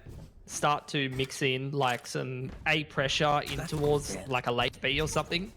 You can see Mike's already starting to anticipate it though. He's changed up his positioning and they're actually leaning 3 towards B now, even though they've had little success holding that A site. They're anticipating that Mind Freak will head towards B this time around, and it's a correct read. It is just Norson over towards this A side of the map right now, and a 4-man push towards Octagon where there is 2 trips ready for Mike who's playing from elbow. This could go great for straight out the zoo. They've just got to be ready for Norson. Still feel like he still had a lot of impact on these lurks, but now moving up towards that site, trying to destroy everything that they can sort of see, but I'm not sure if they've received full vision just yet. Pex is going to get straight on in there, but they've actually left Mike completely alone here. Hunter's on the way out, using the showstopper. We'll be able to find one, but they quickly traded. Kalth already inside the middle of the site. Nice Axe hasn't had the greatest game, but Yifeng's going to find one. Kalth scroll, getting it all done here. Now as they settle, Spike looks to be planted, but Danny Boy's going to deny that. 2-on-2. One enemy remaining. 2-on-1 now. Trying to get that spike down. Don't need to rush the plant or anything, so they're just going to tap it. Spike planted. And Yifeng creeping on in. Has to find the 2 1v1s, but it's not enough. Unfortunate a little bit, but you know, Mind Freak, that was a clean entry into the site. They moved all together, didn't let themselves get caught off guard, and they're rewarded with the plunder on that B site. That was massive, though. The drone in from Scrawl spots all the trips, and then Pex drops his nade, and it kills all of that Cypher util. And then they just block him off in elbow, and he only has the cam left to try to find those tags. And unfortunately, he doesn't hit the tag with the cam. So essentially, Mike, for all the util that he invests into holding that B site and trying to find some picks on through from that elbow position, he can't find any of them. It looks like we've actually got a cheeky little tactical. So it's nice to see that straight out of the zoo are sort of bringing those ones forward. Bit of a discussion, trying to work out maybe sort of what's going wrong, what's going by the wayside. But look, you know, I think you've made it quite clear that there's been moments where it's not really, you know, straight out of the zoo playing bad by any means. It's just been Mind Freak playing really good. And, you know, that previous round is exactly a testament towards that. There. Yeah, they're playing well. I think... I don't know. I know that I can see that Australians are having a tough time holding this offense from Mind Freak. But it is like, there is definitely patterns to it, you know? The way that they're running this default time and time again, the timing of when and where they take map control is reasonably straightforward. I think that the big problem is just the fact that right now, straight out of the zoo have a couple of players who are not really stepping up. So, I mean, if not, like, for example, Mind Freak, they take this A control every time they go towards this A site at about a minute or so. If, you know, Nicehack starts to step up a little bit and recognizes some of these patterns, then maybe they can start off the rounds a little better. Look at Panda, straight on in, down towards this mid area, but Kalth is absolutely ready for it. Boombot's going to get the information, has to tag him up, and now he's kind of stuck. Puts him into a really, really awkward predicament. So they're just going to sort of march on in at the right amount of time. Kalth will get taken down, but at least he's traded. So Spike recovered. Now they can decide on where they want to sort of approach the rest of this, but they've still got plenty of time in the round. Slowing things down. Waiting for straight out of the zoo to overcommit, over-aggress. Essentially just giving themselves enough rope to hang themselves with, and that's exactly what happens. Yifeng caught out on the flank, allows Mind Freak a bit more of an opportunity to explore towards B.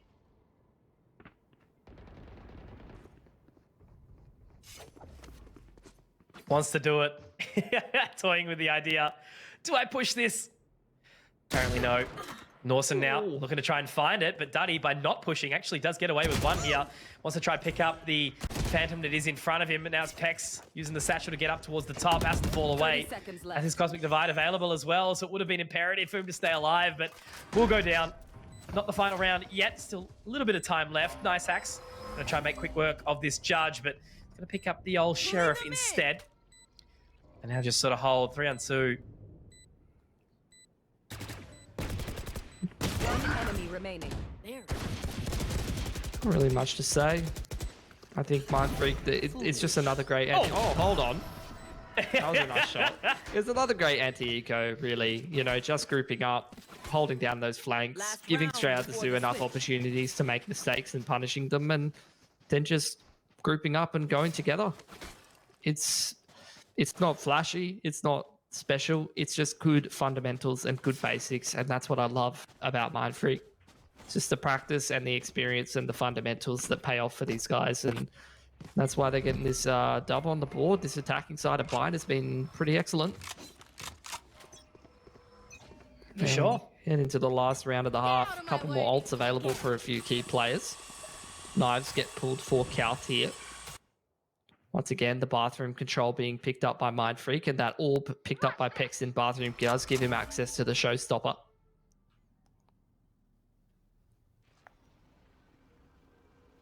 Nice hacks. Can he find something here inside the hookah?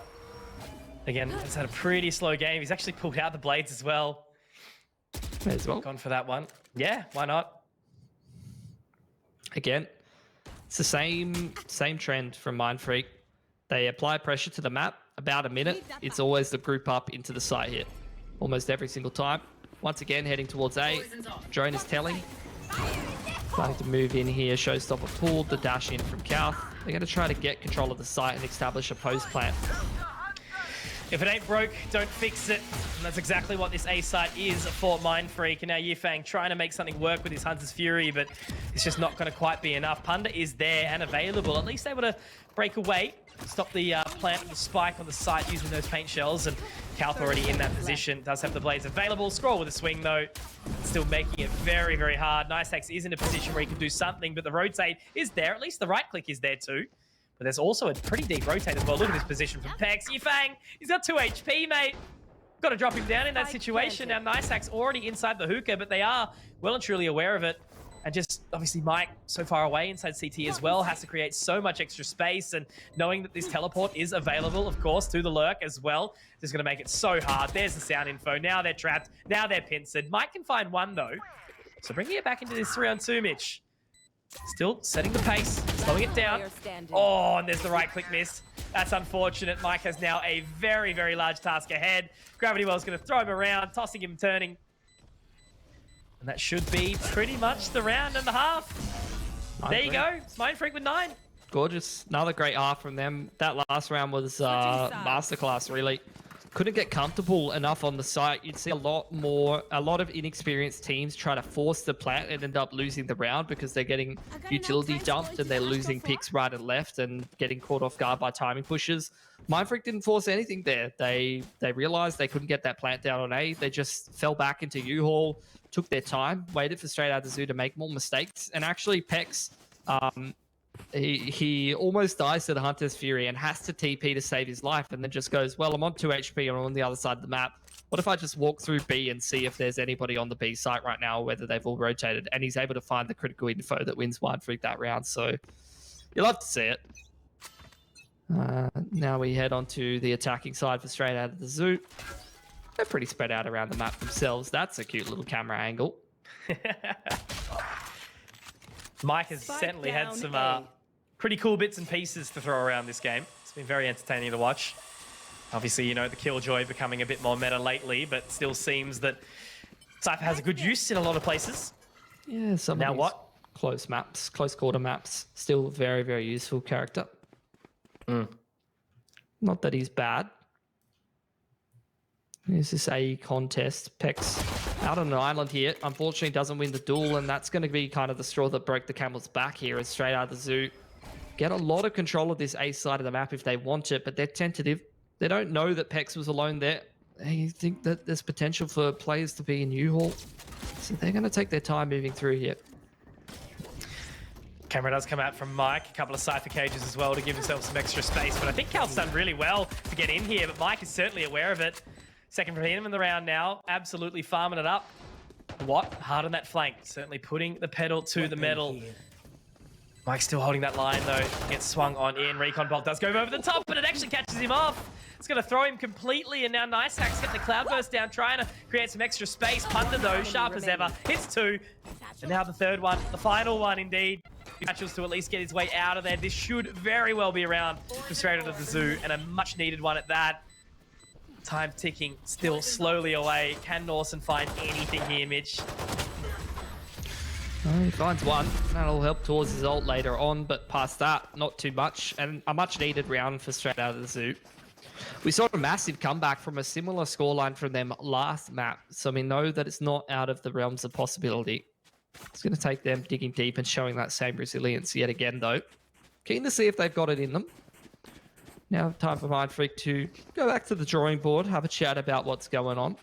They don't have that Cypher on the defense or any Sentinel, really. So Keen to see how whether they're gonna change up their setups as much and their positioning as much as you would with that Sentinel on your team, or whether it's going to be a little bit more sort of standard kind of holds from these lads. Like to see that from Scroll. Grabs that bathroom orb, which will give him an extra point towards his ult.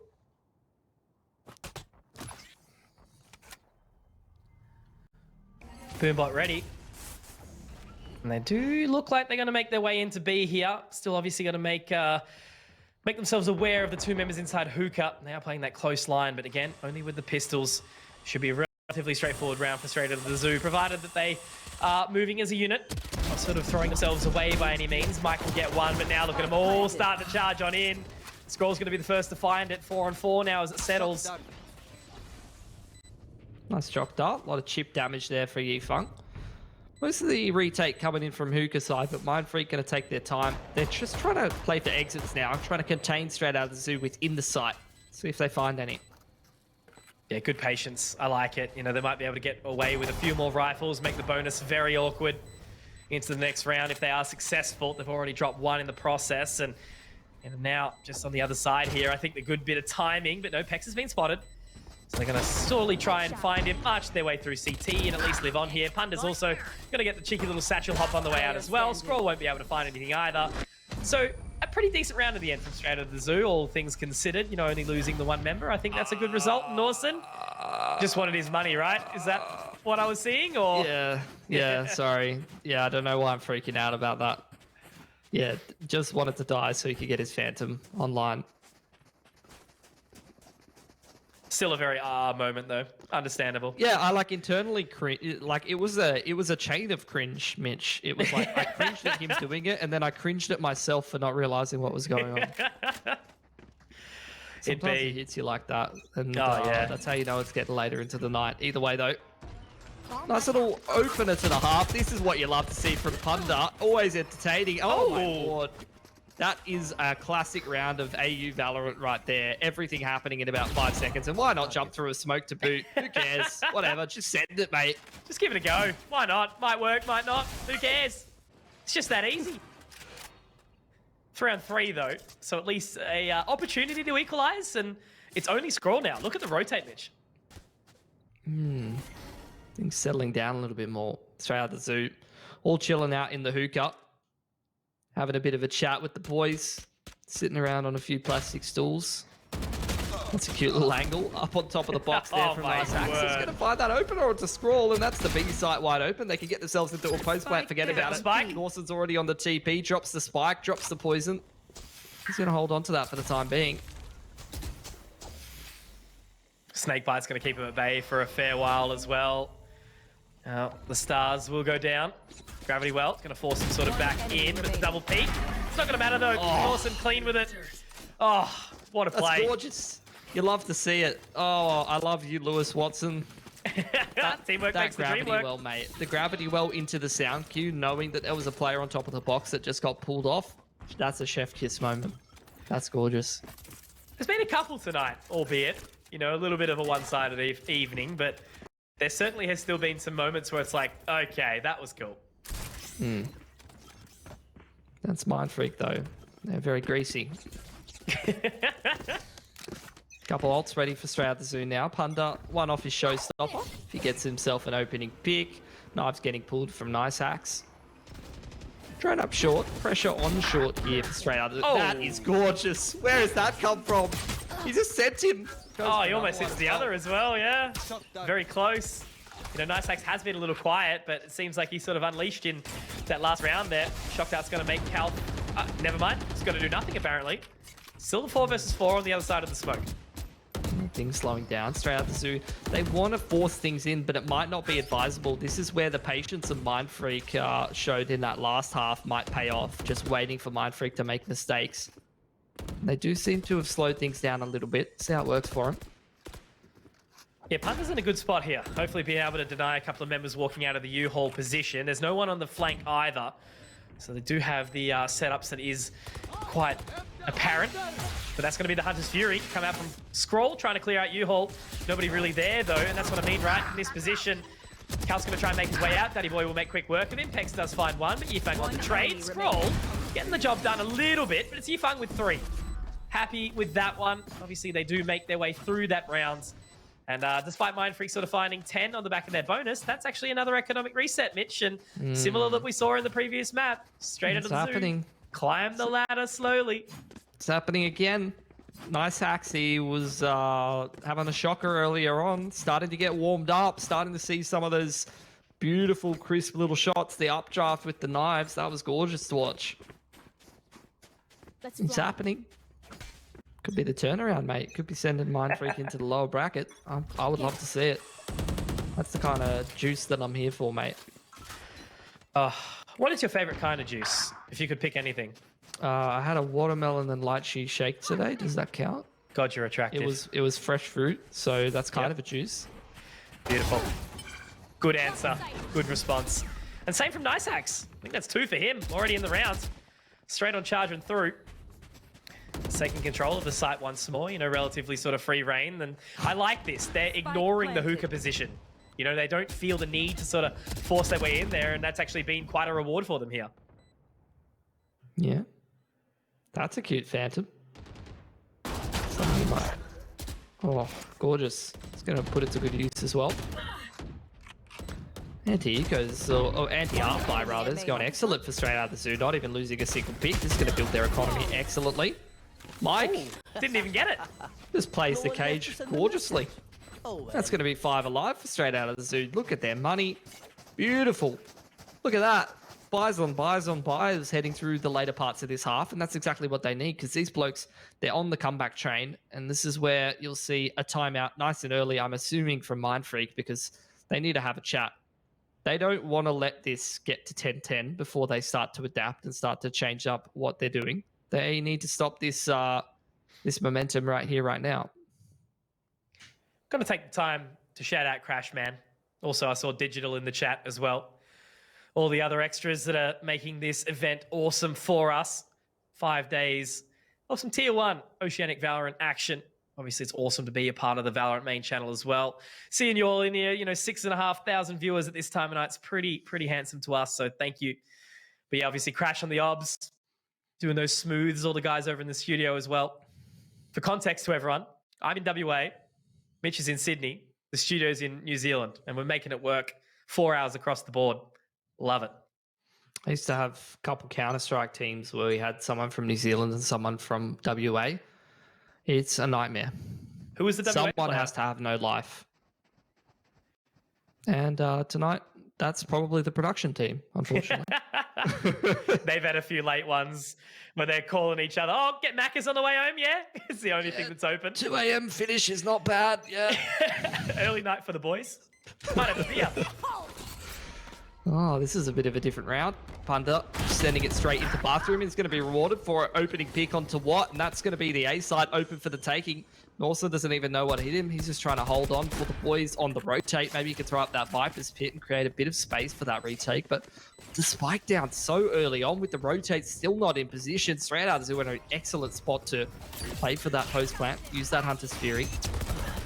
Forcing him forward, though, straight into the helping hands of that showstopper. Duddy Boy and Yifang will at least equalize, keeping themselves at the advantage here. 3-on-2. Calth looking to swing around, though. You know, he's been that impact member in the game. I see lots of fans in the chat trying to work it out and help him out, but looks like that recon bolt is going to go up the top. And, you know, Nice Hack's happy to just stare at it. Calth, no real entry point back into this round. The time has ticked a little too far.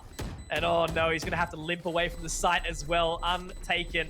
And straight into the zoom, Mitch, they find 8, only 2 rounds separate them right now. This is definitely something that I didn't expect. You know, it's usually when you sort of see them move over to the defensive side that they get a few rounds strung together. But, you know, straight out of the zoo plays so well into their offense. No, but that's beautiful, though, because that is, like, not something I'd expect to see out of straight out of the zoo, but it's something that is very effective. You get the long tack pause, Mindfreak's chatting, oh, what are we going to do next round? How have they been playing? Oh, they've been doing this style. They've been doing X or Y.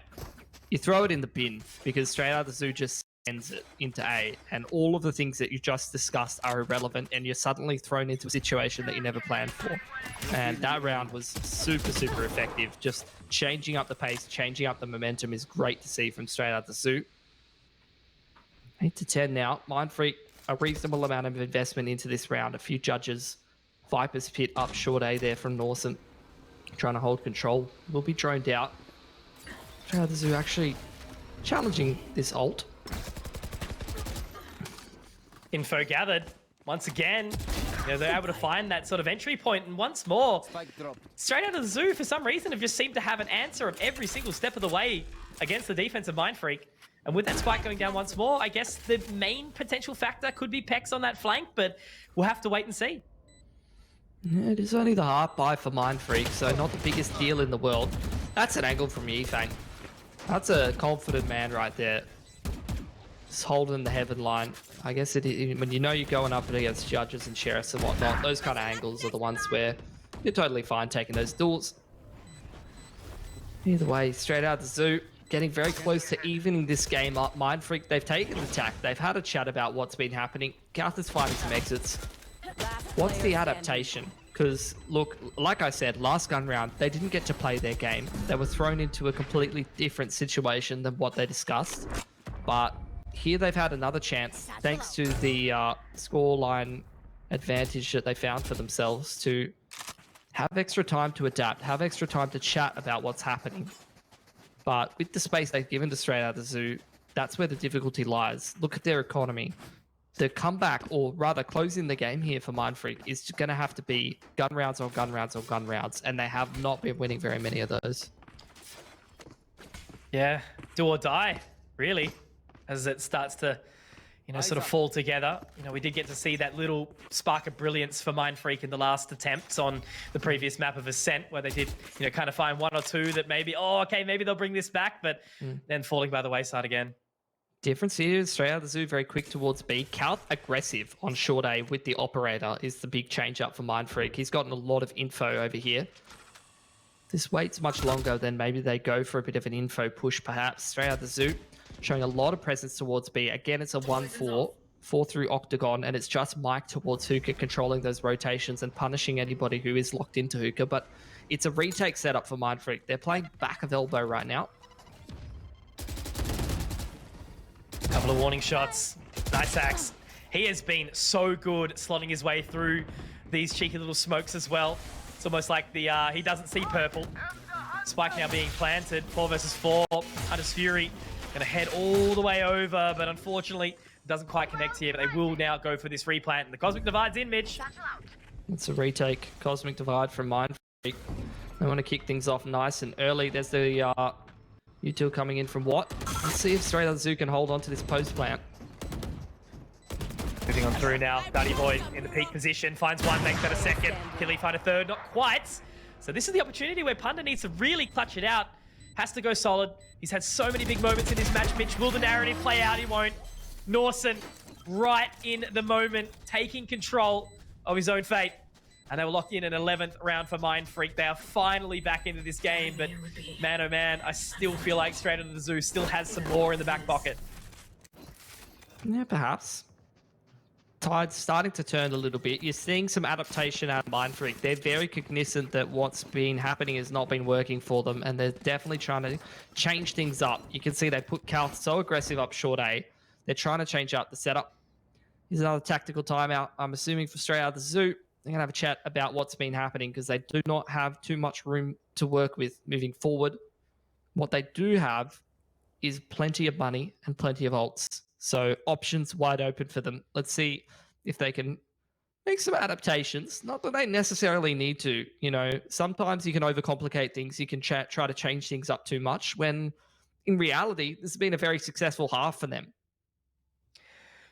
Just a little bit starstruck right now, Mitch. There's a wild pansy in the chat. Feeling a bit nervous. Hands are clammy. But look, that's the best part here. Just in a Pepe and you'll be all right, mate. That's exactly right. That's what we're here for, right? Just having a lot of fun with this game in the end. It's so much change from what we first expected after seeing that Haven opener. But look, straight out of the Zoo have really, really pleased me. The way that they've been able to find their way back in here. And I suppose even if they do go out here, they can sort of walk out with their heads held high and said they gave it a good crack. And maybe, just maybe, they'll even send Mind Freak into the lower bracket. Imagine that. They get their wish of potentially being able to play Order if they are successful here. It's looking likely, honestly. Yeah, just look at how the ults are lining up and the economies are lining up. Mind Freak, they're really running out of money. We'll see what strategies they have for us. Most of them towards short A. They haven't seen Cal up on short A just yet, and it's going to catch them off guard. He was there last round, but you saw Strazu going towards B. So that's massive there for Mind Freak. The opening pick that they really needed. Strazu in response going to pick up the pace a little bit. Cosmic Divide straight across this A site, and they're going to try and force the issue, but I'm not sure how much success they're going to have with that. And by waiting a little bit longer, they've actually managed to pull the rotate back over here as well. Calf already looking over towards Hookah, holding that B position. There is 3 members straight out of the zoo, but now Daddy Boy's actually going to send the Cosmic Divide down the straight middle of the map. It's going to cut off B. Also putting the position on towards A. Yifang needs to get up close and personal. He's actually going to be spotted out by Watt inside the showers. Pex also holding that crossfire. It's just so easy for them. Oh! That's gorgeous from Pex. The need to follow up as well to push Mike out of position. He's just shut that round down. You see the Cosmic Divide across the site was given literally zero respect from Mind Freak. The crossfire between Watt and Pex between the side of showers and next to U-Haul just basically made it so it didn't even really exist, you know? They're just playing directly in front of the wall. Even though they had that man advantage, you absolutely love to see it. Oh, that's the majority of the ults burnt from straight out the zoo as well. They used 3 out of the 4 there. They only have the Hunter's Fury left over now. And Mind Freak themselves, Pex, you got 1 off the Showstopper. Norton's 2 off that Viper's Pit. And seeing this game sort of flip-flop back and forth. Pressure on straight out the zoo now to try to make it happen. Or they're going to be sent to that lower bracket. They're just going to group up and try to head towards B here. They have to overwhelm Calf. They need to sort of throw some sort of utility and try and break up the pace. He's just straight onto that line right now.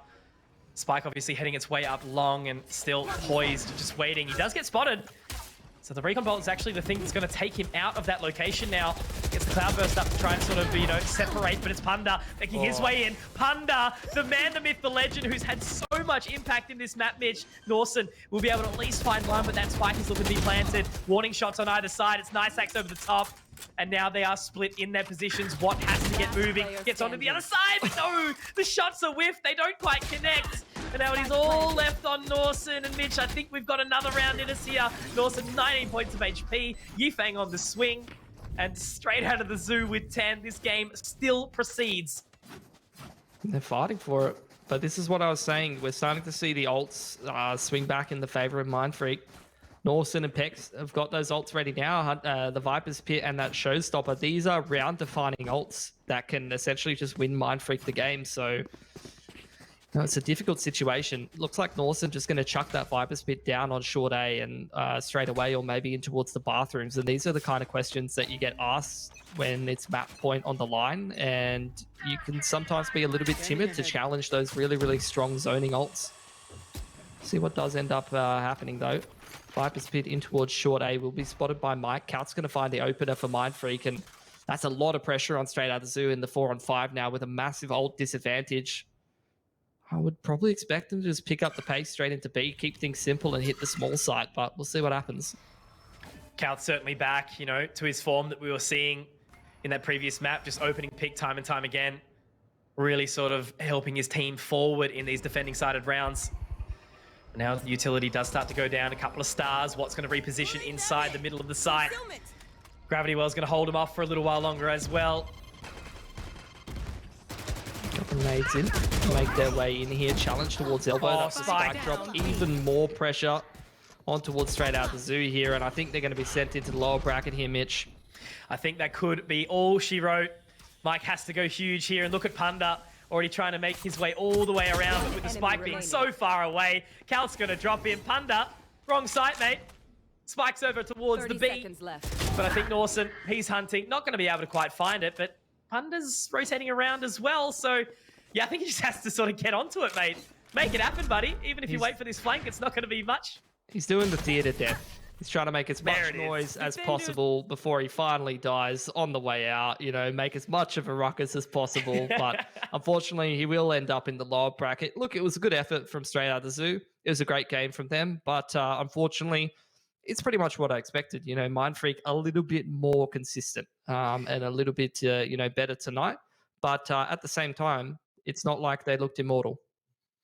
Yeah, no, absolutely. And I think, I'm sort of in a similar mindset to yourself. Like, I knew this series was going to be relatively close. I thought Haven was actually going to be the closer game, but Mind Freak, just the way that they played it with their composure, they were ready. They're happy to take control of different parts of the map super comfortably. And then, it was ultimately onto Ascent to turn it around. It was just such a big streak from straight out of the zoo. But yeah, look, I think Mind Freak, well best to close that out the way that they did. And obviously now they can move on to the upper bracket and get their grudge match sort of pitched them again between them and Order. Yeah, I'm really looking forward to see how it all breaks down. I think we've got some great upper bracket matchups that I'm really looking forward to, and I always like when the bracket plays out in the way that I expected, because that means that you get in the best quality competition possible, even though the upsets are entertaining. Absolutely, but in the interim, we've actually brought in a pretty handsome-looking guy. I think Watt is in the server with us right now. Lewis, how you feeling after that win, mate? Pretty good? Oh yeah, it's we played pretty horrible, but we got there in the end, so can't be too mad. Yeah, no, I guess the only sort of question that I had straight up is on that map of Ascent, it was such a really big one-sided string of rounds from straight out of the zoo. Even so, like, you were able to find a couple of opening picks, but sometimes straight out of the zoo were just clawing it straight back. What sort of happened on that map? I think we just couldn't get anything working. No matter what we tried, we would just get like shut down by like a 3K or something. I feel like we maybe got a little bit panicked when they started stringing like 4 or 5 rounds together, and we're like, oh no, because we've choked in the past against them on other maps, and it's like maybe a bit of that's like coming back to haunt us. And couldn't really find what the counter was exactly. I got 2 questions for you. First of all, look, I've known you for a while, but did you always have a beard? I swear you didn't have a beard before. When did you grow a beard? Yeah, I've always had a little bit of a beard, but I've been growing it out a little bit more lately. Yep. Yeah, Last 6 months. Exactly. 6 months growth? Yep. Maybe about 8 months, maybe.